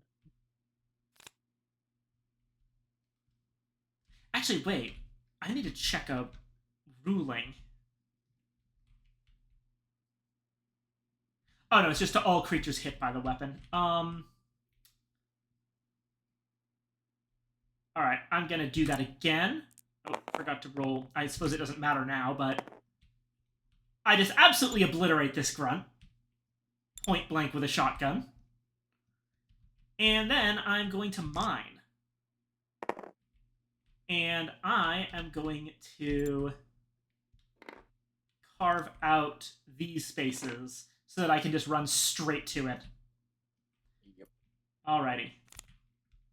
Unsettling rumblings. And that triggers a swarm. Slice and dice. 1 slasher at exit 2 and 2 grunts each at exit 1 and 3. Slasher at exit 2. Grunt. Grunt.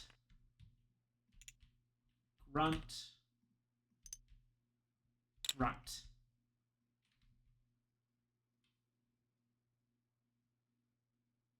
And activate everything. Okay.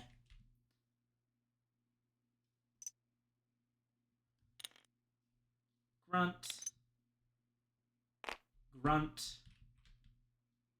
These guys are going to try to run up on the sentry gun because it's closest.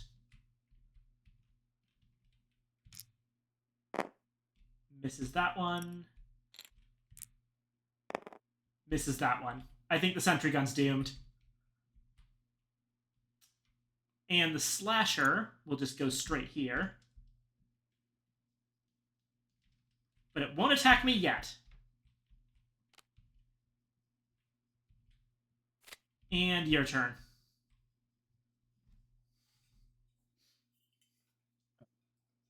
But there is actually a deep dive campaign. What the fuck?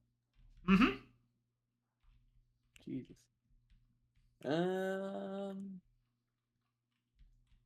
Right, what changed? Okay. So I've 1 more flamethrower ammo, so I might as well just use that. So 2 flames, so slashers Have 2 health. Yeah, I guess I just killed a slasher.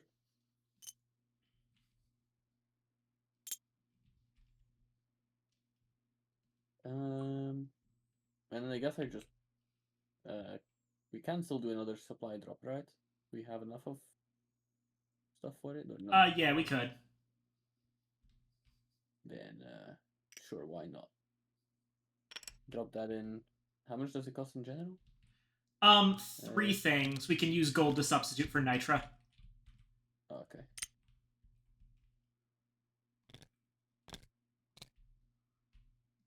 And then draw one of these.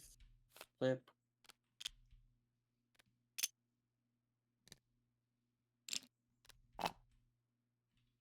I guess I take like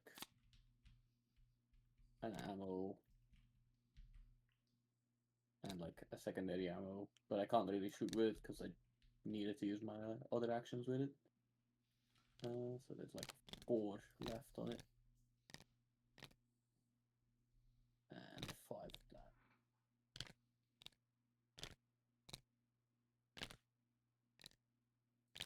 that. And 1 health. And Oh. that's the end of my turn. All right, event.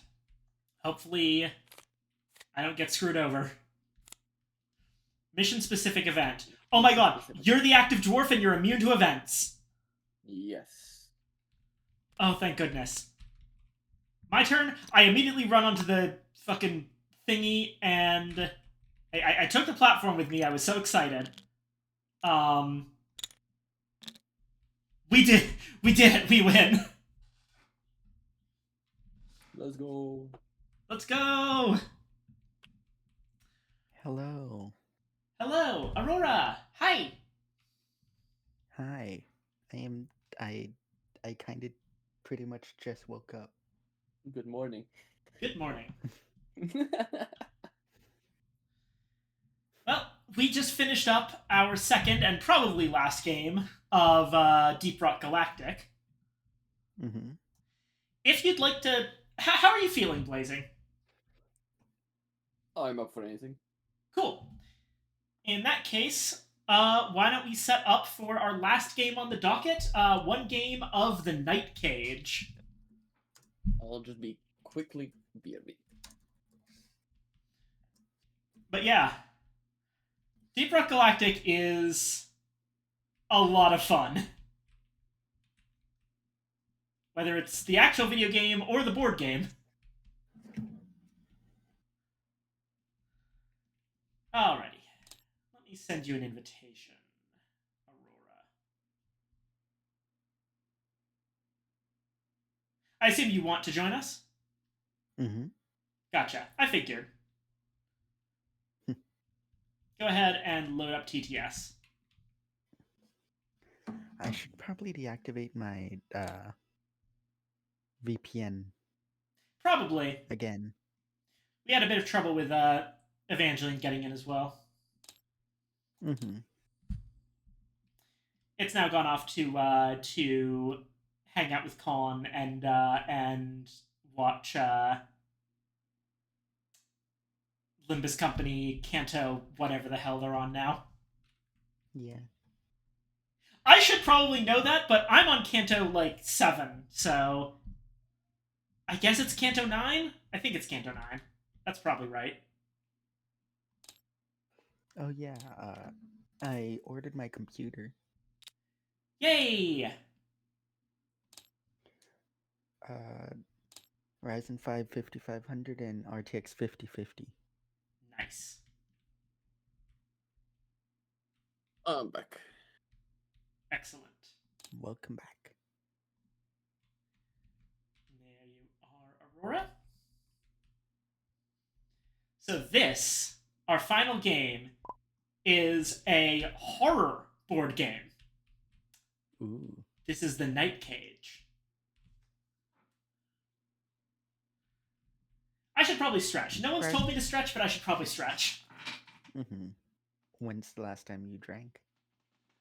I have been drinking fairly regularly, but I'll take another sippy. Long steak. I'm surprised you didn't choose green. I will. I was only on red because red was the last thing I was on because I was playing engineer in Deep Rock. And engineer is always red. Oh, there's a difference between these? Nope, not at all. It's just that Aurora knows that when there's a possibility, I tend to choose green. Mm-hmm. Unless someone else already took it. Yeah, because I am Snick and have green scale. Mm-hmm. So there is no yellow in this, so I should probably move myself. How do you move yourself in this?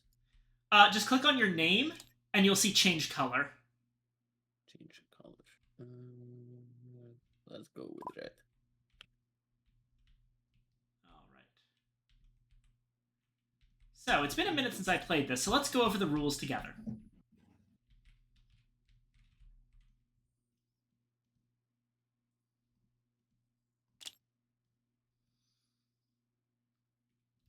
You awake in the dark, your body cold, your mind blank. You have nothing but your fear, your candle, and a question. How long will your light last? You awaken to discover that you and several others are imprisoned within a pitch-black labyrinth. The rough-hewn stone passages provide barely enough room to crawl through, and the walls claw at your skin as you pass. Equipped with nothing but dim candles, you must work together to explore the maze and escape. Distressingly, the weak candlelight only illuminates your immediate surroundings, where still you're beginning to suspect something else is moving in the suffocating darkness, just beyond the flickers of your candle, and it despises the light. Oh, I've been meaning to ask something. I hope it's not too personal, but it has been bothering me not to know. How the hell do you pronounce your username? Okay. So it depends on which username you mean. I'll give you pronunciations for all of them. Don't worry, it's not too personal at all. So, you can usually just call me Anna, but for my full Twitch username, it's Ananta Shesha Archaeologist. Ananta Shesha is Indian. It refers to the king of all serpents that I think holds up the world, if I'm remembering correctly. It's Ananta Shesha. It's probably a little bit easier to figure out if you spell it the original way, which is that. Ananta-Shesha. I just put it all together into Ananta Shesha, but it's pronounced the same way. Yeah, Ananta Shesha. As for my actual username on in the top right of the screen and on Discord, it's Viking. So that's the other name I go by. That's a much older username that goes back to my original RuneScape username of all things. It's... I'll just very broadly say it is a variant on my name. Bit of a weird one. It kind of came there backwards because I picked my name after I picked this username. But yeah. Oh, hold on. I need to check my Discord messages because holy crap, there's like... Oh! So, okay, one from Aurora and 30 messages from a Table of RPG group. I'll check those later. I'm going to give you a shout out when you show up on my streams, and I feel like an asshole not knowing how to say it. Oh, I'm so sorry! I should have explained this better. Right, Ananta Shesha. And don't feel bad. Listen, I'll just tell you right now, my birth name, not the name I tend to go by nowadays, although I don't mind it. It's not like a dead name to me. It's a completely gender-neutral name from the first, so I still go by it for quite often. My actual real-life birth name, every single person I have ever met gets it wrong the first time. Because it's a very uncommon name, which also is an uncommon spelling of the uncommon name. And it's almost the same as a very common name. Like, literally 2 letters of difference. And the letters are just switched around. So... I'm not going to give you my actual name, but just as an example, imagine for a moment that my name was... I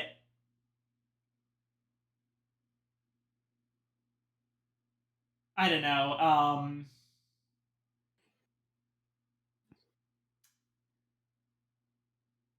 What's a good one? Good example.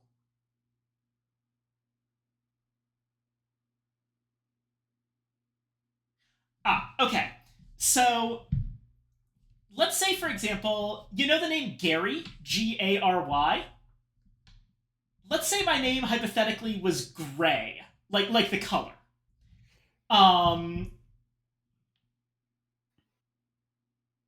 Everyone would initially call me Gary because that's an incredibly common name, and when people read the letters Gray, they would immediately think like, oh, that's Gary, right? And yeah. Yeah, that's another good example. Anastasia archaeologist versus Ananta Shesha archaeologist. Anastasia isn't exactly a common name, but it's one that people like know of generally. So yeah, I am so very used to no one knowing how to spell or pronounce my name. It's to the point where I'm not even mad about it anymore in any context. I just correct people politely. It's completely fine. I have been dealing with this my entire life. It has gone beyond the point where I am offended.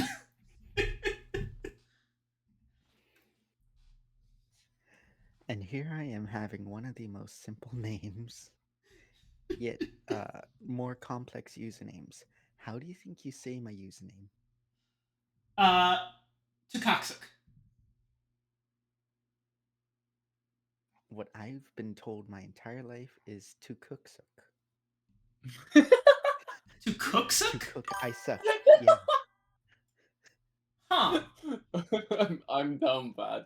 I'm reading something so bad. People often call me Cooper. I enjoy mocking. Yeah. I'm so sorry. I mean, it is a weird saying with the A right there not being an A. Yeah. Then again, it isn't originally English. Out of curiosity, what is it? Inuktitut. Inuktitut. Wonderful.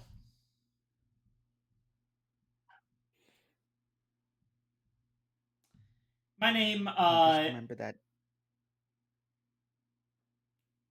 should also, sorry, I cut you off. Go ahead. And just remember that there aren't many online resources for learning it. Yeah. Learning Inuktitut. Tukuksuk. Got it. I mean, obviously, I'm still mostly going to be calling you Aurora, but... But yeah. But yeah, no, online, I either go by Viken, Anna, or Anantashesha if you feel like being fancy. And of course, username just has the word archaeologist in it. I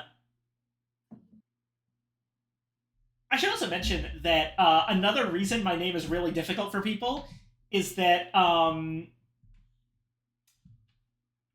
my last name is a combination of both of my parents' last names, and the whole name is also Greek. So it's a whole thing.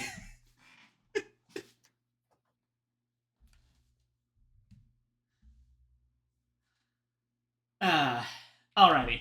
Where were we?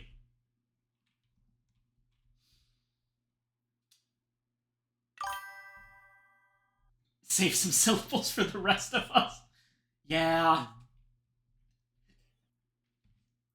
Cooperative tile placement game that traps 1 to 5 lost souls within an otherworldly labyrinth of eternal darkness. Each prisoner has nothing but a candle to aid them in their escape. Its weak light can only illuminate the passages directly adjacent to them. As players move, new pathways are revealed while old ones disappear, consumed in the darkness forever. Every move will require thoughtful consideration and collective strategy to keep your candles burning long enough to find the way out. To win, each prisoner must collect a key. That accomplished, the group must find and make their way to a single gate, Only when assembled there together can the gate be unlocked by turning the keys in unison, escaping the night cage. The prisoners lose if all 4 gate tiles have been lost, the prisoners cannot each collect a key, or the prisoners cannot bring all their keys to a gate before the darkness isolates them. This is like Forbidden Desert. I've never played Forbidden Desert. Only Forbidden Island, but I think it is similar, yeah.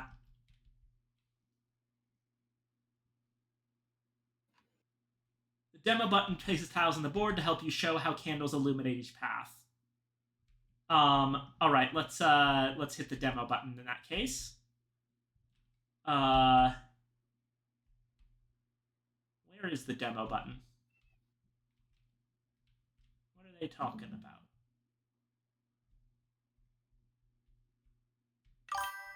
What demo button do you mean? Forbidden Island is also like Forbidden Desert. Desert is better in my opinion. Interesting. I'll have to check it out. It's probably on Tabletop Sim. Okay, yeah, I'm not seeing a demo button, so...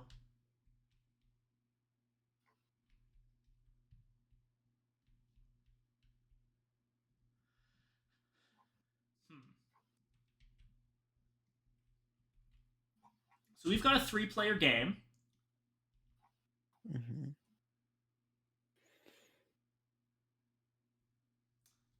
Each player controls their own prisoner, with the 4th prisoner being a dummy player. Full set of prisoner materials is set at the table as though a live player was seated. Control of the 4th prisoner is shared, beginning with the host or owner of the game. Play advances clockwise. On the dummy player's turn, holder of the 4th prisoner token controls the dummy. Afterwards, it's placed between that player and the next player clockwise. So yeah, we just pass the 4th player around, basically. We get to control a zombie, yay. Oh yeah, there's a little thing under the table. I don't know what it is. That is... It controls the fog. Mm. It just controls the fog effects around the board. Oftentimes when you have like stuff like that, you want to hide it like somewhere like under the table. Mm-hmm. As a way to just... Because I think that in Tabletop Simulator, when you do a mod like this, everything has to be connected to a physical object with a script attached. Mm-hmm. And so you often get weird little dummy objects like that.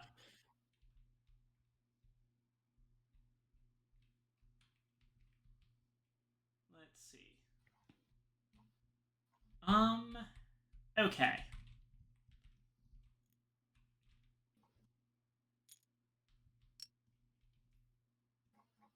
Click this button for the standard game. It will automatically count the number of players, swap to the quick side of the board, and provide all the materials necessary to begin.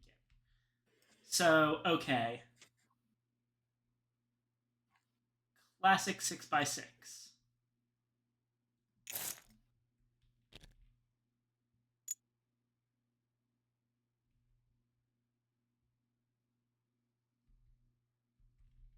Alrighty.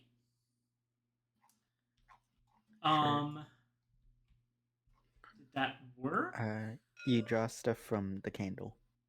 Yeah, I know that, but it should have...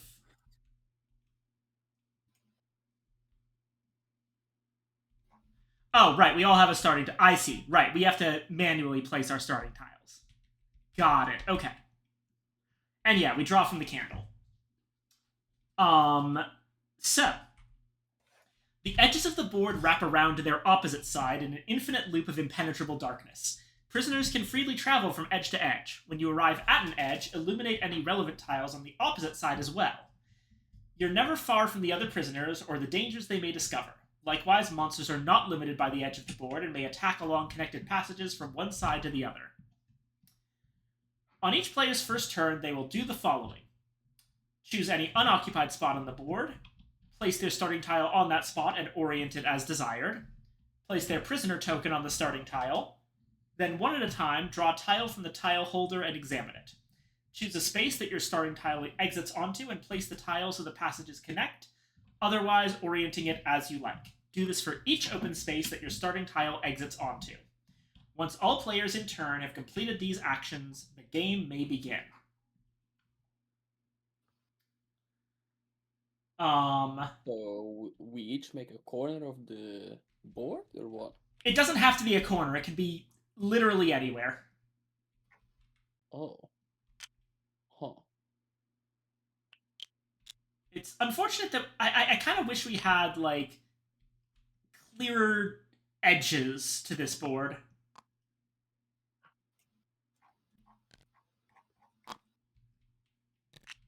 I think they mean like the actual edge.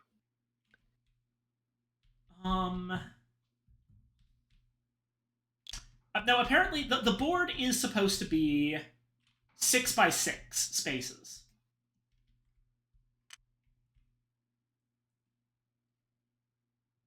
So, okay.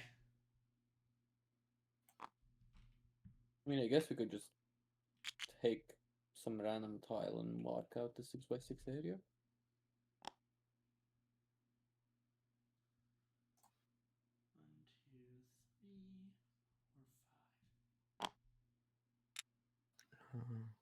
One, two, three.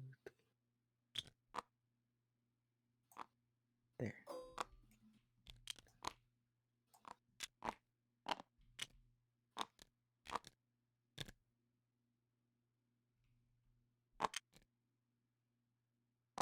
I guess that's an actual tile, though.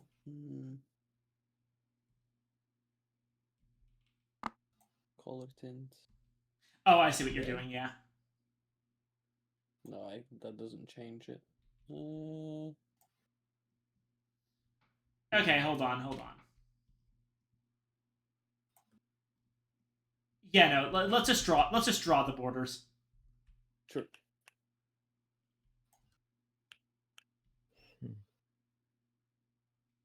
And I guess once we have the borders, we can just place whatever inside of it. Yeah. I think I might just do like this and then... Oh. Hold on, let me help you out.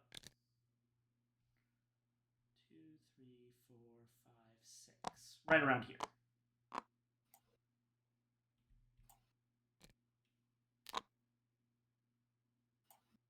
There. About there. Oh, right.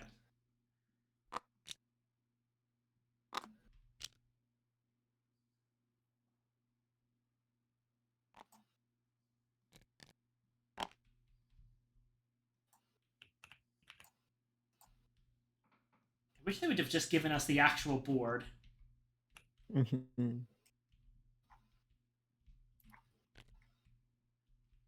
right, who's going to go first?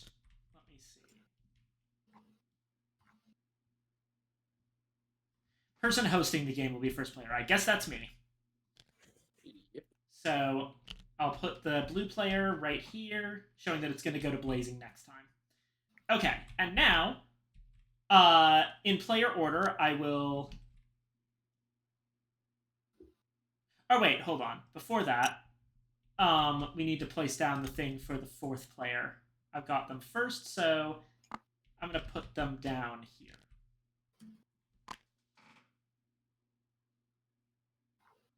Okay, and now we just draw...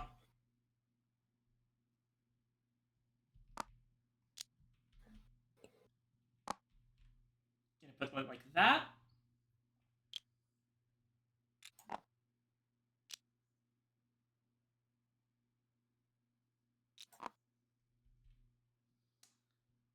All right, Blazing. Draw 2 tiles and connect them to your starting location. Isn't the extra one blue? Oh wait, yeah. No. Okay. I'm doing that one last. Let me rotate this way. There you go. And for the extra one,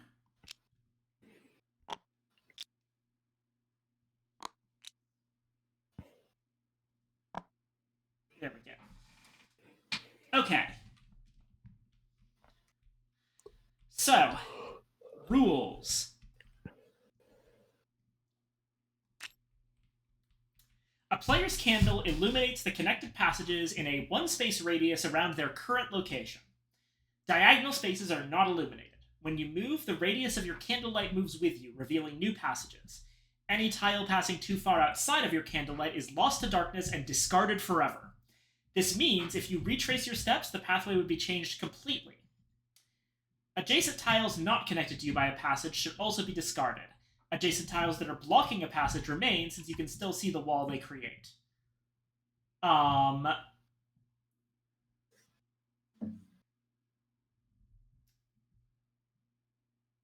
Starting with the first player, and proceeding clockwise, each prisoner will take a turn. As this is a cooperative game, discussions on strategy are encouraged, but all final decisions fall upon the player controlling the prisoner. Each turn, you must choose to stay or move. If you stay, you gain 1 nerve token, discard 1 tile from the draw stack face up, so you can see what was lost to the darkness, and put it on the discard. If the tile you would discard is a monster, do not discard it. Instead, you must replace one of the tiles connected to you with that monster tile. Staying does not trigger monster attacks. If you stay on a crumbling tile, such as your starting location, you fall when it crumbles this turn. See pits. Falling can trigger monster attacks. Moving. You move 1 space along any passage onto a connected tile. Passages are too narrow to have more than 1 prisoner on the same tile. Gate tiles are the only exception. Any number of prisoners may occupy a gate tile at the same time. Then you do all the stuff about illumination. Okay. Starting tiles, straight passages, 2 of the T passages, and key tiles all show thin crack lines around them. These are crumbling tiles. Crumbling tiles collapse into pits the turn after you step on them. When a pit forms, flip the tile over to reveal the pit graphic on the back. If you decide to move, it collapses as you scramble onto the next tile. If you decide to stay, you fall into the pit this turn. Pits remain until they are no longer illuminated, then they are removed as normal. Falling into a pit does not mean certain death. On the contrary, at times it is even helpful. In this unnatural place, falling into a pit will eventually cause you to fall back through the ceiling back into the labyrinth. A prisoner may even choose to jump into an adjacent pit they are connected to. Whether you leap into a pit by moving onto a pit space or just by having one form beneath you when you stay, falling into a pit will end your turn. You place your prisoner off the board as you fall through blackness and void until the beginning of your next turn. Place your prisoner token along the board edge, either by the edge of the row or column you once occupied. Discard any tiles no longer illuminated by your light. At the start of your next turn, choose an empty, unlit space along the row or column you chose. Draw a tile to land upon and place your prisoner token on it. Illuminate any unlit connected spaces around you. Then take your turn as normal. However, there are 2 dangers. If you land on a monster, it immediately attacks before you illuminate beyond the tile you landed on. After the attack, move on to an existing adjacent tile or draw a new one. The monster becomes a pit. If you are falling, and there are no tiles in the draw stack left to land on, you fall in darkness forever and the game ends in a loss. If you are falling and there are no empty spaces, highly unlikely, land on an existing tile. Key tiles are drawn in place like any other tile. To escape, each prisoner must recover a key from one of the key tiles. Simply move onto the key tile and place a metal key token from the reserve next to your player's status card as a free action. A player can only carry a single key at a time. Therefore, a prisoner who reveals a key tile when they already hold a key is faced with a dilemma. If they walk away and no longer illuminate the space, the key will be lost. Additionally, key tiles are crumbling, so if you walk through the space, the key will be lost where the tile becomes a pit next turn. It is also possible that another prisoner blocks the only passage to the key, preventing others from getting to it. In the standard game, you can afford to lose only 2 keys without losing the game. However, a prisoner may pass a held key to another prisoner if on one of the prisoner's turns, they are adjacent to each other by a connected passage. This is a free action. Gate tiles are drawn in place like any other tile. Gate's the only tile that can be occupied by multiple prisoners at the same time. To win, all prisoners must gather on the same gate at the same time with their keys in hand to escape. If all gates are lost to the darkness, there can be no escape and you lose the game. Wax Eaters. Wax Eaters roam the labyrinth, nightmarish monsters that despise the light and attack any soul that moves in their presence. They are the only monsters inhabiting the standard game, but they are to be avoided at all cost. Wax Eaters are drawn in place like any other tile. Once placed, Wax Eaters are motion sensitive. They will attack anytime a prisoner moves along, into, or out of a pathway connected to them in a straight line. Wax Eaters attack in all 4 directions simultaneously, as far as they can reach down an uninterrupted pathway, including around the wrapping edge of a board. An empty space without a tile creates an interruption that the monster cannot see past. Likewise, pits interrupt the pathway, and therefore a monster will not trigger, nor strike a prisoner across an existing pit.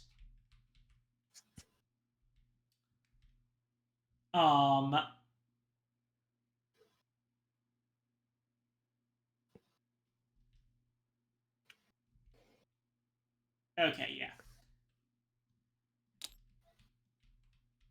Monsters are triggered to attack when a prisoner moves within their line of sight by falling onto one, and or in a chain reaction when another monster's attack hits them. While movement in their line of sight triggers an attack, moving out of a monster's line of attack evades their strike and its penalties for that prisoner. This is true of falling through a crumbling tile or leaping into a pit as well. It's like taking a side passage. The monster will be triggered, but falling avoids the attack.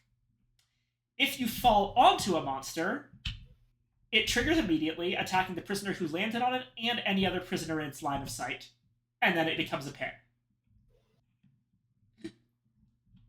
If a Wax Eater's attack hits another monster, that monster also attacks in a chain reaction.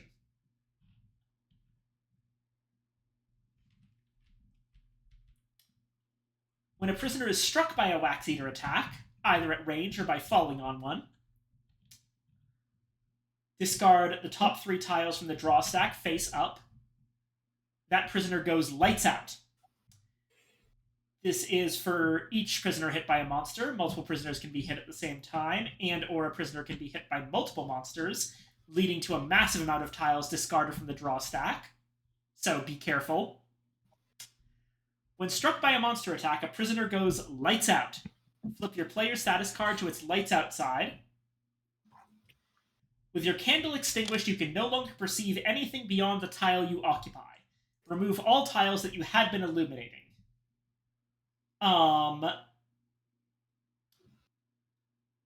Going lights out comes with these penalties. You are now panicked and compelled to move every turn. You may not stay without spending nerve. Without light, you move forward blind to the dangers ahead. When you move, draw a tile only for the space you move into and discard the tile from the space you left. If doing this moves you onto a monster tile, the monster attacks immediately. You remain lights out, discard 3 tiles, and immediately scramble onto an existing adjacent tile or a newly drawn one. Monster becomes a pit. When a lights out prisoner becomes adjacent via a connected passage to a prisoner with a lit candle, their candle is automatically relit. When a prisoner is relit, the player whose turn it is draws the tiles to fill in newly illuminated passages at the end of that turn. Flip their status card to the lit side.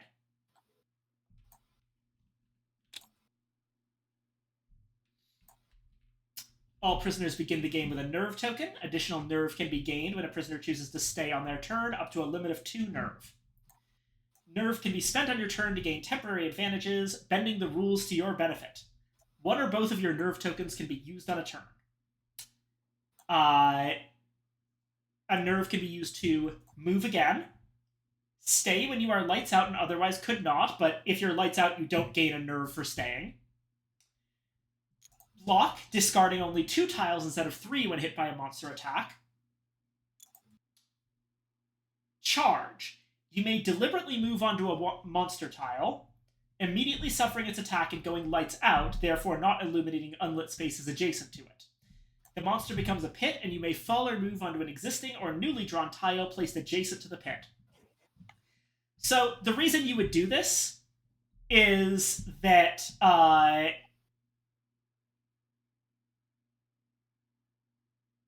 it's possible that that would be useful if someone getting hit is inevitable, and it's set up so that only you can get hit, but your friends might not get hit. You would immediately go lights out, and the tiles around the monster would not be illuminated by you. So that's a whole thing. And finally, sustain.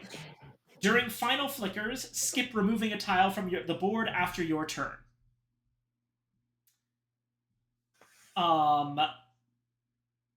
When the draw stack is empty, prisoners have only the final flickers of their light to make their escape. No new tiles can be added to the board. However, play continues with prisoners using any tiles still left on the board. At the end of each prisoner's turn, after removing tiles that are no longer illuminated, you must also remove one additional illuminated tile from anywhere on the board, unless nerve was spent to prevent this. A monster can be removed in this way. The additional tile is removed from the board only after all extra moves are made through spending nerve.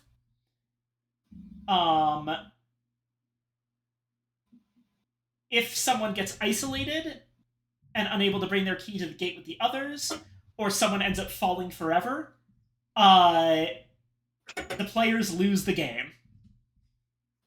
And that's it.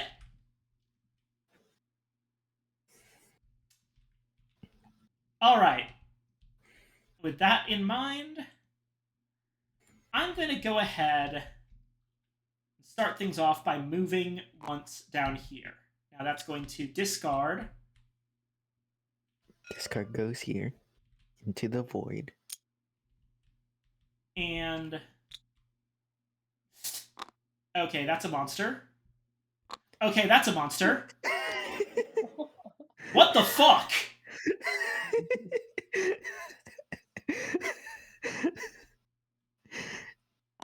I think I'm not going over there. You're going to just fall into the pit? That would still get blue hit.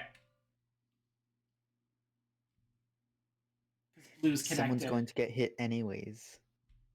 You can't Yeah. go side to side. You can't access me.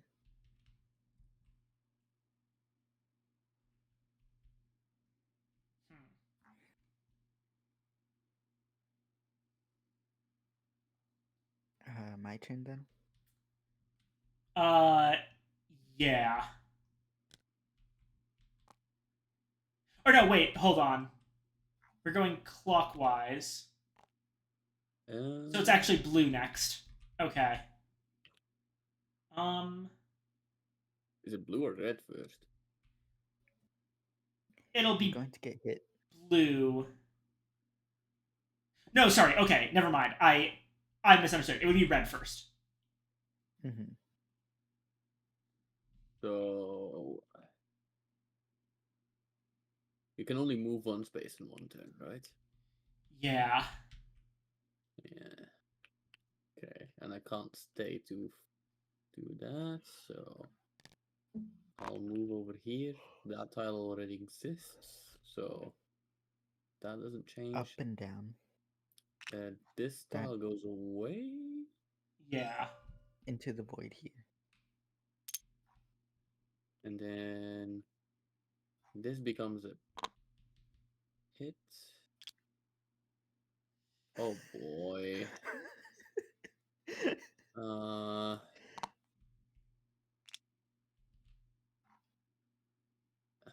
Oh, not great. And another crumbling tile. I think I might jump in. You can vanish into the void next turn, All right, it's blue's turn. and no one will be hit.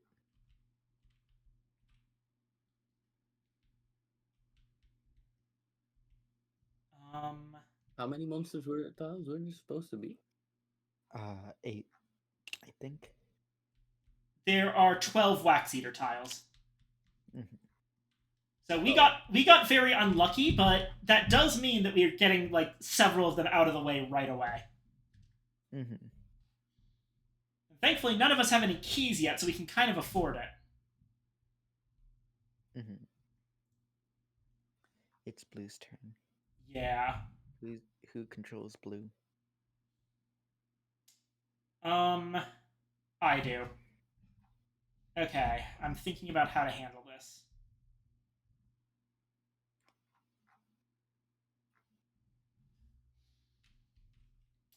I'm going to move blue here. Now, that activates... Wait, no, terrible idea, terrible idea. Because that would now activate this monster, which would chain react to this monster and hit red. Blue is going to choose to stay. Is that better? When exactly does falling through a pit happen? Pits form after you do your movement Before or stay. triggering monsters. If the tile you're on is a pit, fall immediately. Yeah, hold on. So you won't get hit. Well, you, the prisoner who moved onto the pit won't get hit, but anyone else will. You fall into the pit this turn. Okay. So unfortunately, falling into the pit will trigger the monster, and the same thing happens. The fact that these monsters are adjacent to each other is going to completely screw us over. There might be another thing you so this one triggers, that one triggers, this one triggers, Oh god. which causes that to trigger? No, it would stop here, Okay. because I would be blocking it, but that means we're going to lose at least 6 tiles. And unfortunately, I don't think that's Don't we lose all the avoidable. monsters? And don't we lose at least some? No. Yeah, we would lose all the monsters, right? Yeah, we would. Yeah, you know what? Blue's gonna move here. This turns into a pit. Monster triggers. Hits green for 3 damage worth of stuff. I'm going to discard my nerve token in order to...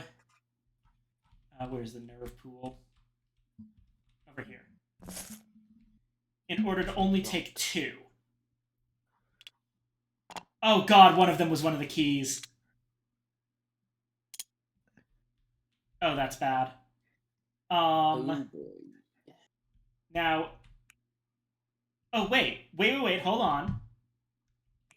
Does this happen immediately? I need to get the timing exactly right here, because we may be able to minimize this.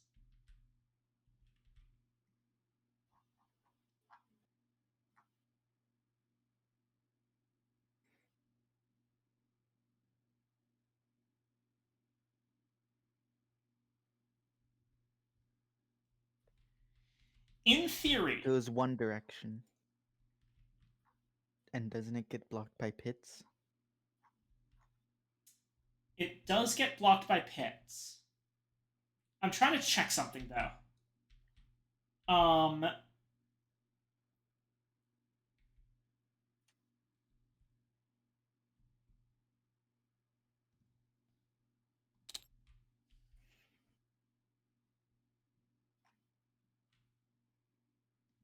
Okay, they do all their attacks simultaneously, but they are triggered one at a time, which is important. So this is the one that got triggered. And it hits green. And this one. However,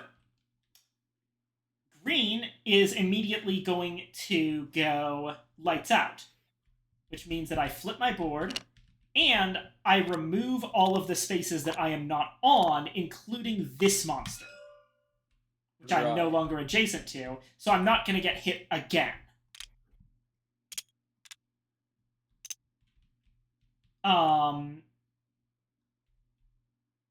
Then this one activates, hits red.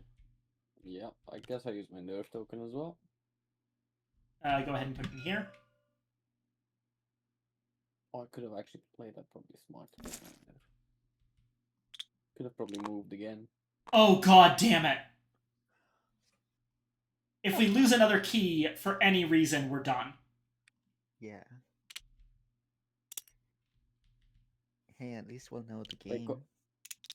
question: can you spend the nerve like not on your turn to move? It has to be on your turn. Okay. Mm-hmm. And then draw the next 2 tiles for blue. Yeah. Blue Wait. did get hit. Blue still has. Hold on. We might be okay. I just realized I should have done that first. Which means that these 2 tiles should have actually gone here and here. And it's a completely separate set of 2 tiles that were drawn afterwards, which includes a Wax Eater. Nice. Okay. Alrighty. That's less bad. And that's Blue's turn. So on to Aurora. So I guess I take the blue token now. Yep, you take the blue token. Yeah. Okay. So we lost 5 Wax Eaters, Yes. right? Nice. And there's only 12. A little under half.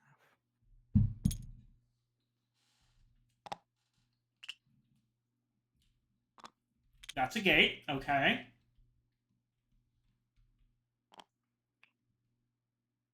I am going to stay next turn then, since blue will get a key.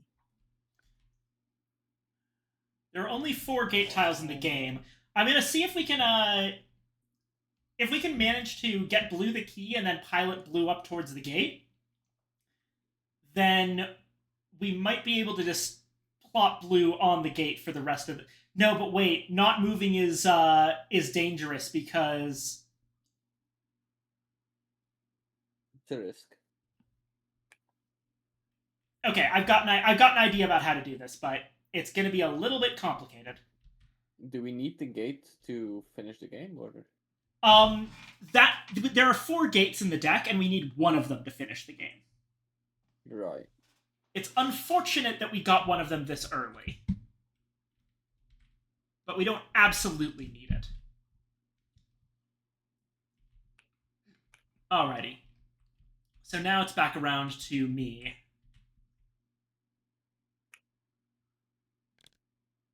I'm going to move.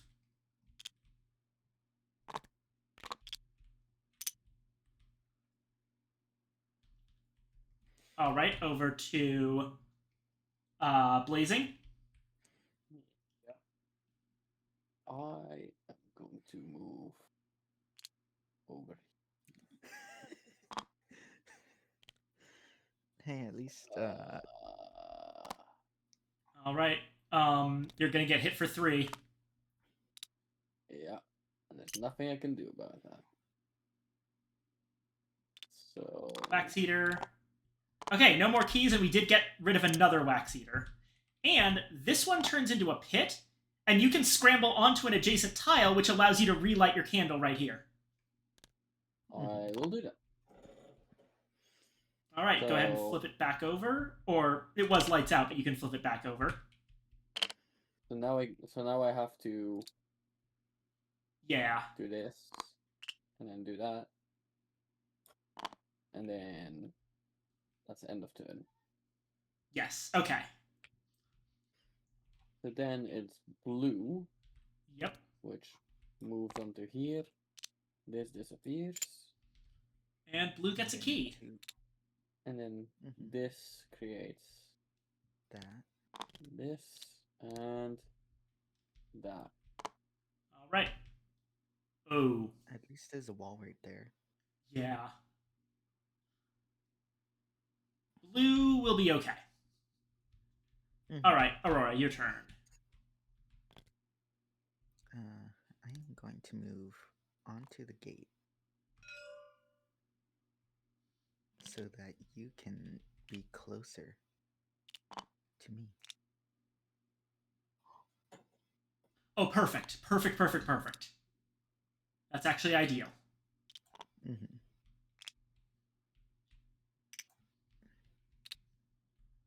those two disappear. All right, my turn. I'm moving here, which does cut this off, but I get relit, and 2 more tiles. there we go. Excellent. Now you can safely move on to that key because You're I'm there. keeping the gate visible. And then you can stay next turn and gain another nerve. Yes. So I don't want to move left, I think, because that would cause issues for blue. You Right. could move Yeah. up. Question is, do I stay or do I move down? Maybe. Staying is also Moving down. staying moving is down could also the thing is staying is slightly dangerous because it could result in a key being discarded from the candle. Yeah, I guess I'd move up. Okay, good thing you didn't stay. Holy shit. Wow.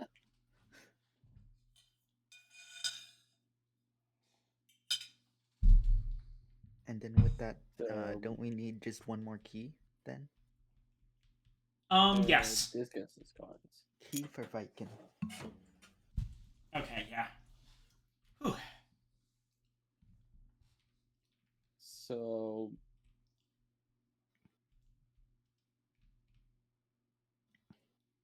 There should be 2 more keys in the deck somewhere. Mm-hmm. blue is now controlled by names. Aurora. Aurora. Tukoksuk. Did I get it right? So, yep. Need to get blue out of the line of sight of the monster. Yeah. There's So, a decent number of ways to do it. mhm. The monster fires and misses. This here. This becomes a hit. This tile disappears. And this tile appears. Looking at the discard pile. Monster also goes bye-bye. So green. Yeah, there's I eight. guess There's 8 wax eaters in there now, so there's only 4 left. All right. And for me, I am going to go on to the key. Yay! Here's your key. Alrighty.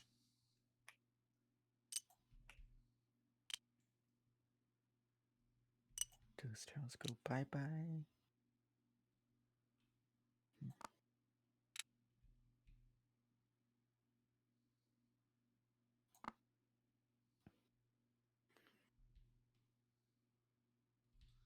My turn. Okay. I'm gonna move on to the gate and see what we've got around. Try and get another key. Okay. Hmm. Not good, but that is actually the ideal spot for it. Mm-hmm. Because on my next turn, as long as no one moves into its line of sight, I can just move up here, keep the gate in my vision, and it will uselessly fire down 2 empty corridors. Mm-hmm. Okay. That moves to here. Right. I move on the key. Here's your key. That removes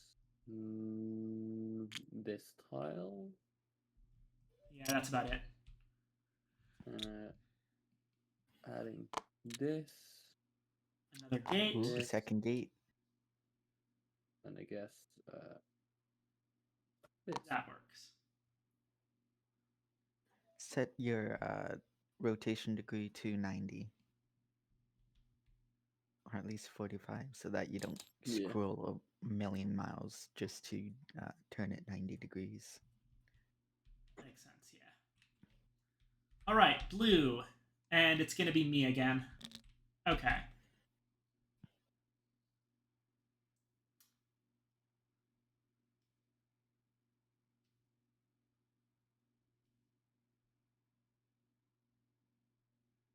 I'm going to move blue here. Mm-hmm. Getting rid of Yeah. these two. And adding 1.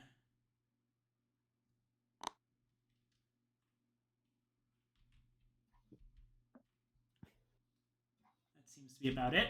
And now I believe it is Aurora's turn. Yes.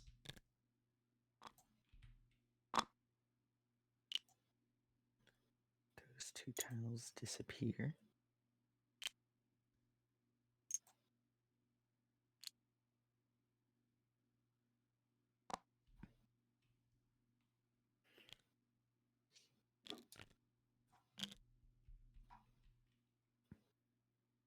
Okay. Wait, I can hand the key off to you. Actually, you should probably not have the key. So then there's 3 tiles we can figure out. Yeah. All right. And it's your turn. I'm going to jump up here. Wax Eater fires uselessly down 2 hallways and then gets thrown in the discard. That's the only one that goes missing. And now we get 3 more tiles. 1,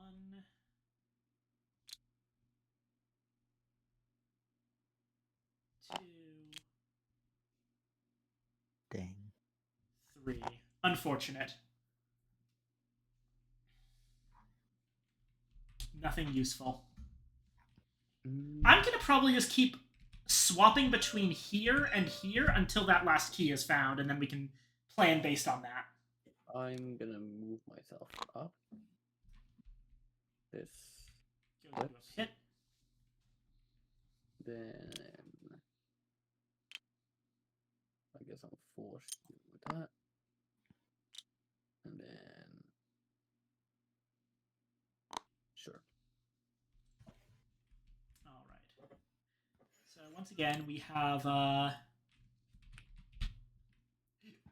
9 Wax Eaters down, 3 left, and 2 keys left in there. All right. Go ahead and move the blue. I'll move up. Causes this one to disappear, that one to disappear. Oh, yikes. Okay. And not great. Well, thankfully, So I can you can just down. do a little bit of a juke as long as no one moves into one of these spaces. Mm-hmm.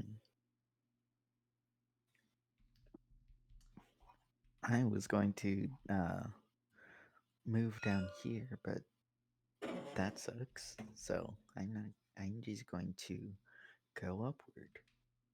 Yeah, I think that's the best plan. Gets rid of this tile, so it's not too bad. Yeah. All right, so this tile goes away. This tile. And this tile goes away. And nothing new gets drawn. Yep. Yeah, okay. My turn. I'm going to move back down to here.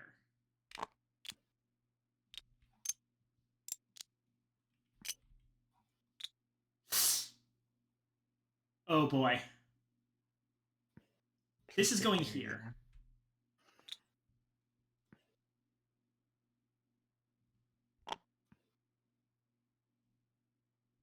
Okay. Oh, okay. Yeah. Gotta be very, very careful. Luckily, turn order makes it so that I can move out of the way first. move out of the way. Yeah. And Blue can move down, so Yeah, blue probably wants to move down. Yeah.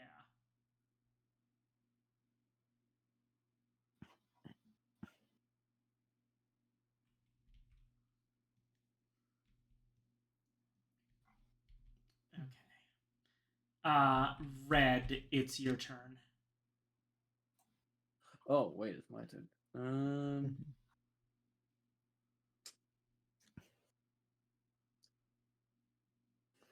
I guess I'll move over here, causing nothing to be destroyed. The pit goes. No, the pit doesn't go away. Yeah, not yet. Then Another gate. another gaze. That's it. At least we know we're good on gates. And then blue is me, and me shall disappear down. So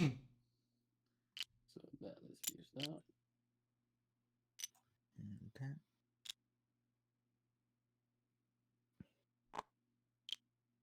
This also disappears.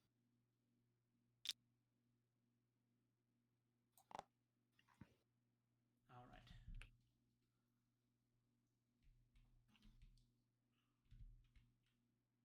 And Okay. then me is me, and I am going to go here. Out of your way. This one goes away. And let's see what's there. Oh god, the last gate. Okay, we got to be very careful about how we move now.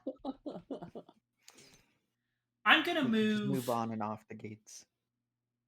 Yeah, I'm going to move here, which loses this tile, and the Wax Eater fires but does nothing. All right, let's check our Wax Eaters. There's only one more Wax Eater in the entire deck. And there's 2 more keys. Yeah, okay.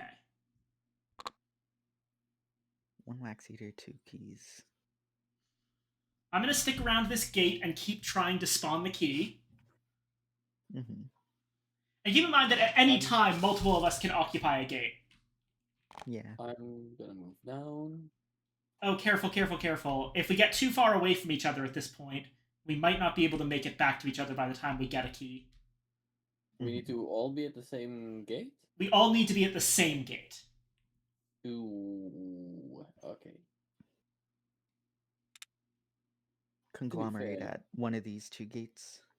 Yeah. This one connects all of them at this point. Yeah, that's true.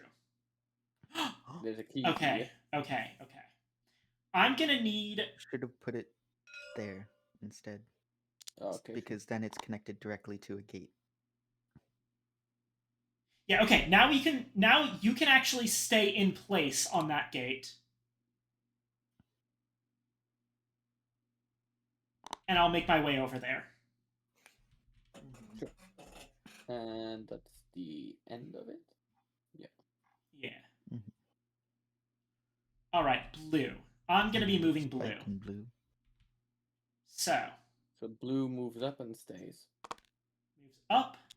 This one goes away. Yeah, okay. Then Aurora. Start moving towards the general conglomeration of gates, like in this sort of area. Yeah, because I can move left and then down, and that doesn't draw Mhm. anything new. Yeah, okay. Which we should have enough cards for everything. Mhm. This one will no longer be in existence. Also, this one that went away at also, some point. Also, this one went Also away that at some one. point. Hold on. 1, 2, 3, 1, 2, 3, 4, 1, 2, 3, 4, 1, 2, 3, 4. Yes, okay, we're all good. My turn then. Okay, here's the plan. I'm gonna move onto this gate. Try and score a key.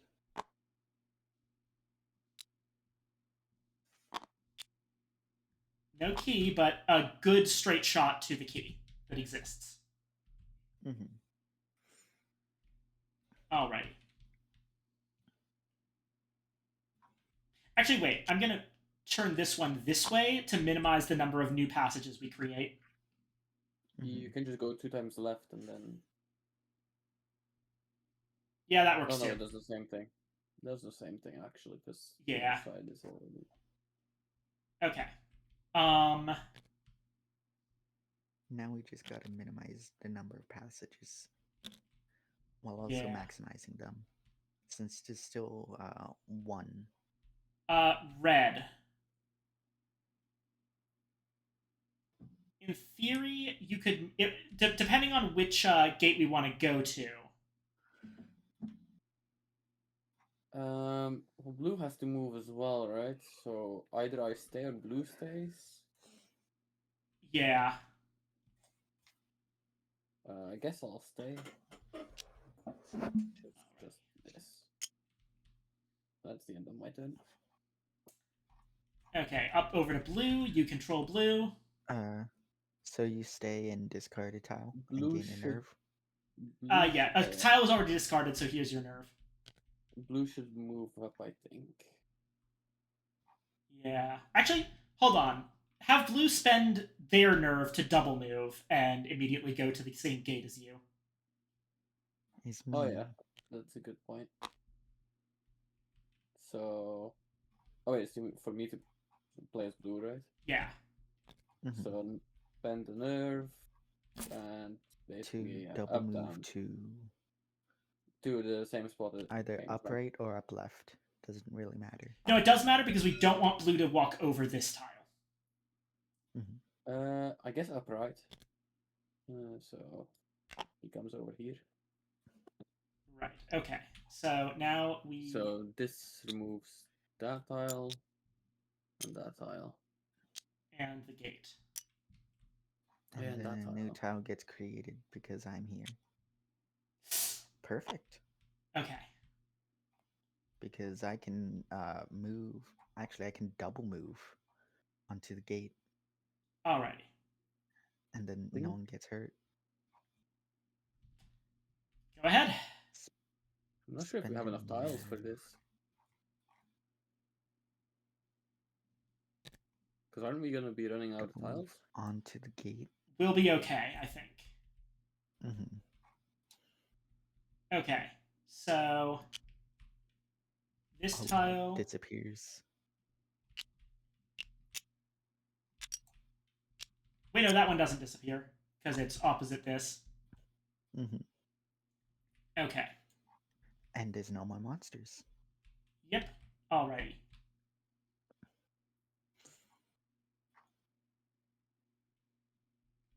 My turn. I move here. No tiles are consumed. It does, Two however. tiles lost.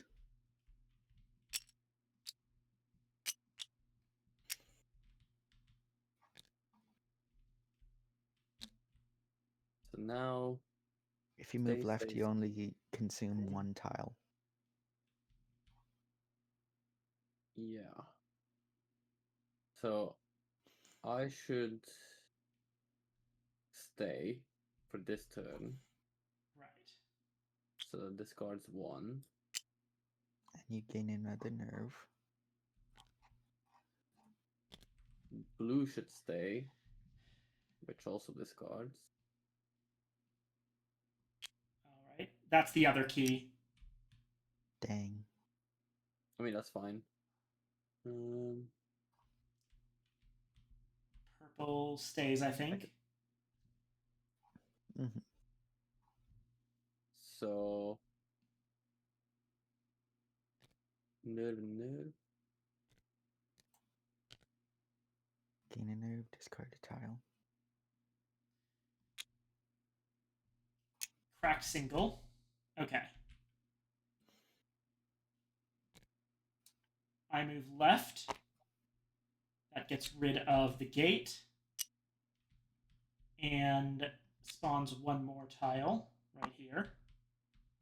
So is it best now to give the key to you because you're in an adjacent room, Hmm. Probably, And yeah. It's a free action. and And me it's to a free grab? action, right? Yes, Yeah, that's a free action. And then I go down That- for the key. And then right use back up. And then right back up. But doesn't that discard like the last tile, which also means Final flickers will happen, but we can survive final flickers. Yeah, because we're all Okay. right here. okay. So I will move down. Then one tile gets drawn, I guess. I get a key. Yep. And then I guess final flicker starts. Yep. When So, you- as a reminder of what final flickers is, draw stack is now empty. No new tiles can be added to the board. Play continues using any tiles still left on the board. After removing tiles that are no longer illuminated, you must also remove one additional illuminated tile from anywhere on the board, but you can spend nerve to prevent this from happening. Right. Okay. Alright, so then we go on I to... spend one of my nerve to move back up immediately. Ah, excellent. That gets rid of this, and that becomes a pit. And Okay. then we can just spend our nerve to prevent anything from being lost. Yeah, so just stick Yeah. around, spend your nerve, then I move down, and we win!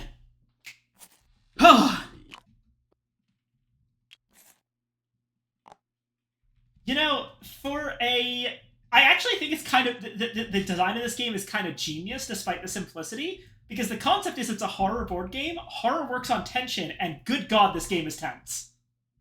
Mm-hmm. This game feels more like a, do we have enough resources to do what we need? Yeah.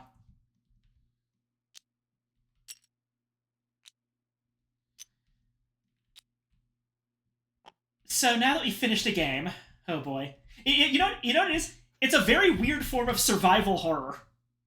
Mhm. I think at this point we're pretty much done. I don't think any of us probably have enough energy to do another game. I'm probably done, yeah.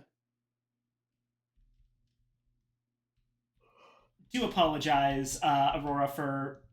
Maybe Aurora and I can do something together. I might have something, but... Mhm. Either way, thank you for your time, Blazing. You've been here for all 3 games, and you are a hero. That's Yeah, fine. We'll especially try. since I passed out when I didn't want to. Yeah, I'm sorry. Wait, why am I apologizing? It's my fault for staying up all night. So let me just while we're chatting, let me just tell you about all this other shit that's going on in this game. Now that you know how the game works. So, Mhm. in the advanced game, prisoners will face 2 horrifying new monsters: Keepers and Pit Fiends. So, setup changes. Remove all the key tiles and 8 Wax Eater tiles from the game and put them back in the box. Add 6 Keeper tiles for a 4-player game, as well as 2 Pit Fiends. There are no key tiles in the advanced game. Instead, you will need to acquire them from within a Keeper.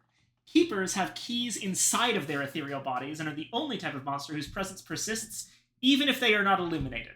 They are permanent additions to the board until their key is removed. When placing a Keeper, the mouth of the creature always faces you. So you can see here that this is what a Keeper looks like. I'll pull out the tile as well. This is a Keeper.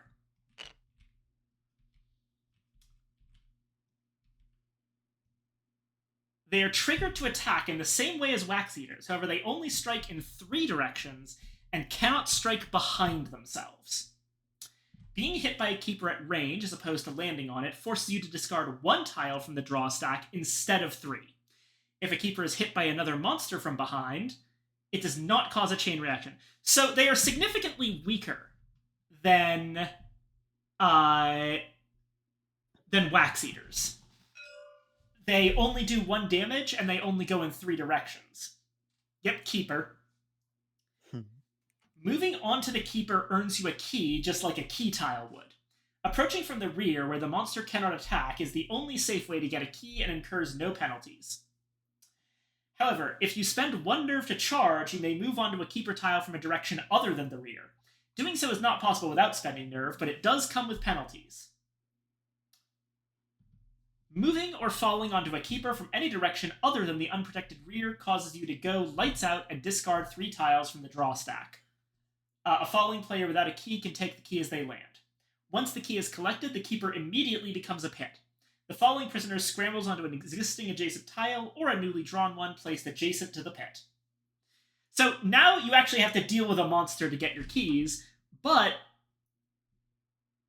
They're 6 of permanent. these guys replace 8 Wax Eaters. So there's overall fewer monsters. Plus they're permanent. Yeah. Then there's Pit Fiends, which, boy. Pit Fiends can be one of the most devastating monsters in the game, though they do not attack prisoners directly. Instead, they radically change the board by turning existing tiles quite suddenly into pits. Pit Fiends are placed like any other tile. Once placed, Pit Fiends immediately turn every tile in a diagonal line from it, including key, gate, and monster tiles, into pits, even if separated by empty spaces. The Pit Fiend itself then becomes a pit after attacking. Pit Fiend attacks do not wrap around the board, but end at its edges. Any player who had a pit created beneath them by a Pit Fiend immediately falls out of turn. Normal turn order then resumes. Pit Fiends are especially terrifying towards the end of the game, where their attack could well remove your last gate or a critical key tile. Try adding a third Pit Fiend for an even harder challenge. So yeah, these guys are bastards. So we just need to get good RNG and get all of them removed immediately, Yeah. or at least try. That, or just be very, very careful about the diagonals whenever we're placing tiles. Mm-hmm. And there are even more, for the record.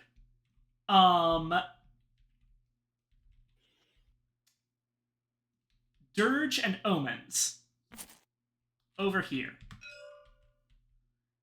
So, add 4 Omen tiles to the draw deck candle bag before picking a difficulty. When you draw an Omen, set it aside. When you draw the 4th Omen, place it, and place the Dirge over it. The nose is where the Dirge is oriented from when it was placed.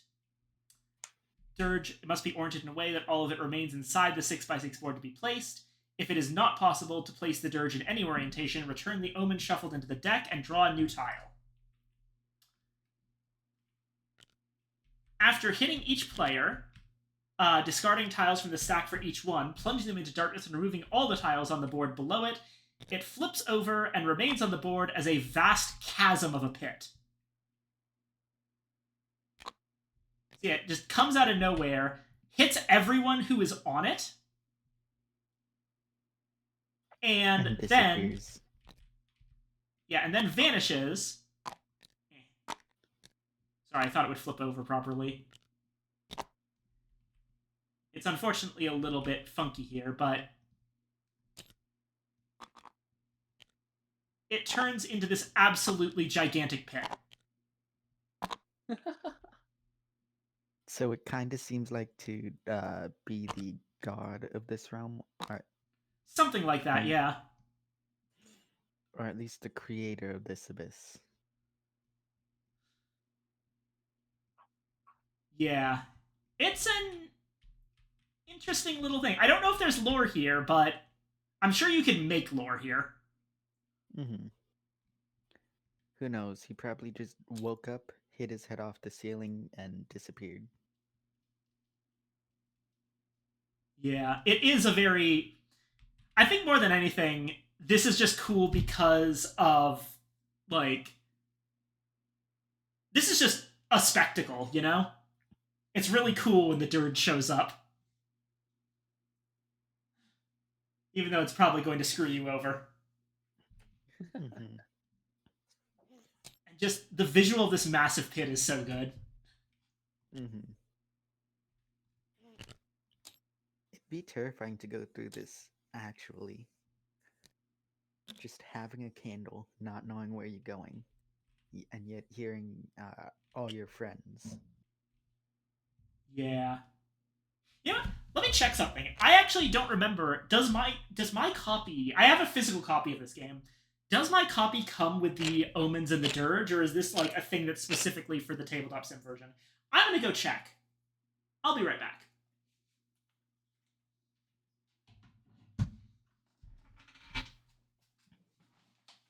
So, what did you think of this game? It was good. I enjoyed it.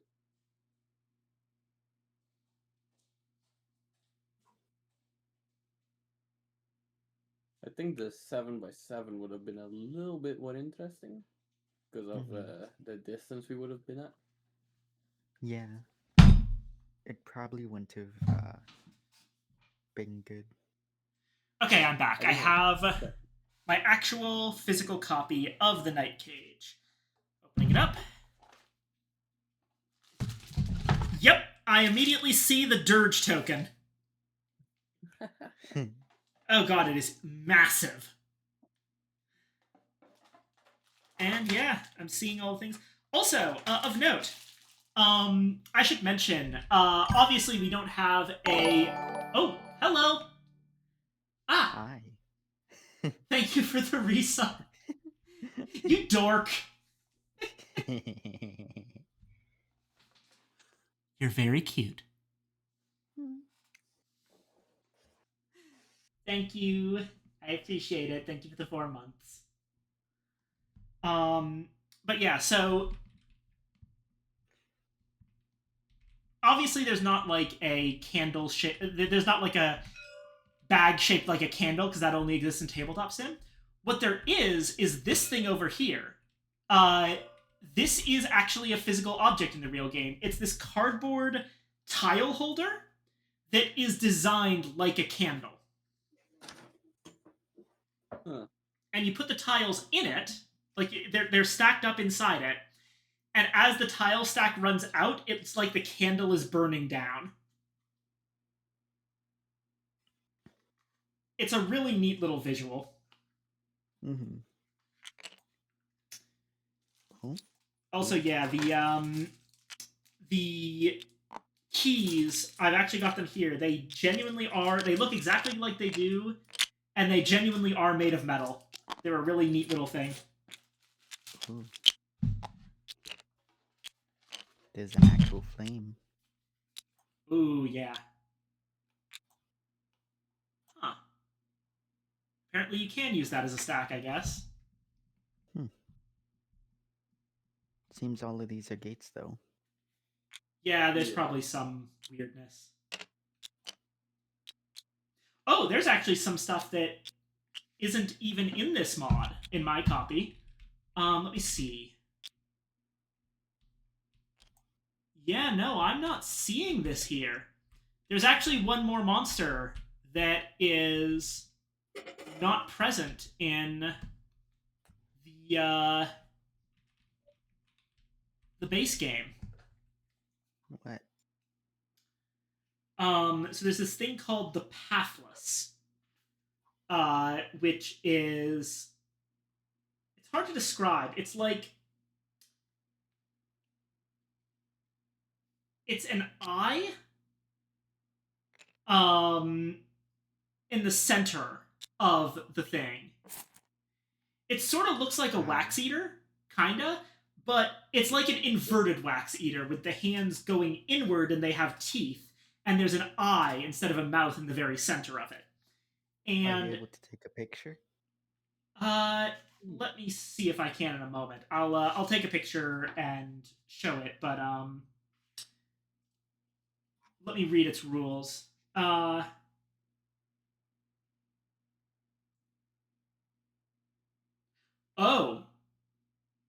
Okay, it's just a much more powerful wax eater. It's attacks are not blocked by walls, gaps between tiles, or pits. Their attacks reach every space along the row and column they intersect with, and their attack causes 5 tiles to be discarded and can't be blocked with nerve.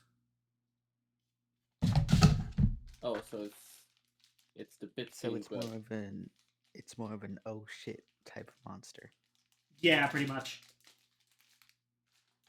It's we need to be extremely incredibly careful around this one, gang. Let me see. Do I have its tiles? Yes, this looks like one of them. All right, so I will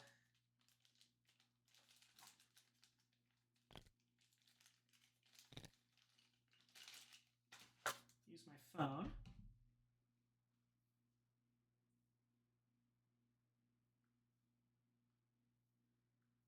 Gotta be careful here.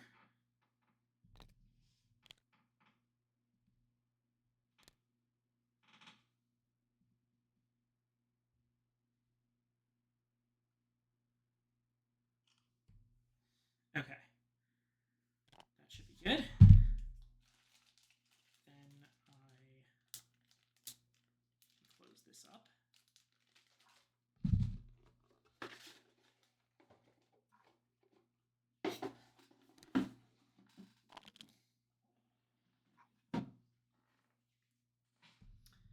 Okay. And now, apologies. I will Wait, where did you first pull put that it from? into the secret chat. I think I found a board. Oh. Oh, god damn it! That's what you were supposed to be using. Use the board recall. Board setups. Place Do before difficulty. I didn't realize. I am the world's biggest idiot. We are. Hey, my purple worked, so no need to complain. Yeah, that's fair. Okay, so let me see here. First off, I can transfer this from my phone to Discord. It's huge. Using the secret chat.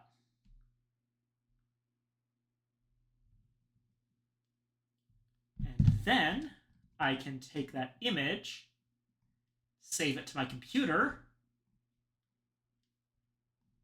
Yes, I go through this process every time I want to transfer an image from my my phone to my computer. I use Discord as an intermediate. I know there's probably a better way to do it, but I don't give a shit. This is Yeah. easier. It's either that or send to email for me. And It's easier in then the short term than linking your phone to your computer, Discord. Right. so now what I can do is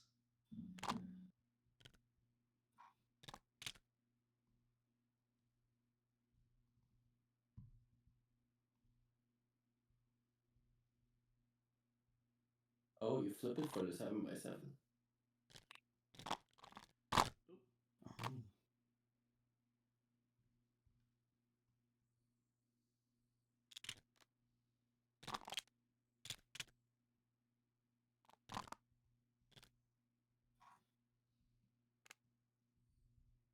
Oh no, we all fell into the void.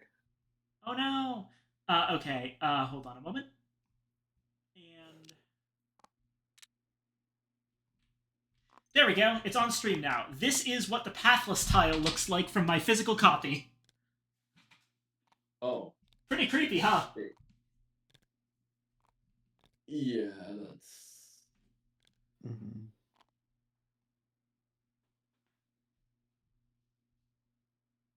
Ooh, he's here now. The pathless is gonna get ya.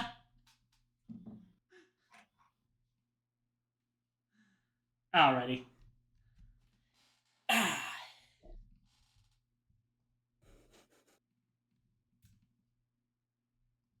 Okay. So that's the night cage.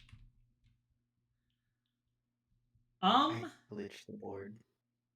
It's fine. Recall. There. Boom. Well, we all managed to get out on our first time, and that's something to celebrate. And then we immediately just slip off the gate and die. Well, not die. We got out. Lost. We did it.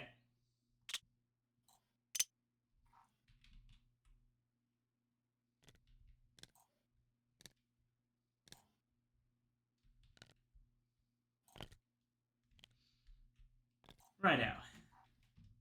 So, blazing is done at this point, but Aurora, if you're still down for it, I have one last game that we could quickly play. Yep, I'm good. I'll be taking my leave. Thanks for hosting. Absolutely. You have been a pleasure to play games with, and I hope to see you again on the stream sometime. Mm-hmm. See ya. See ya. Alrighty.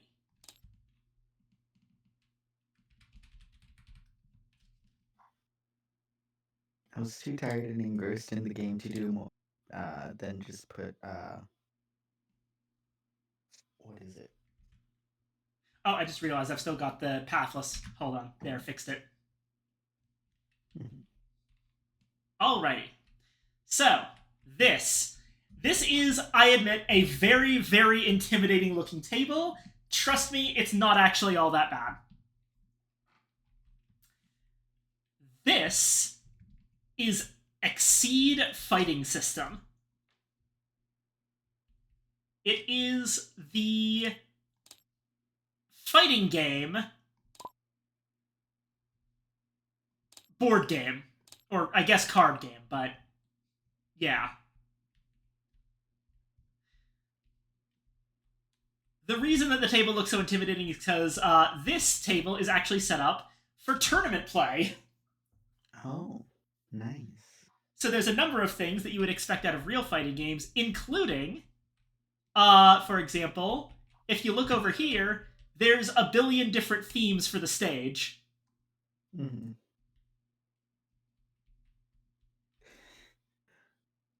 Obi-Wan versus Anakin.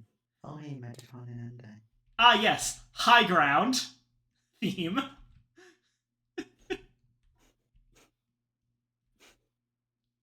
Kermit and Fozzie. Yeah. Red versus Blue Spartans. Windows XP. Yeah. Credits.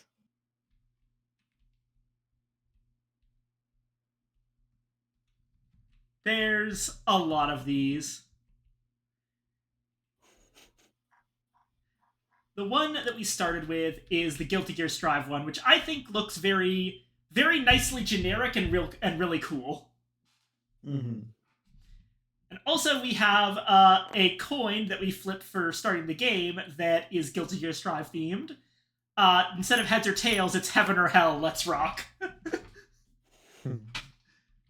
Alright, so all of this stuff over here is mostly just the different boards.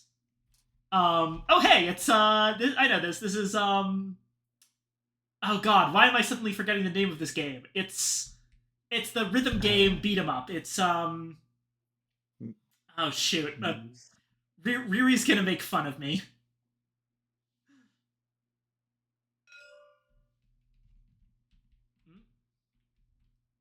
Muse Dash! Oh god, it's Muse Dash. Of course it's Muse Dash. Yeah, Muse Dash is a good game. Not really my kind of thing. I don't really play that many rhythm games. At the very least, I don't play rhythm games that are more like Muse Dash. My favorite kind of rhythm game is like Rhythm Heaven. Dog. What? Dog board. Dog board? Dog board. Oh. Oh, yes, it's Hype Dog! It's Hype Dog from BlazBlue. Do you want to go with this one? Dog versus dog. Yeah. Dog v dog. Alright, let's, where is that?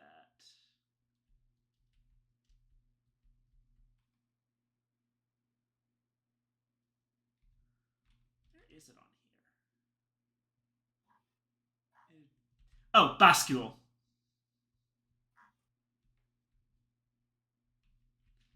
There we go. Nice. Hype Dog! Righto. So, crash course on how to play Exceed. For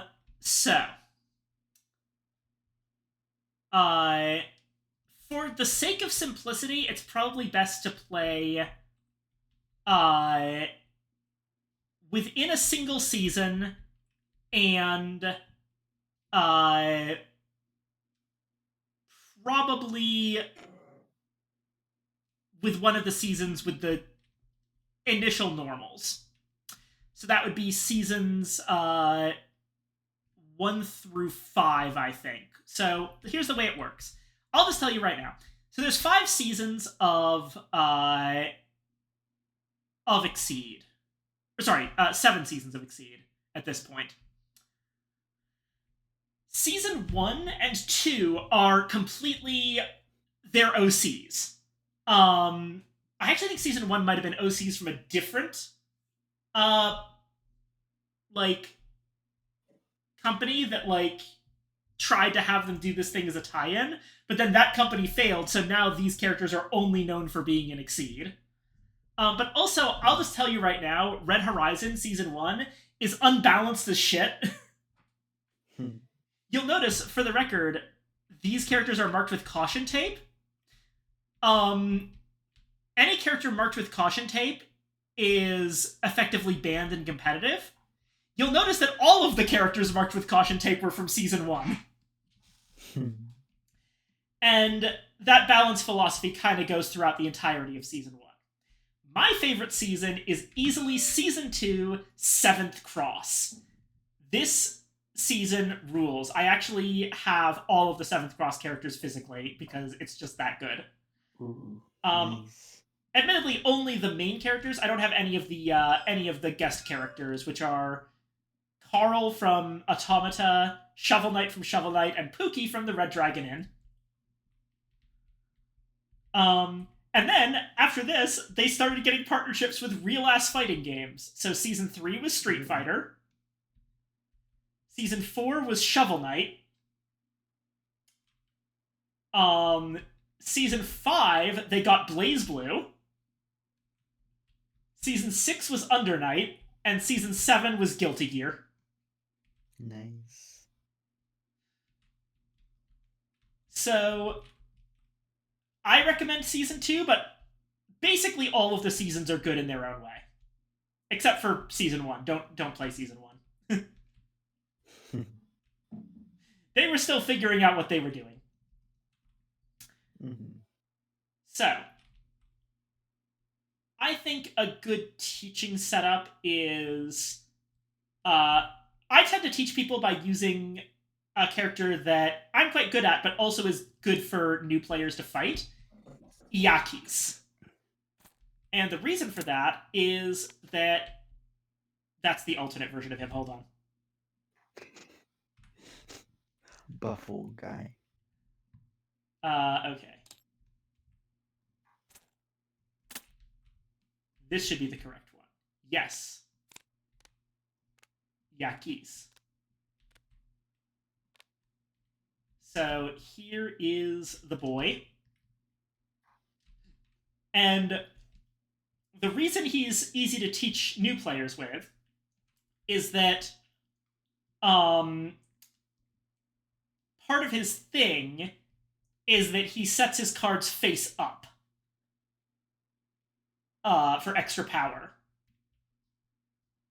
Which is really good when you're learning how this all works.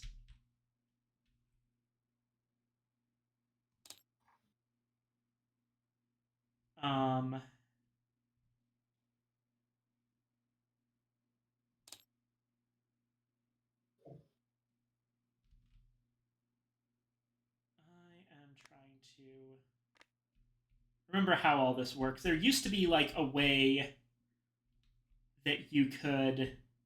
Right, reference areas. This is where it was. Alright, so here's what we're going to do. We're going to activate both of our reference areas. Oh, this is for hidden character select. Hold on. I need to undo this. Start turn when ready. Right? Kill each other, but it's good. Yeah. Alright, so we got reference areas. So here's what we do, right? So I'm going to take all of my cards from this stack and put them in one of your reference areas, and then it makes a little spread for you. I've got a second copy of all these cards, and I put them in my own reference area. So everyone has a reference for all of their unique cards and all of the opponent's unique cards. So there's no hidden information in terms of what your deck has. There's also a lovely little reference card for how the unique mechanic of Season 2, Transformations, works. So, honestly, just look over these characters. Oh, and I accidentally added Carl to my hand. And see if one speaks to you. I'll give you a little blurb on who they are and kinda how they work.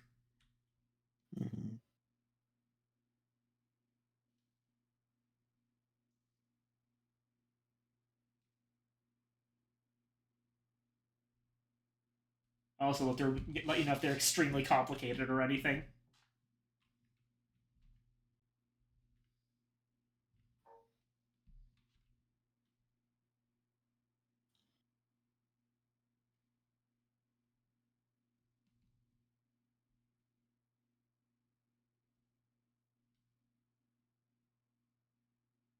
Hmm. Ah, you picked Seijun. Not a bad choice.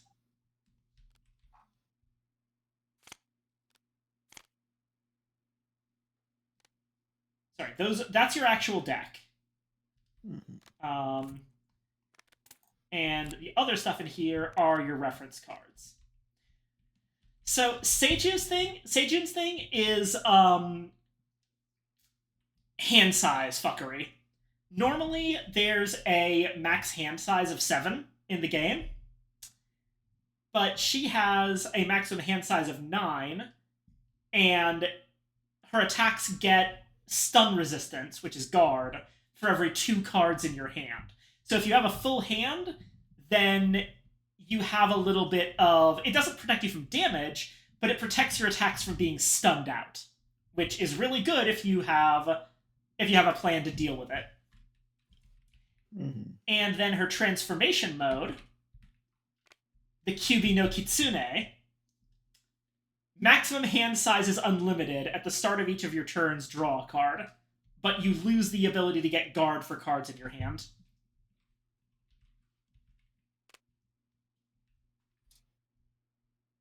I'll say it's very difficult for someone who relies on card prediction to fight Seijun sometimes because she has so many cards. But it can also, you have to pilot her well, because if you run out of cards or you just have like tons and tons of cards but are in a bad position, it's not going to save you. Is this who you want to go with?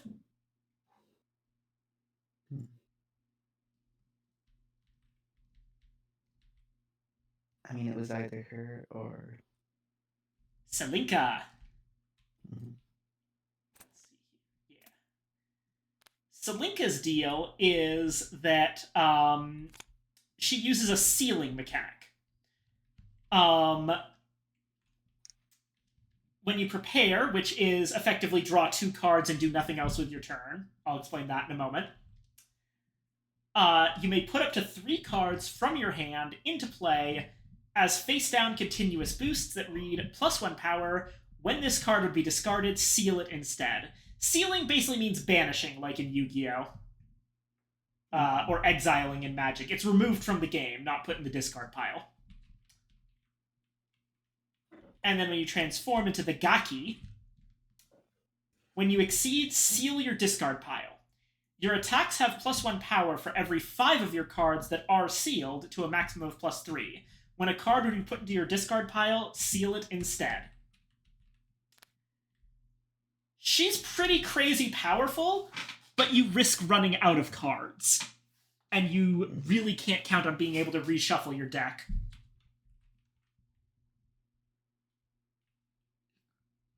So she trades long-term survivability for short-term power, basically. Mhm. So yeah, take your pick. Mhm.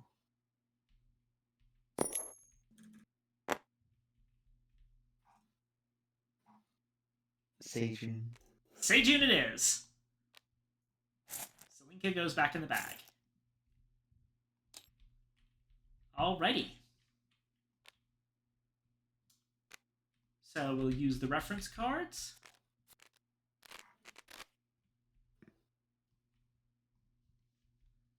There we go, toggled off so it doesn't cause any major problems later.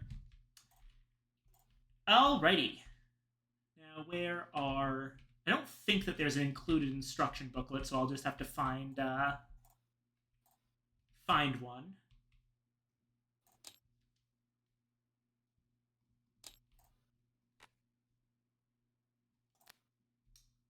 But yeah, okay.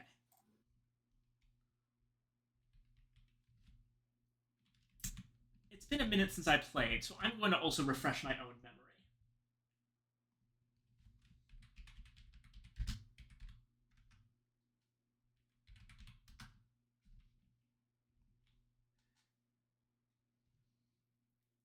Okay.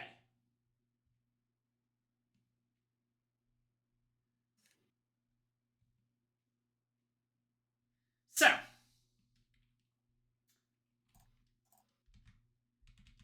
I'm not going to shuffle my deck just yet because I want to show a few things. Specifically, the normals. So we have all of the special attacks, which are the ones that have in this top section our character's face or some other thing going on. But then there are... over half of our deck consists of normals. Basically, each deck consists of 8 normals, 5 specials, and 2 ultras.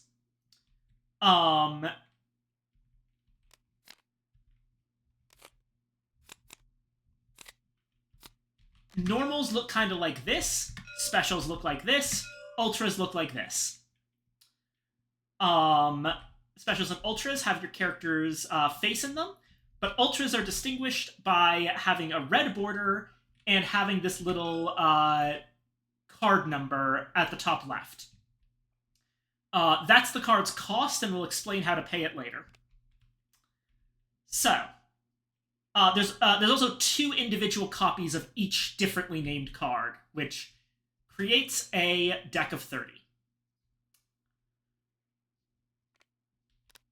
So, let's take a look at Focus, which is a really important card because it has all of the stats. This is a pretty standard attack. So, what we've got here, going from top to bottom, the attack's range, which is 1 to 2. What that means is, let's say that I was out here. Range 0 is right on top of me, which means range 1 to 2 hits these 2 spaces. This is how big the focus attack is.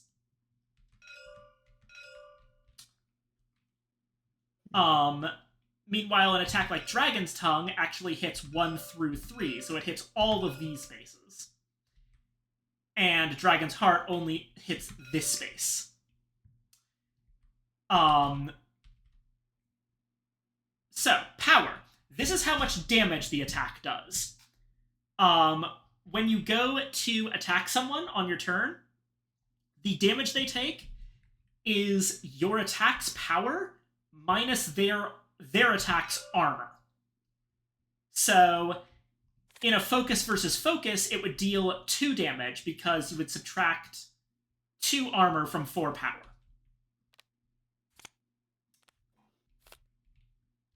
Speed. Speed is attack priority. Basically, whenever you make an attack, both players get to put down a card, and whoever's card has the faster speed ends up going first.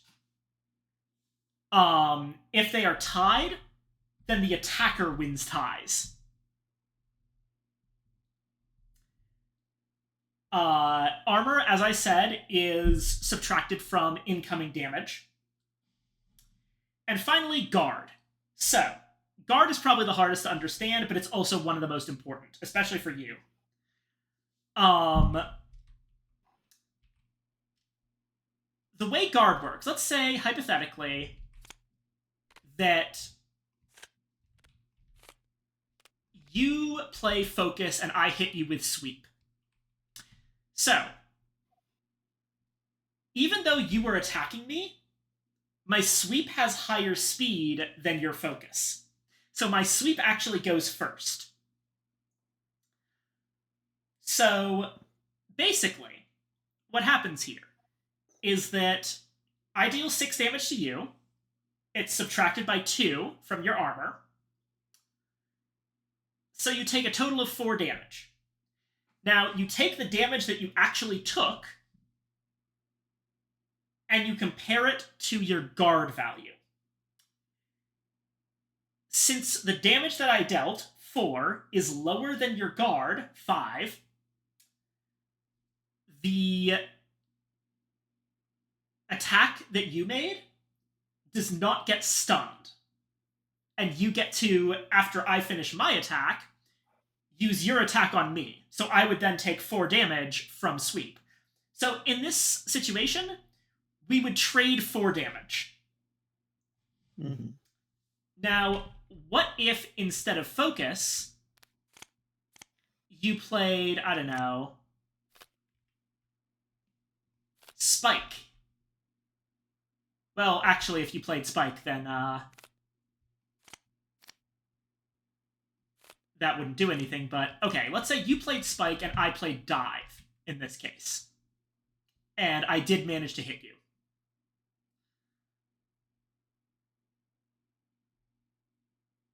So, in this case, my damage from dive is higher than your guard off of spike. And I would get my attack through, your spike would be stunned, and it would just be discarded without effect. It wouldn't even go off. So, if you manage to beat your opponent's guard, and you are the first player to attack, then your opponent's attack is cancelled by being stunned. Guard is completely useless if you are the second person to attack. That's important to remember. Mm-hmm. And also in this case, it's a little bit weird because I would have to be at range 1 to hit with dive, and spike only hits range 2 to 3, so it would, even if it did go off, it would whiff anyway, but you get it. Mm-hmm. And those are the basic stats. Now, there's also text in the box of the attack. Some text is just constantly active. In the case of focus, opponents cannot move you, always happens. There's also 4 different timing steps when it comes to attacks. Before, hit, after, and cleanup. Cleanup isn't used often, we'll mention it if we get to it.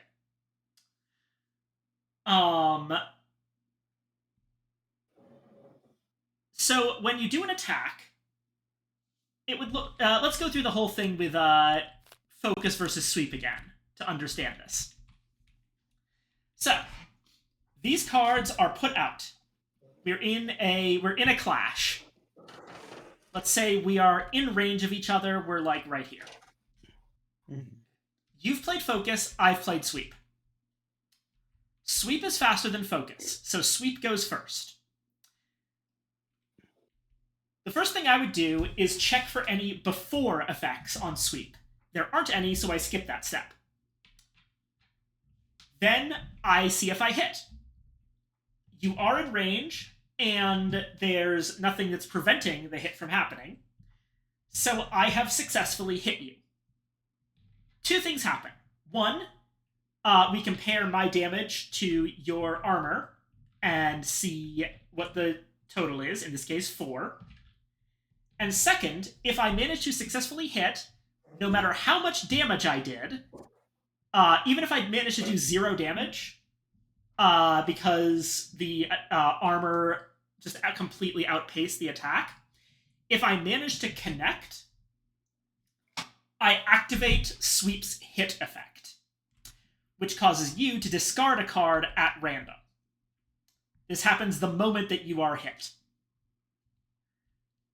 Then I would check for after effects. My sweep does not have any after effects. And then we would go on to your focus. Now you would check for before, then you would see if you hit, and then you would check for after.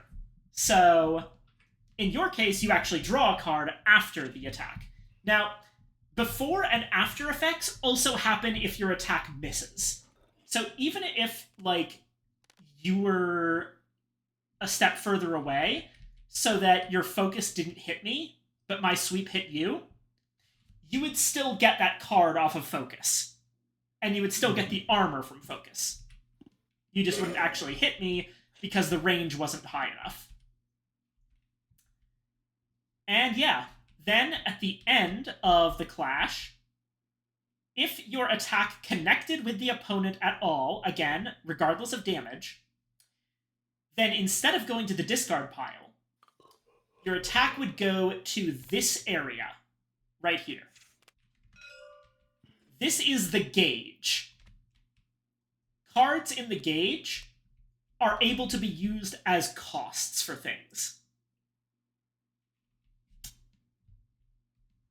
For example, this number on my Ultra Dragonheart, that 2 with the card, that card is the universal gauge symbol.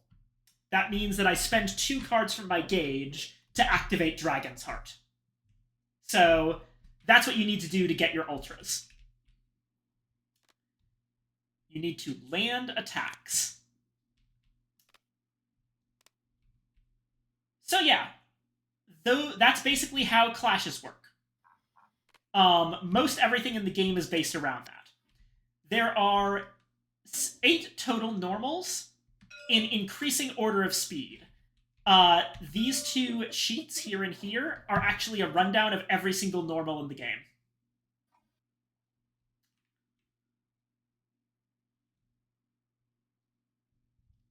There's a couple more notable things here that I'm going to have to explain. One of those is the way different movement keywords work. There's 5 movement keywords, but effectively there's only 3. Actually, I think there might be 4 specifically. Yeah, no, there's 4 movement keywords, but effectively there's only 3. Because one of them is just the reverse of another. They are move, advance, retreat, and close. So move is very simple. If you move a number of spaces, then you get to just move your card from your space to an adjacent space in any direction that you choose. So move is just do whatever. Advance means move towards your opponent.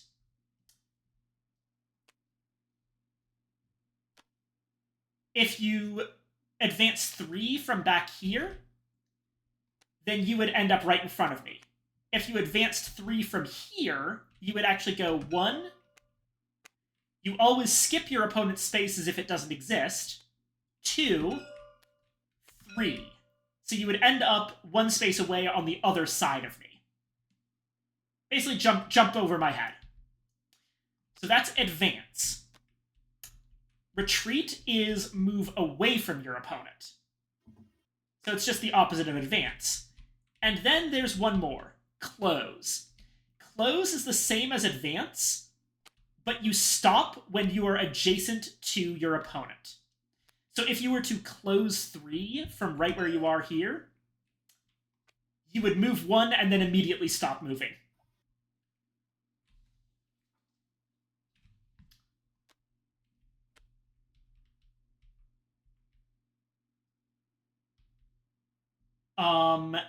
And the only other things that I can think of... Oh, wait, okay, a couple more things. So, one thing you may have noticed on these cards is that there's a little bit at the bottom that I didn't talk about. That's called a boost.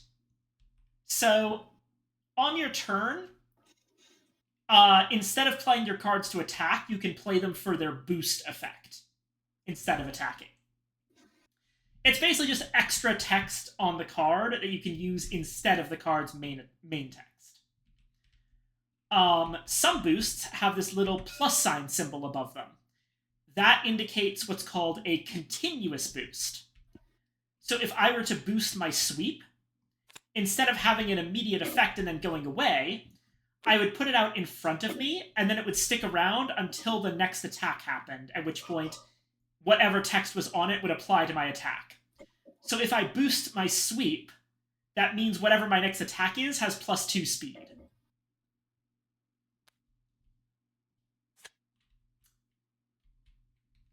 As for this little lightning bolt symbol, that is the boost's force cost. Force is another resource. It's cards in your hand. When you pay force, you discard cards from your hand, equivalent to the force paid. Every card is worth 1 force, except for ultras, which are worth 2 force each.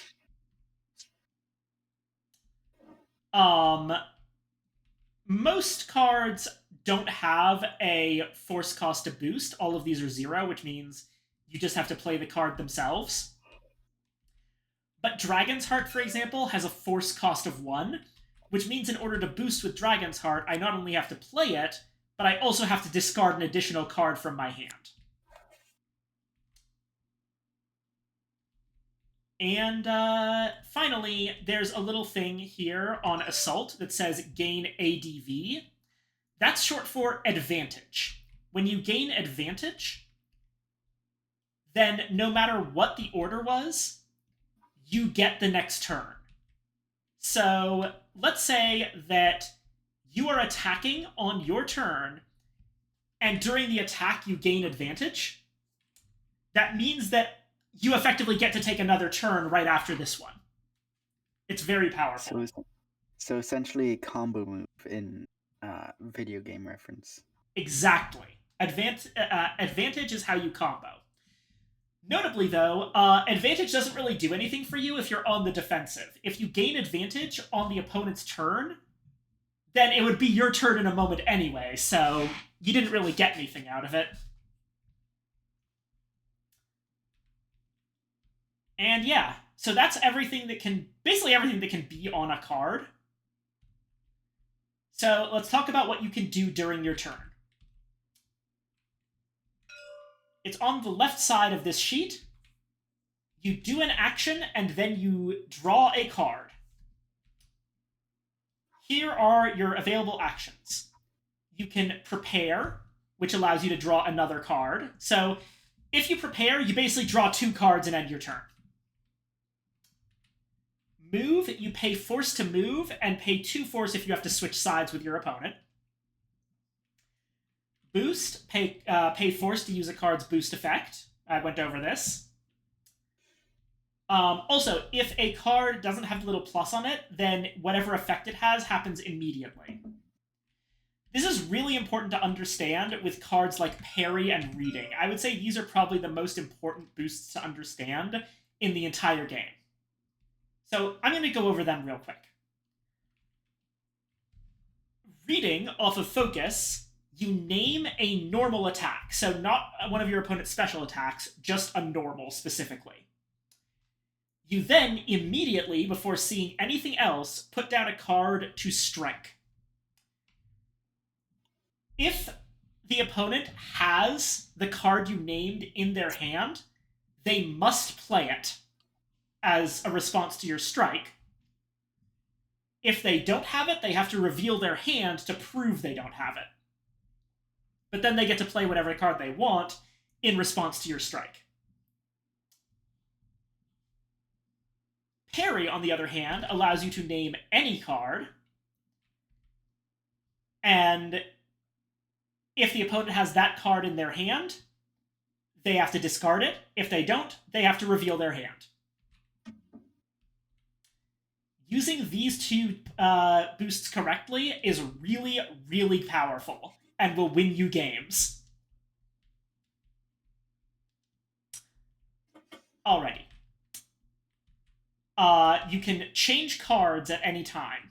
Spend any amount of force to draw that many cards. So, basically this is just a mulligan. It's, you toss, let's say, 5 cards from your hand, and you draw 5 new cards from your deck.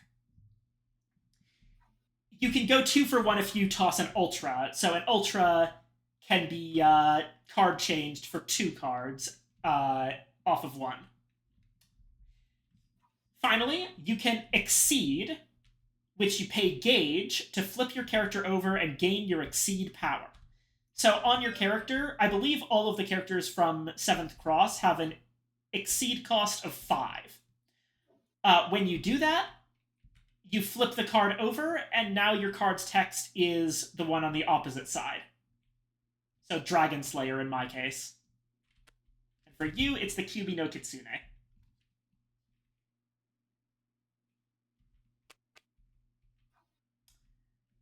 And finally, the last thing you can do is strike. Now, if you strike, for any reason, including off of like boosting reading or something like that, you do not draw a card at the end of a turn. So keep that in mind. And a strike basically is what I described earlier. When you strike, you put a card face down in front of you. The opponent gets a chance to put a card face down in front of them. There are a couple extra things you can do when striking. There's a rules reference here.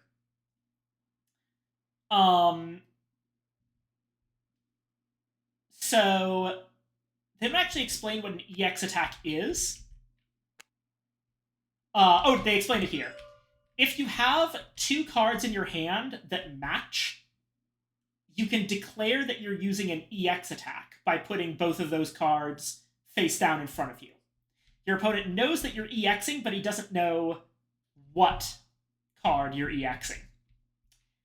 What an EX attack does is it gets +1 to all of its stats except for range. But it's otherwise just the same attack. So if I put out, let's say, 2 copies of Sweep, for example, I would discard one of those copies, and the other copy, instead of its current stats, would have 7 power, 3 speed, 1 armor, and 7 guard. And the last thing that you can do in response to a strike, you can play a card from your hand, you can play an EX attack from your hand, or you can do what's called a wild swing, in which you draw the top card off of your deck and play it face down without looking at it. You're button mashing, basically.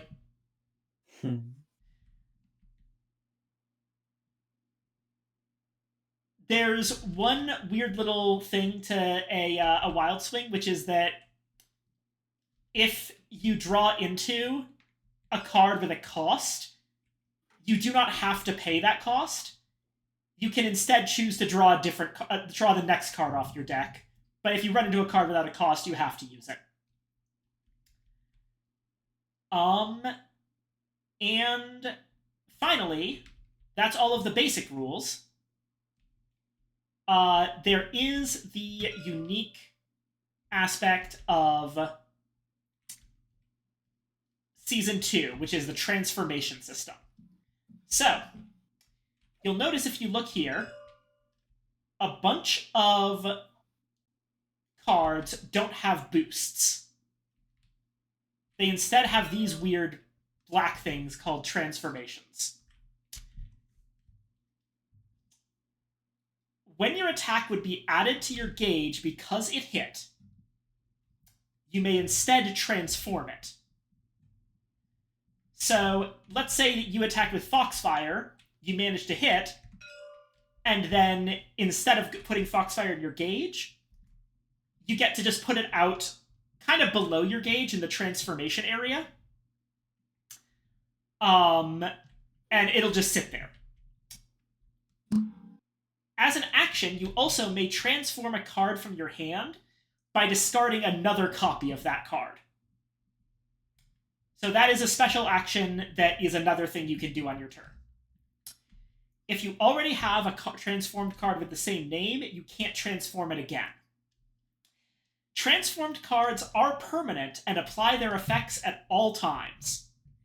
And each of your transformed cards reduces your cost to exceed by 2. So, looking at Foxfire, for example, its transform effect is Ninth Tail, which makes all of your attacks have hit, If you have fewer cards in hand than the opponent, +2 power.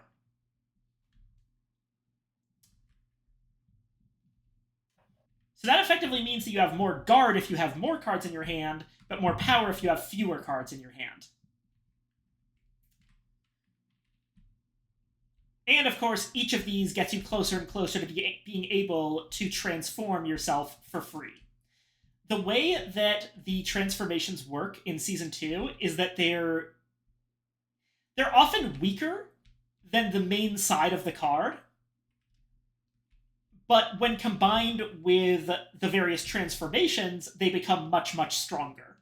So keep that in mind. And, yeah, I think that's everything. The only other real notes is that,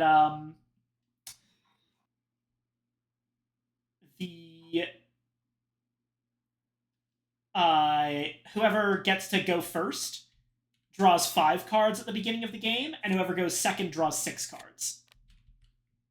Also, we start out... Yeah, exactly. So, let's go ahead and shuffle our decks. Oh, and one more thing. This is what I wanted to check with my my own rules. Is that... Just a moment.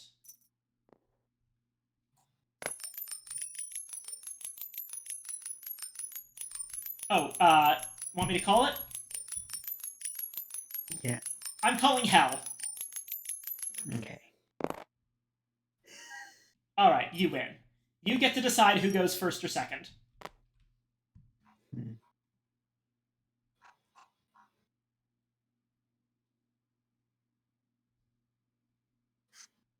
There's some music somewhere.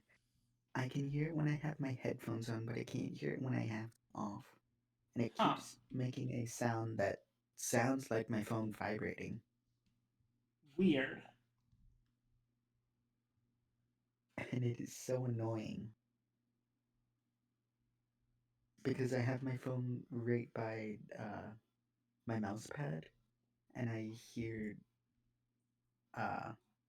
I can hear it vibrate when it's on the table, but not really feel it because I have it.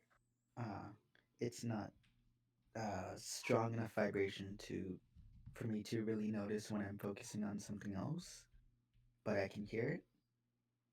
I And see.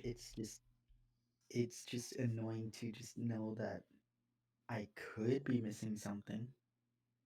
I know it won't be a call, but I know that I could potentially miss an important notification.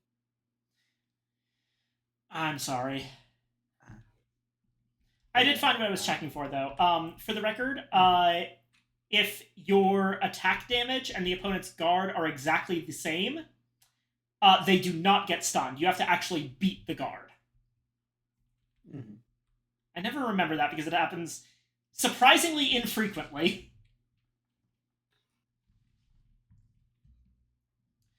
All right, so am I I'll going be, first or you? You can go first. All right, shuffling my cards, and I draw 5.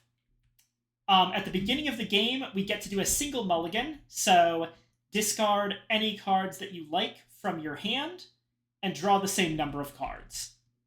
Let me see what I've got. So we both draw 5. You draw 6. You went second.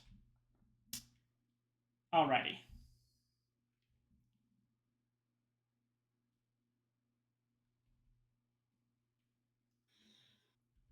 I'm going to swap out a single card. Perfect.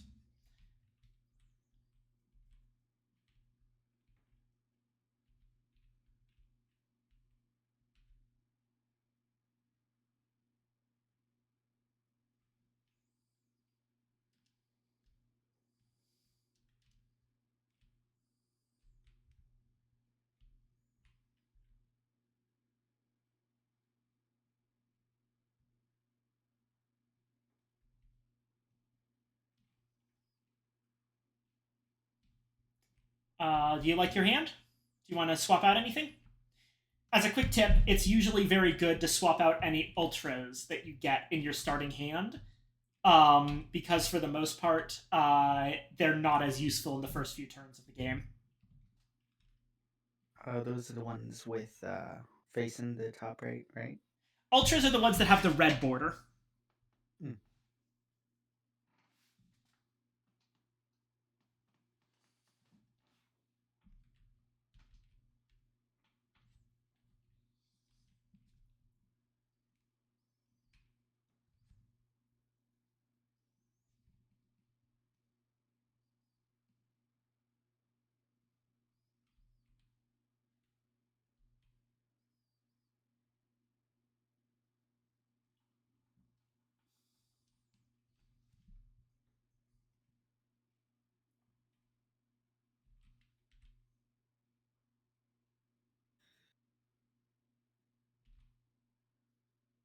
Yeah, I'm good. Alrighty. In that case,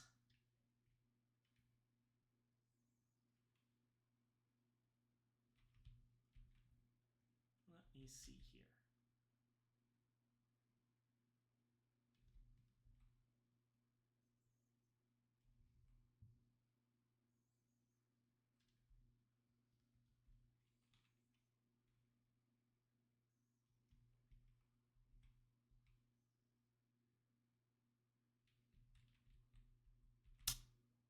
I am going to immediately strike, placing this card face down. Now, respond with either a card from your hand, 2 cards if you want to EX it, or a random card off the top of your deck if you want to Wild Swing.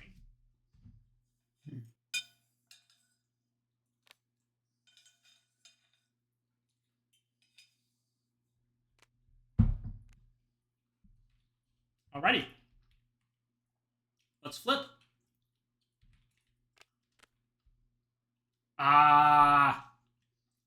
Yep, okay. That's one of your few moves that could actually beat Dragon Spine turn 1. So, you go in, you immediately hit me for 5. Mm-hmm. My Dragon Spine whiffs entirely and goes to discard. Your turn. And you have guard 6. It does. I do, but Get stunned. I don't You get do not stunned. stunned. I do not get But stunned, you but take the damage since you have no armor on that. no, trust me, it whiffs. Right. Look, 2 to 6 range. Yeah, but me, you took the full damage because you have no armor, right? Correct. Hmm. So yeah, Dragon you Spine place whiffs them- entirely because you're now out of its range. Mm-hmm. So it just goes to discard, whereas your dive goes to your gauge. Good first move.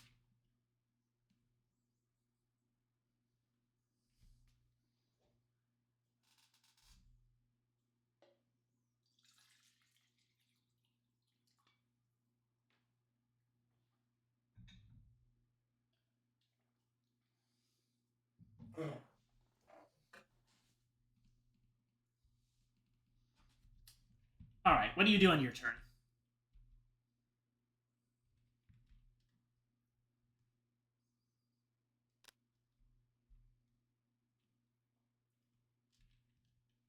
I shall Striking? strike.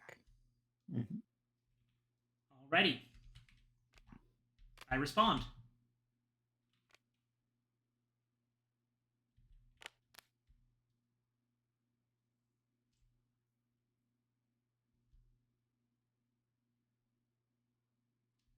Ah ha ha ha, okay. Let's see if you know how to do this. So you do outspeed me. What do you do? So this kit has a total of 3 choices for effects. Yes. I shall push 2 and then draw a card. That is the correct choice. That makes my attack also whiff.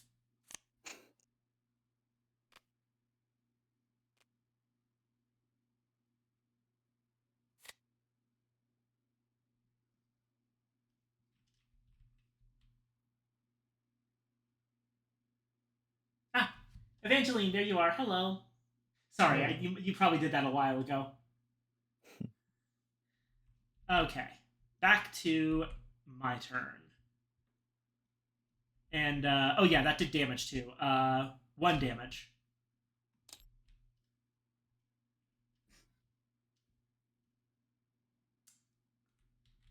All right. So far, you did nothing to me. I'm going to prepare, draw 2 cards, and end my turn.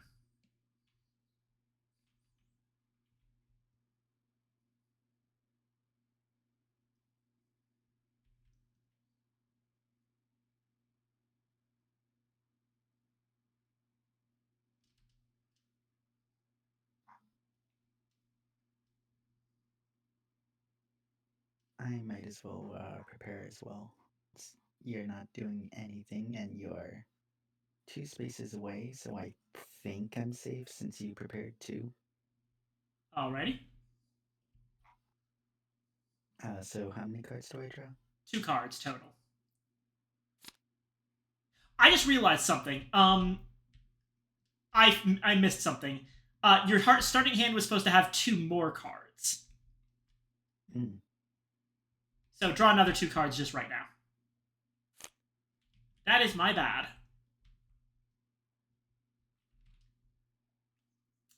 Okay. My turn? No, you just prepared, so it's back to me. Well, I'm gonna prepare again. Your move. I'm going to strike. Alrighty.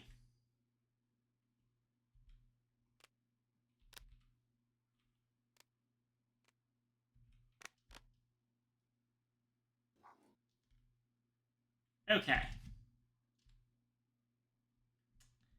So, 7.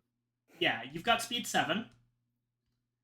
Oh, actually, also, did you want to put this into your gauge, or did you want to transform it? Remember, you would have this effect permanently now.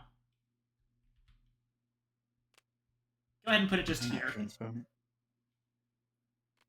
Goes into your transformations area.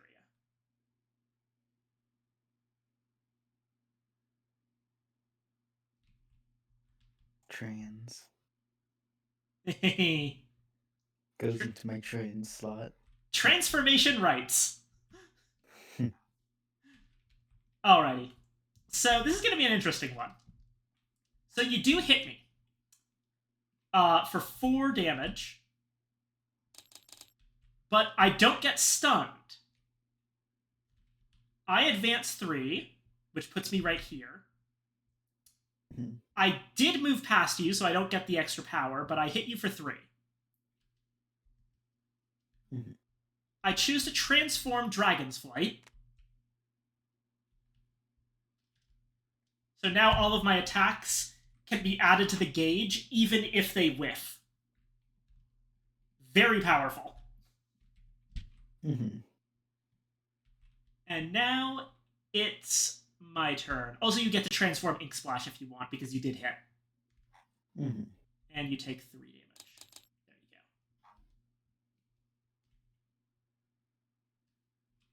So what Watchful Guardian does is that after you prepare and draw 2 cards, you can then discard a card to move 1. Alrighty. Now.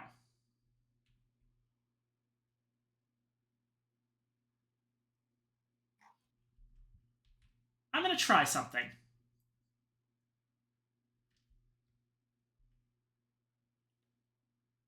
Let's see. Is this a good idea?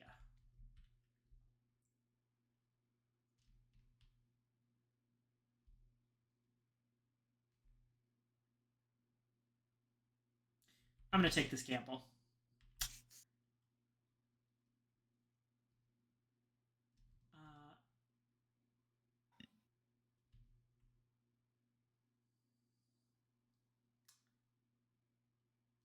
I'm going to use my ability to set an attack face up. I am going to strike, and I'm revealing that it's grasp, which means that it's going to do 5 damage instead of 3.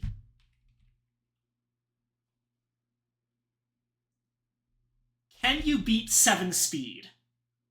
Remember, I am attacking, which means that on a tie, I still win on speed.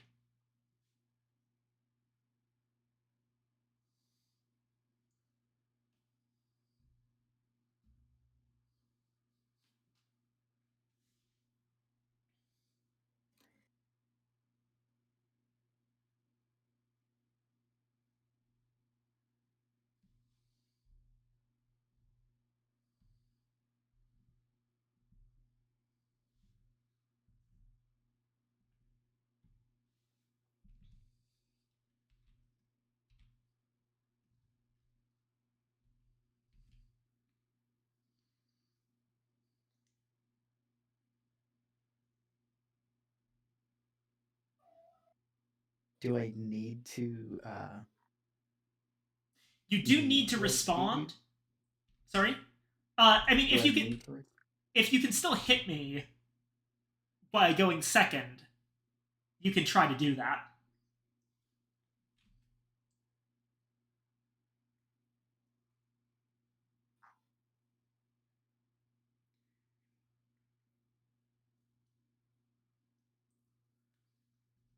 Do recall that all of your attacks, since your hand is currently 8 cards, will have 4 extra guard.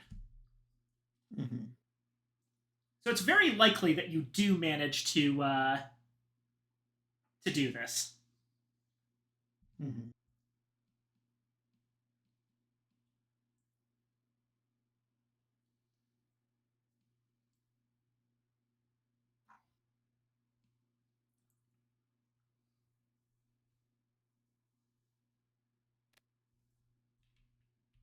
All right, let's see it. What's your response? Your response You do is not sweep. stun me. All right. So, Might as well make you discard a card. good idea. Okay. So, my grasp hits you.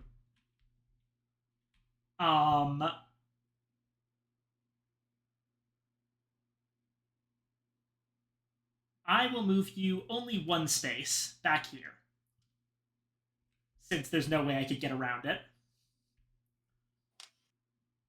I do 5 damage, you do 6. Mhm. And I discard a card. On my grasp goes to Gage. So I flip over my cards, shuffle them, Shuffle. and my spike got discarded. Nice. Alrighty. Now there's less of a chance that you can just bite me from there. Yeah. Alright.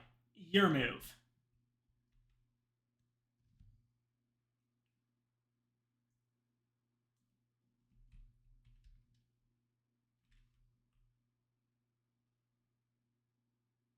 I shall strike.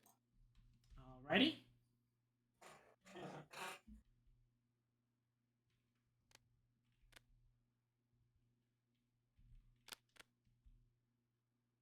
Okay. Cross outspeeds Ink Spike.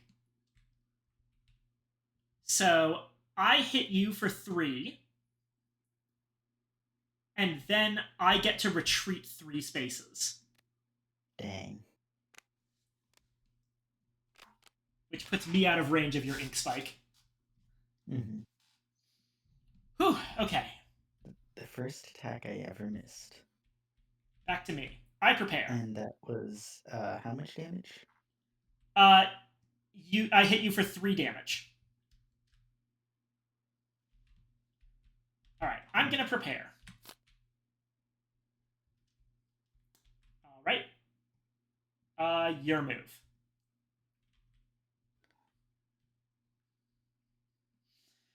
And prepare is draw 2, right? Yes. Game of chicken, huh? I prepare.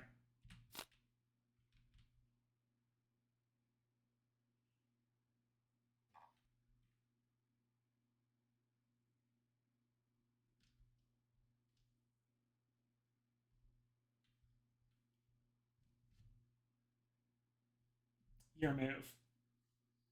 Mhm.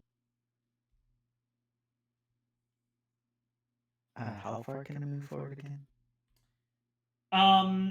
In terms of just moving on your turn, you have to spend cards from your hand to do it. For each space, you spend a card. Ultras count for 2.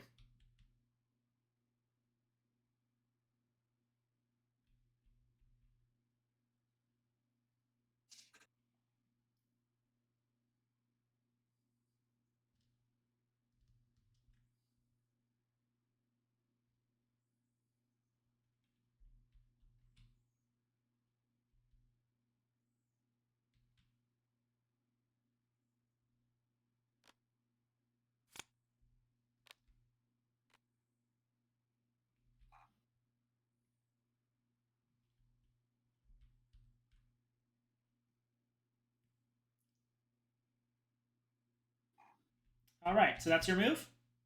Mhm. All right, draw a card at the end of your turn.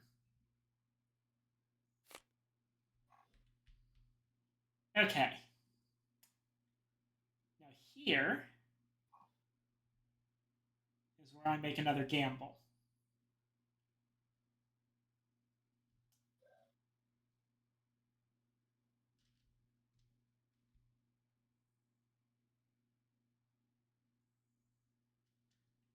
Let me see.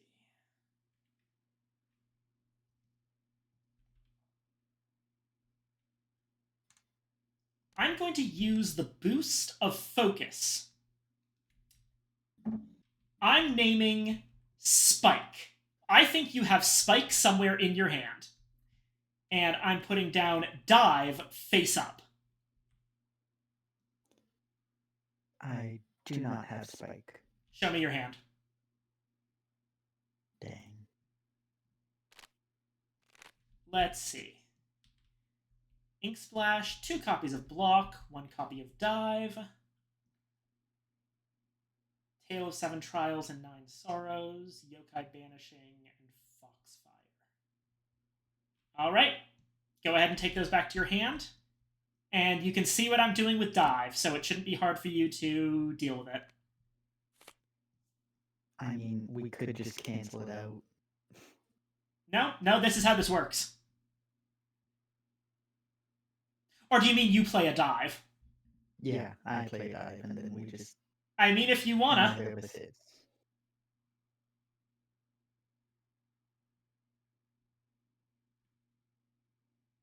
Actually, that would be a bad idea, and I'll tell you why. Because I'm attacking, my Dive has priority, so I would hit you, and then you wouldn't hit me.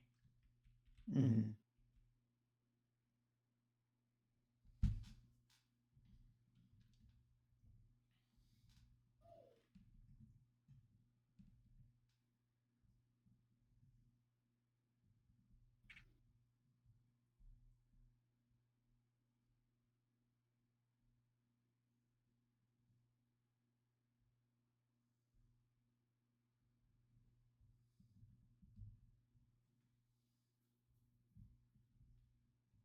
I don't want to outspeed you because then I won't hit.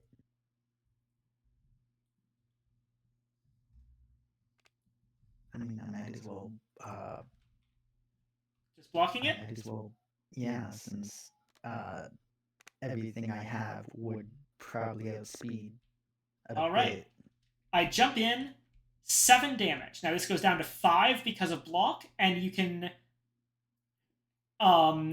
discard cards from your hands as force, and for each force, you get an additional 2 armor. So there's currently 5 incoming damage. That can go down to 0 for 3 cards, 1 for 2 cards, 3 for 1 card, or stay at 5. Mhm. And no matter what, block is going to go to your gauge. Mhm. How many cards do you want to discard?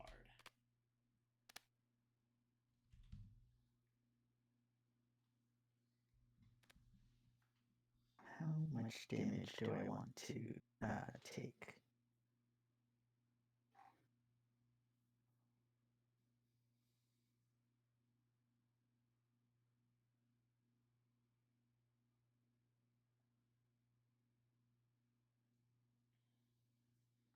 You know everything I have.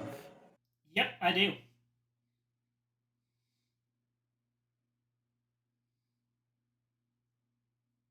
Keep in mind that if you discard one of those ultras, that counts as 2 force. So one of the ultras that you have would reduce the damage all the way down to 1. Mhm.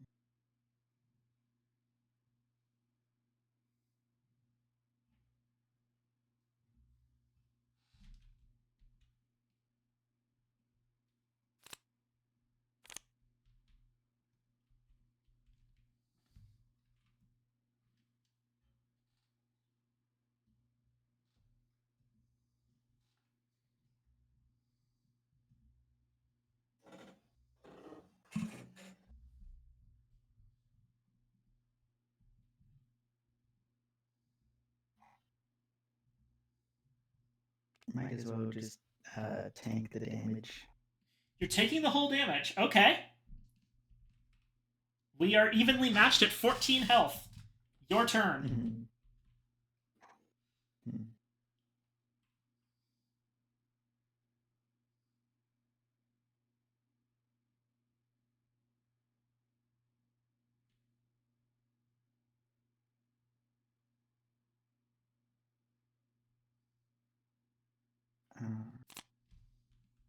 I'll prepare. Alrighty.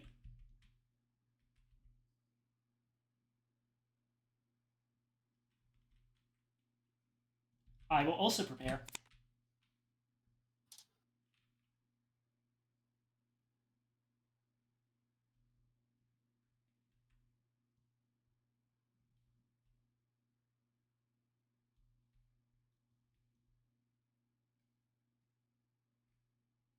We're both at our hand limits. Something's got to happen this turn. Mm-hmm.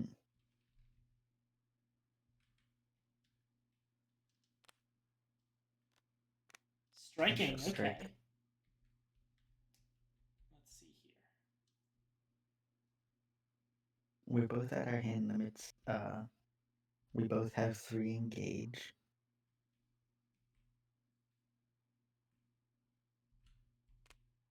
Here goes. Ah, this again. Do the exact same thing as last time. Push 2, draw 1. Alrighty. Now, unfortunately, this time I have Dragon's Flight, which allows me, since the attack wasn't stunned, to just straight up add Dragon's Tail to my gauge. Mm-hmm. So now we both have 4 gauge. You take 1 damage. Yep. Alrighty.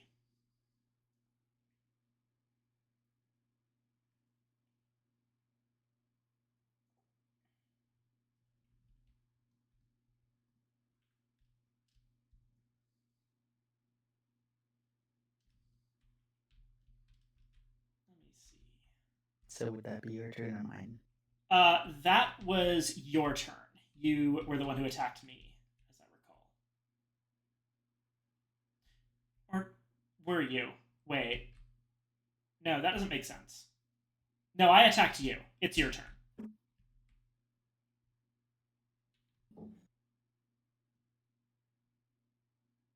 Did I? Wait, shit. Now I'm confused. I could have sworn you attacked me. Yeah, I even Yeah. said Yeah, I something struck has to happen. So why do you still have 9 cards in your hand? because I yokai banishing. Right, you drew. Got it. I Okay. pushed you twice and drew 1 card Okay, so it is my turn. because Got it. Okay.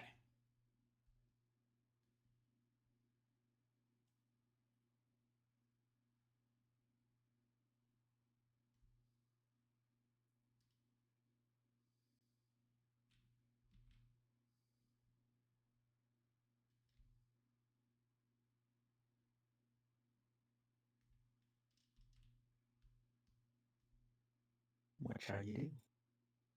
I'm thinking. Your hand is full.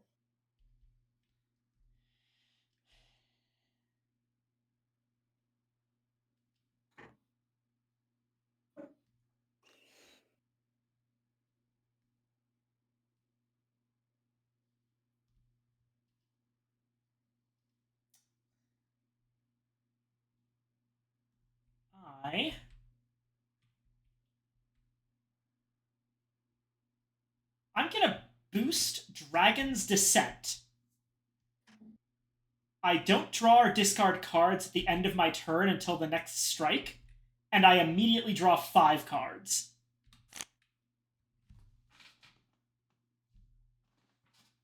Okay. So this is now just in my boost area as a continuous boost.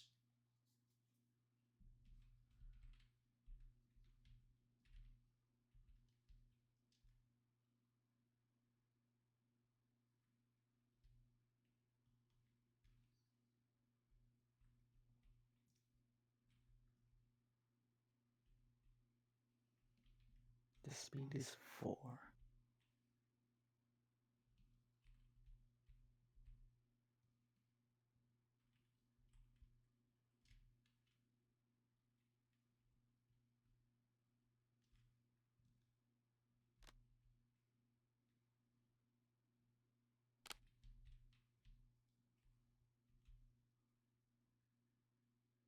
Before I advance 3 spaces, right? Oh, wait, you were striking with that? Mhm. You have to do it face down and wait for me to. No, okay. I see. No, never mind. Put that Yeah. back in your hand. You already have. No, this is a boosted card. I'm Oh. using its boost effect. It's just an effect now. I'm not actually striking at the moment. It's just sitting there, and it's your turn to decide what you want to do.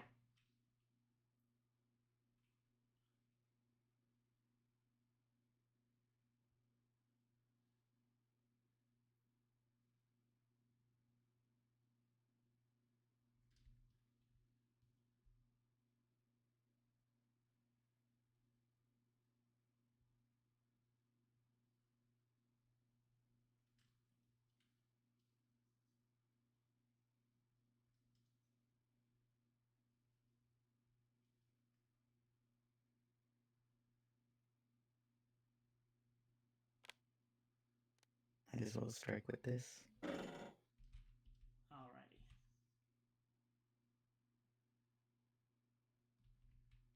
Let's see.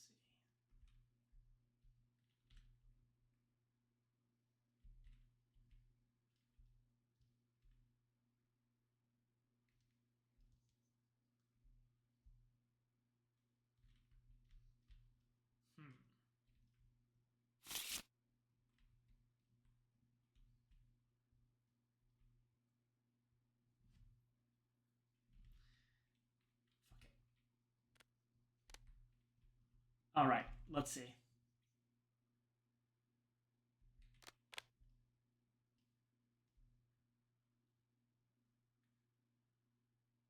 Okay. I spend 3 gauge to use Dragon's Descent. So, mine actually outspeeds yours because we're tied. Mhm. And I did the attack. Or no, wait, were you attacking? Shit. Yeah. Okay, so yours actually outspeeds mine, but it doesn't actually matter is the thing. Or no, wait, yes it does because you're gonna stun me. Mm-hmm. Would have been good, but oh well. Okay. So, yeah, you can advance as far as possible, going over there, and then hit me for 5. Yeah. And my Dragon's Ascent then- gets stunned, which means it doesn't even get to do anything at all, which means Dragon Force doesn't activate, and both of these cards get discarded. Okay, that did not work, and yours goes to Gage. I thought I heard some screaming. 1 minute. Oh dear.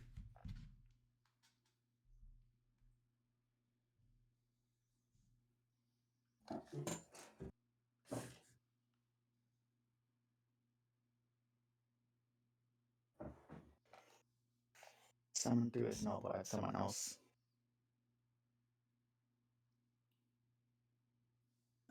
And that was my turn.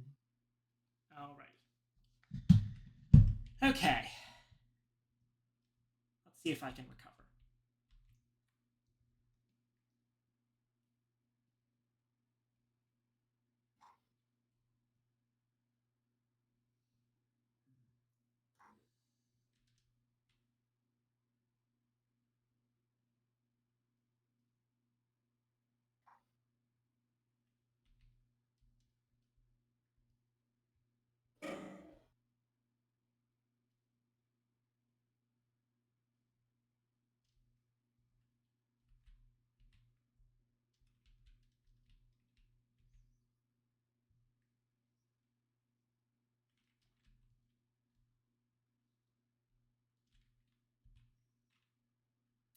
I'm going to EX attack. I put down these 2 cards. Means my attack is going to have boosted stats.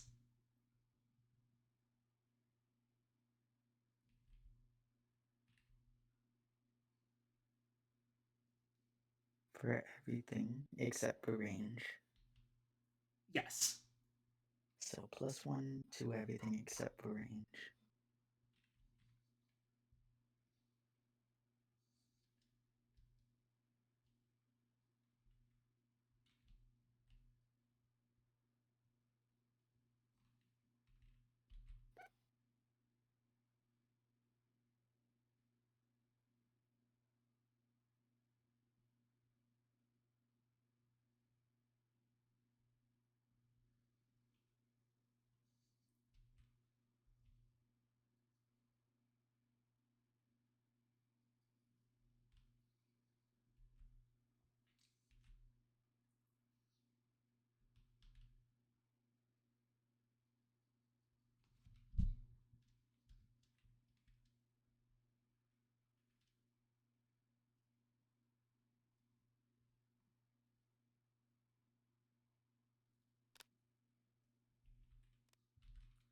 Let's see.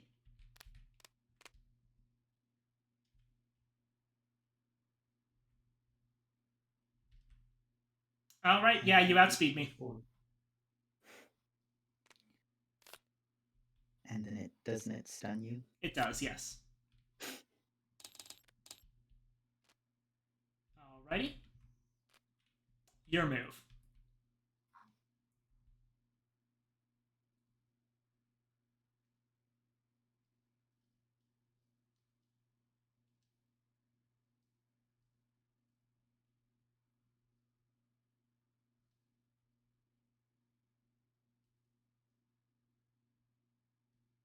I'll prepare.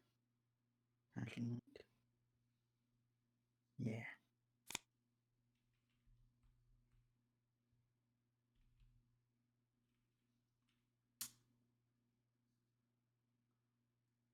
Your turn. I strike.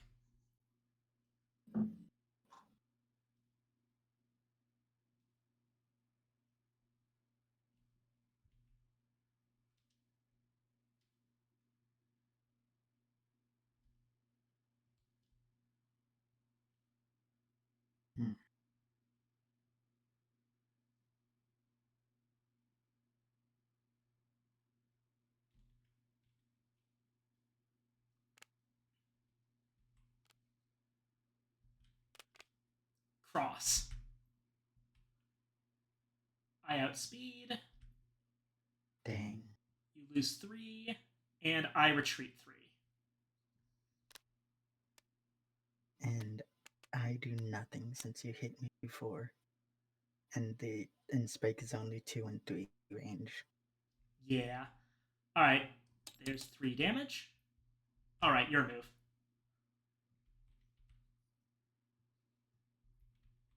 I shall strike.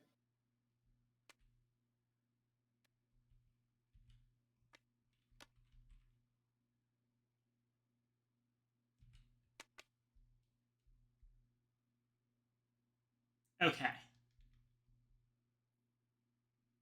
So 7 power.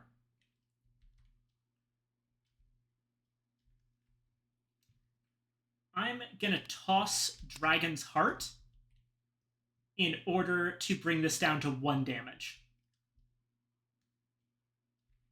Dang.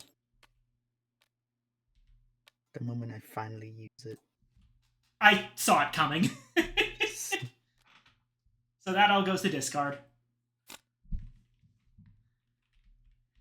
Alright, block goes to my gauge. And yes. Okay.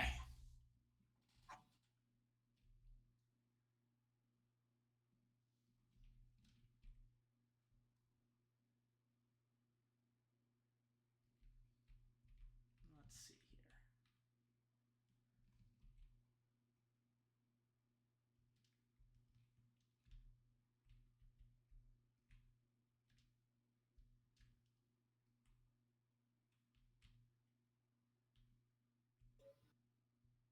Let me just look at.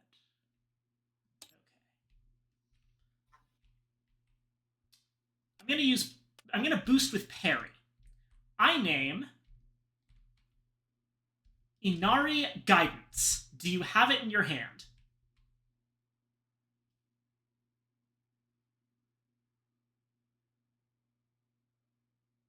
No.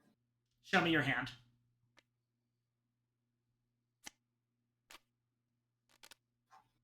It didn't change much. All right. Assault, Foxfire, block, a copy of Tale of Nine Sorrows. And okay. Yeah.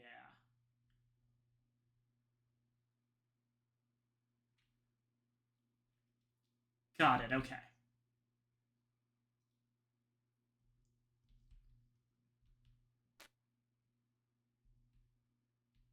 I draw a card. Your move.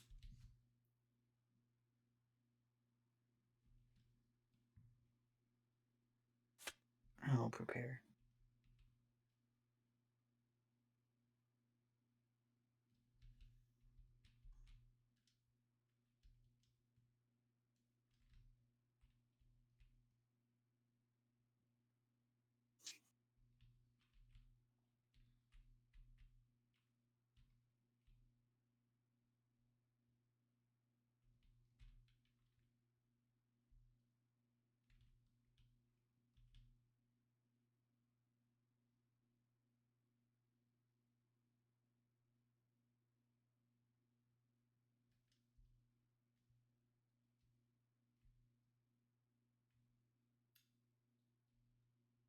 What shall you do? I'm thinking. Okay.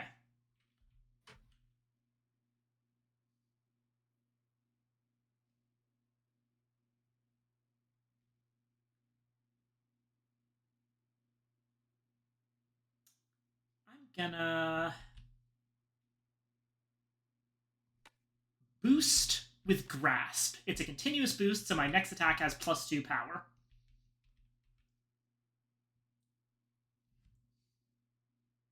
And then I draw. Hmm.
Guess I'll move forward 1.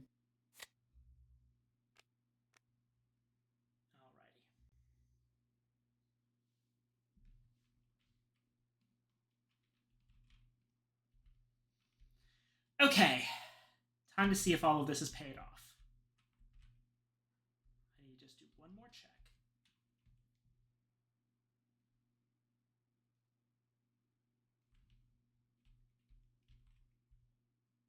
Doesn't hit. Doesn't hit.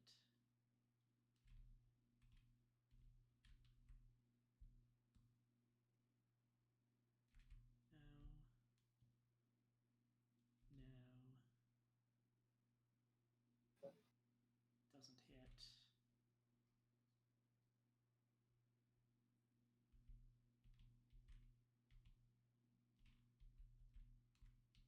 All right.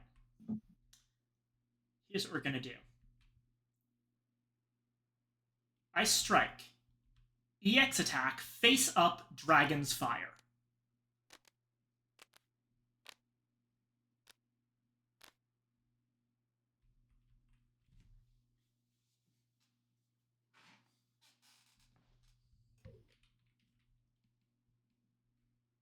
Hmm.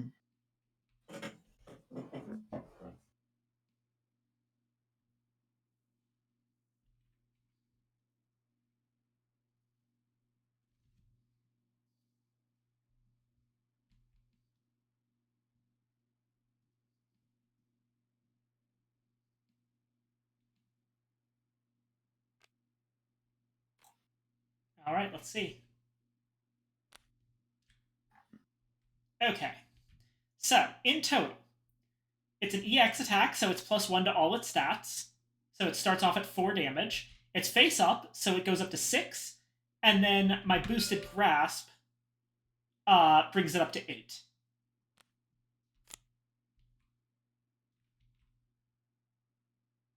How many cards are you going to discard?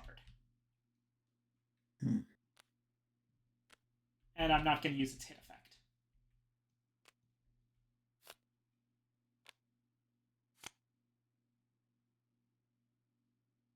It's currently dealing 4 damage.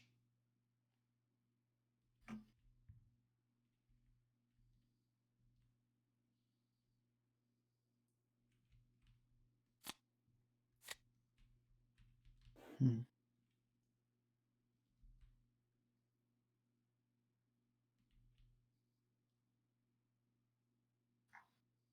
Yeah, I'll take the 4 damage. Alrighty. Your move. Oh, and this goes to your gauge, yeah. Mm-hmm.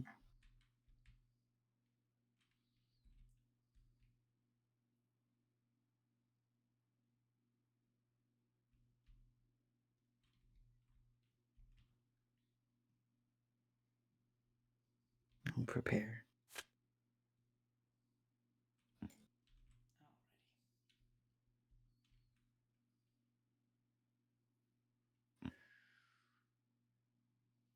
One last shot. I need to do this very carefully.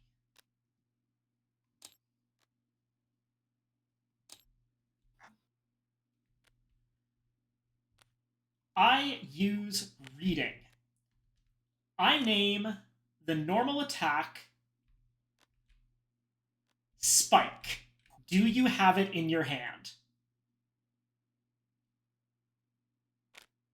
No. Okay.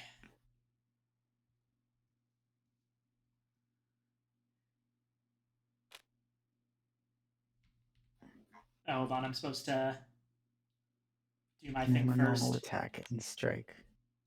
Yeah, sorry, I need to see the hand Mhm. real quick. Kind of put it away fast. Okay. Assault, Foxfire, 9 Sorrows, Dive, 7 Trials, Guidance, Sweep. Okay. Most of these can one-shot you They can, yes. if you don't have sufficient armor.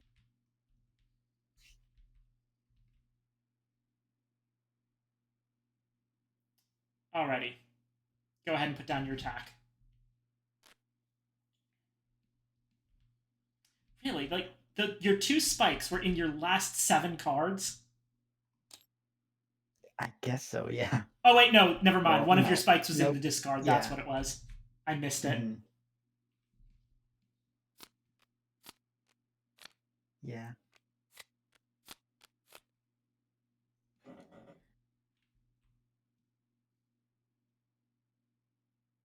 So you read and do something, Yeah.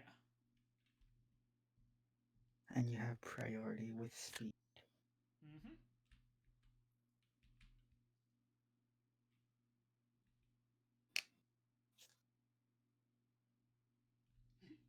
And you are 4 spaces away.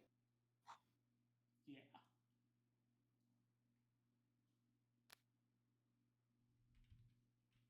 Let's see.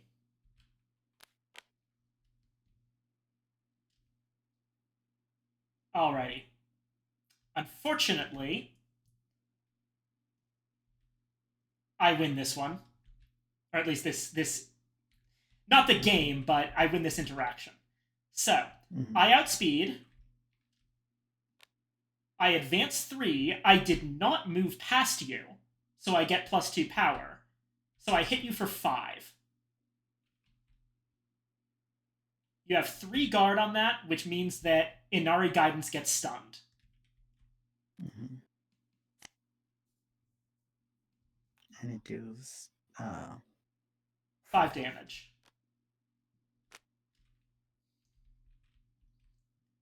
Alrighty. Your turn.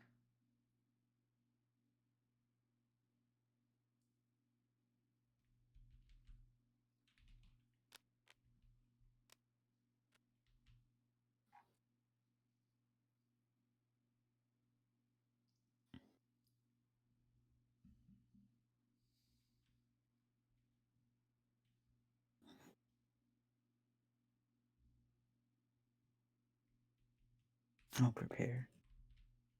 I'll prepare.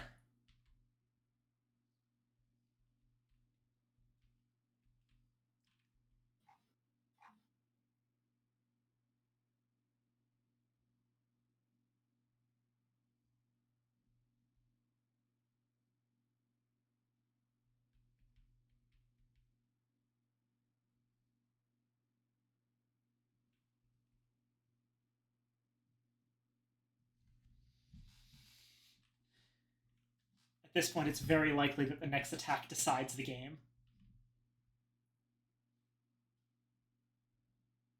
Mm-hmm.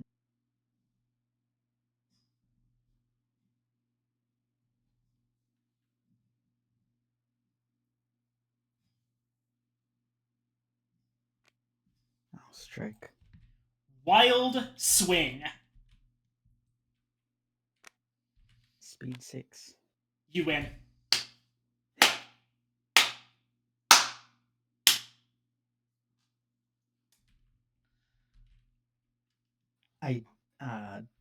I snapped your ankles and then back off. Righto.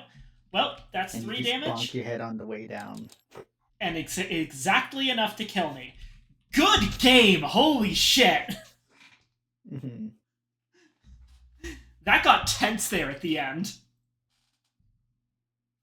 Yeah, because I knew that if I had anything under a 5 speed, I probably wouldn't hit anything. And this was my hand. Mhm. This was my hand. Yeah, my hand was terrible. It was spike and dive.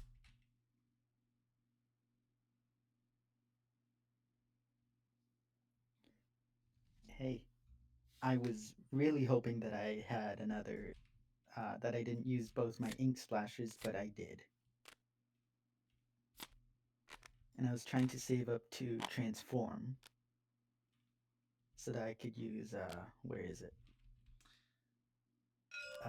Tale of Seven Trials. Like, Yeah. I wanted to do that and then thought, might as well use the, You were really good at Tale of learning Nine Sorrows. one of the big lessons, which is a lot of times you can win with your normals. Mhm. Your normals are not to be underestimated. They are very powerful cards. Mhm. Yeah, my next were 3 normals. Yeah. Uh, Cross and and then another ink spike. Huh. My next ones would have been yeah, looks like um another assault, Dragon Spine, Dragon's Heart was in there somewhere, Sweep and Sweep. Both of my sweeps were Yeah. just buried in my deck. But yeah, that's Exceed. What'd you think? Yeah. It was fun, surprisingly. I know, right? You think like, oh, it's a card game version of a fighting game. There's no way this works, and then it totally does. Yeah, and it's a slower version of of a fighting video game of trying to predict what your opponent's going to do. That's and counter exactly it. that's exactly it. It's like I find this game incredibly fun because specifically I tend to panic when I have to make reactions. Mm-hmm. So I've never been great at fighting games. I'm decent enough once I learn my character well enough that I can kind of button mash in the right direction. But I've never been able at making those like really snap decisions and then executing them in the moment like anyone pro can. Mm-hmm. And I've always wanted to do that kind of like, okay, here are all of my opponent's possibilities. Let me make the exact right move that is going to be able to counter the majority of them, unless my opponent counters in the exact way that I'm not expecting. And this lets me do that at a pace that's more friendly to me. Yeah. It is just a ton of fun. I personally like to play shooter games. Would War Thunder technically be a shooter? War Thunder counts. Since you are shooting a tank. Yeah. A tank, sure, but you're shooting. And from what I know about War Thunder, it's a little bit slower paced than your standard FPS. Yeah. Unless you're in a light tank. And then it's just speed all the way there. Hope you don't get hit. But then again, if you have no armor, you can no armor and a bajillion armor is the best way to go in my experience, because usually people panic when they see a tank destroyer. But if your tank destroyer has like just like 1 millimeter or so of armor, like very thin, but just enough to cover up your troops, then they will probably shoot you. But because the armor is so thin, most fuses needing to be 19 millimeters of armor to explode, you are probably going to survive a direct hit if you have Spall Liner. Ooh. Because then your crew will just get hurt, and then you can retaliate. I remember once hearing, I think it was from a YouTube comment, my favorite War Thunder strategy, from what I've heard, which is to type in chat, Rommel was a bad general, and then shoot the opponents while they're typing out a response. I play on Xbox, so I cannot type it. I see. It's not very fast. I'll just be sitting there for like 2 minutes typing it out. Yeah. On PC, I can just copy paste it, so. And I have no idea who Rommel is, so. Rommel was a German general during World War II. He's one of those guys that, like, military nerds, you know, the kind of people who play War Thunder a lot of the time, tend to idolize. So if you say that he was a bad general, they're going to start immediately typing up an angry response, and then you can shoot them while they're distracted. If anyone thinks this isn't in the spirit of the game, I would quote Sun Tzu: "If your opponent is of choleric temperament, seek to irritate him." Oh yeah, I remember during one of my previous matches, there was this extremely perceptive heavy tank, and it's just annoying because he knew every single weak spot of mine. Like I was in a King Tiger. Uh, Let me just see which one. I'm broadly familiar with the King Tiger. Yep, Tiger 2. Tiger 2 NR 150 is what it's called, short form. I see. I am Yeah. not going to say the full thing because it is long. Gotcha. Mm-hmm. And the curved turret face, he hit that and it bounced his shell directly into the top of my tank, like of the body, which is surprisingly thin compared to the frontal armor. So it was an instant kill. Ooh. Nice shot. Yeah, and then I went full force at him with the Hanomag Henschel JPZ-45, which has 30 minutes hull armor, 30 millimeters hull armor, not minutes. Eh. And it has heat rounds, which penetrates the heat rounds of this 90 millimeter penetrates 320 millimeters of armor at 0 degrees, like face on, but 6 degrees, 160 millimeters. And he blocked it with his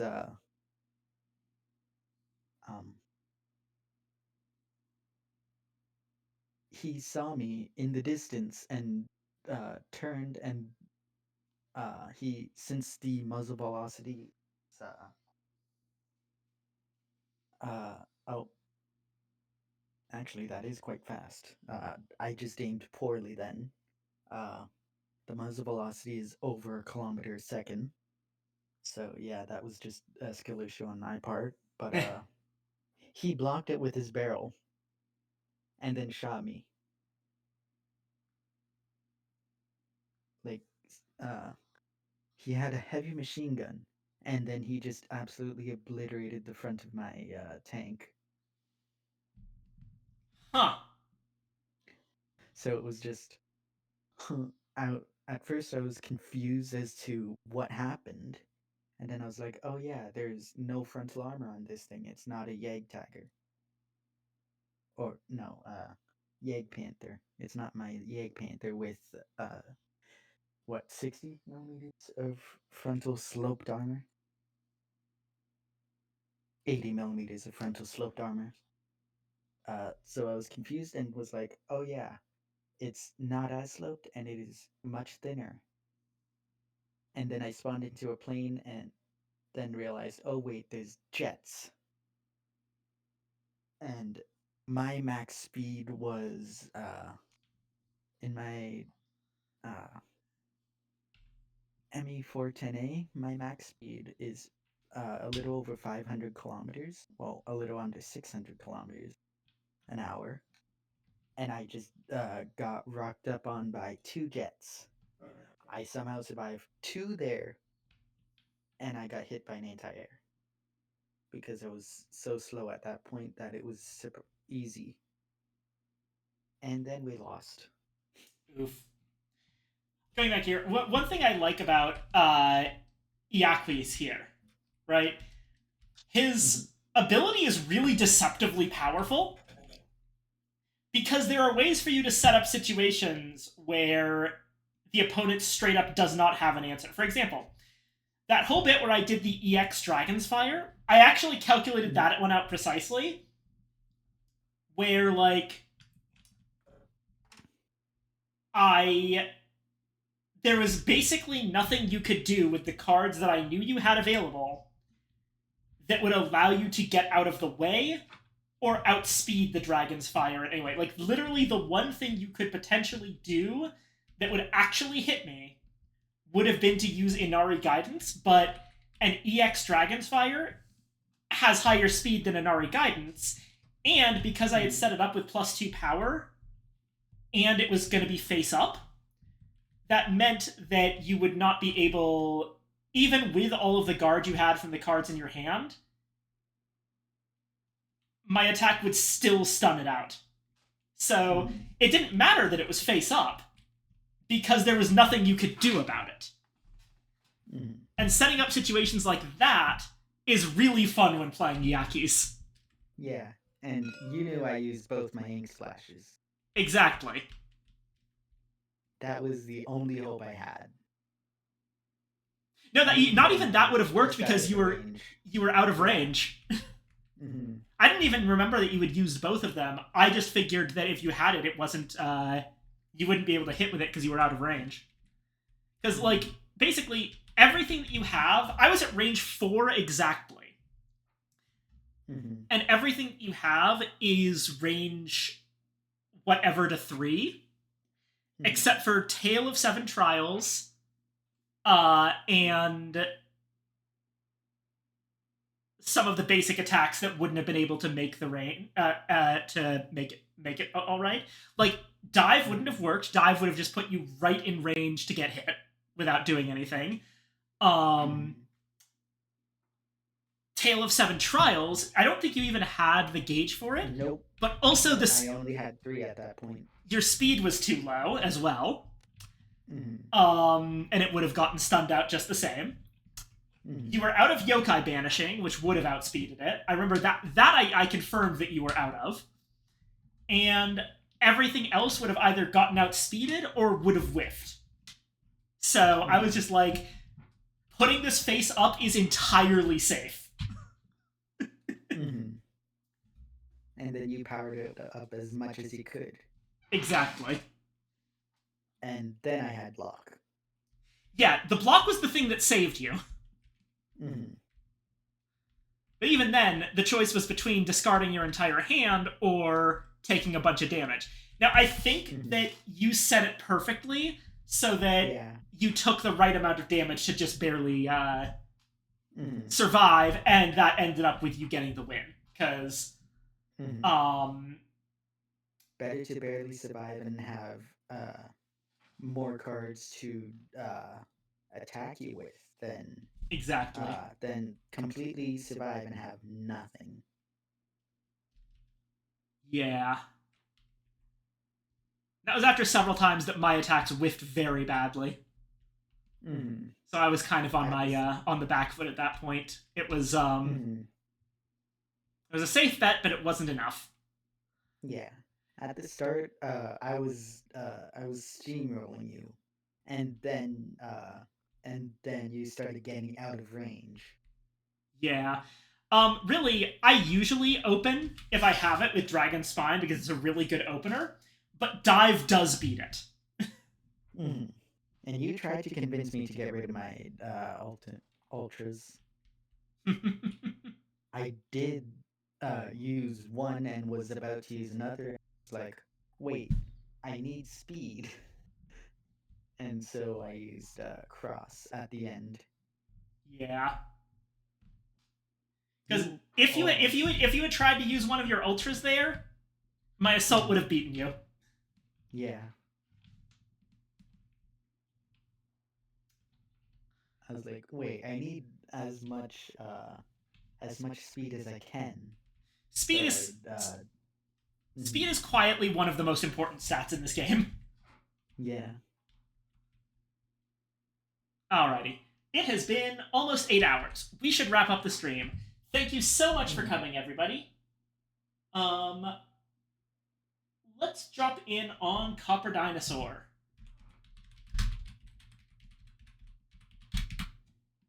And I will see you all probably next Wednesday. I'm probably not going to be able to do this again Monday, but we will see.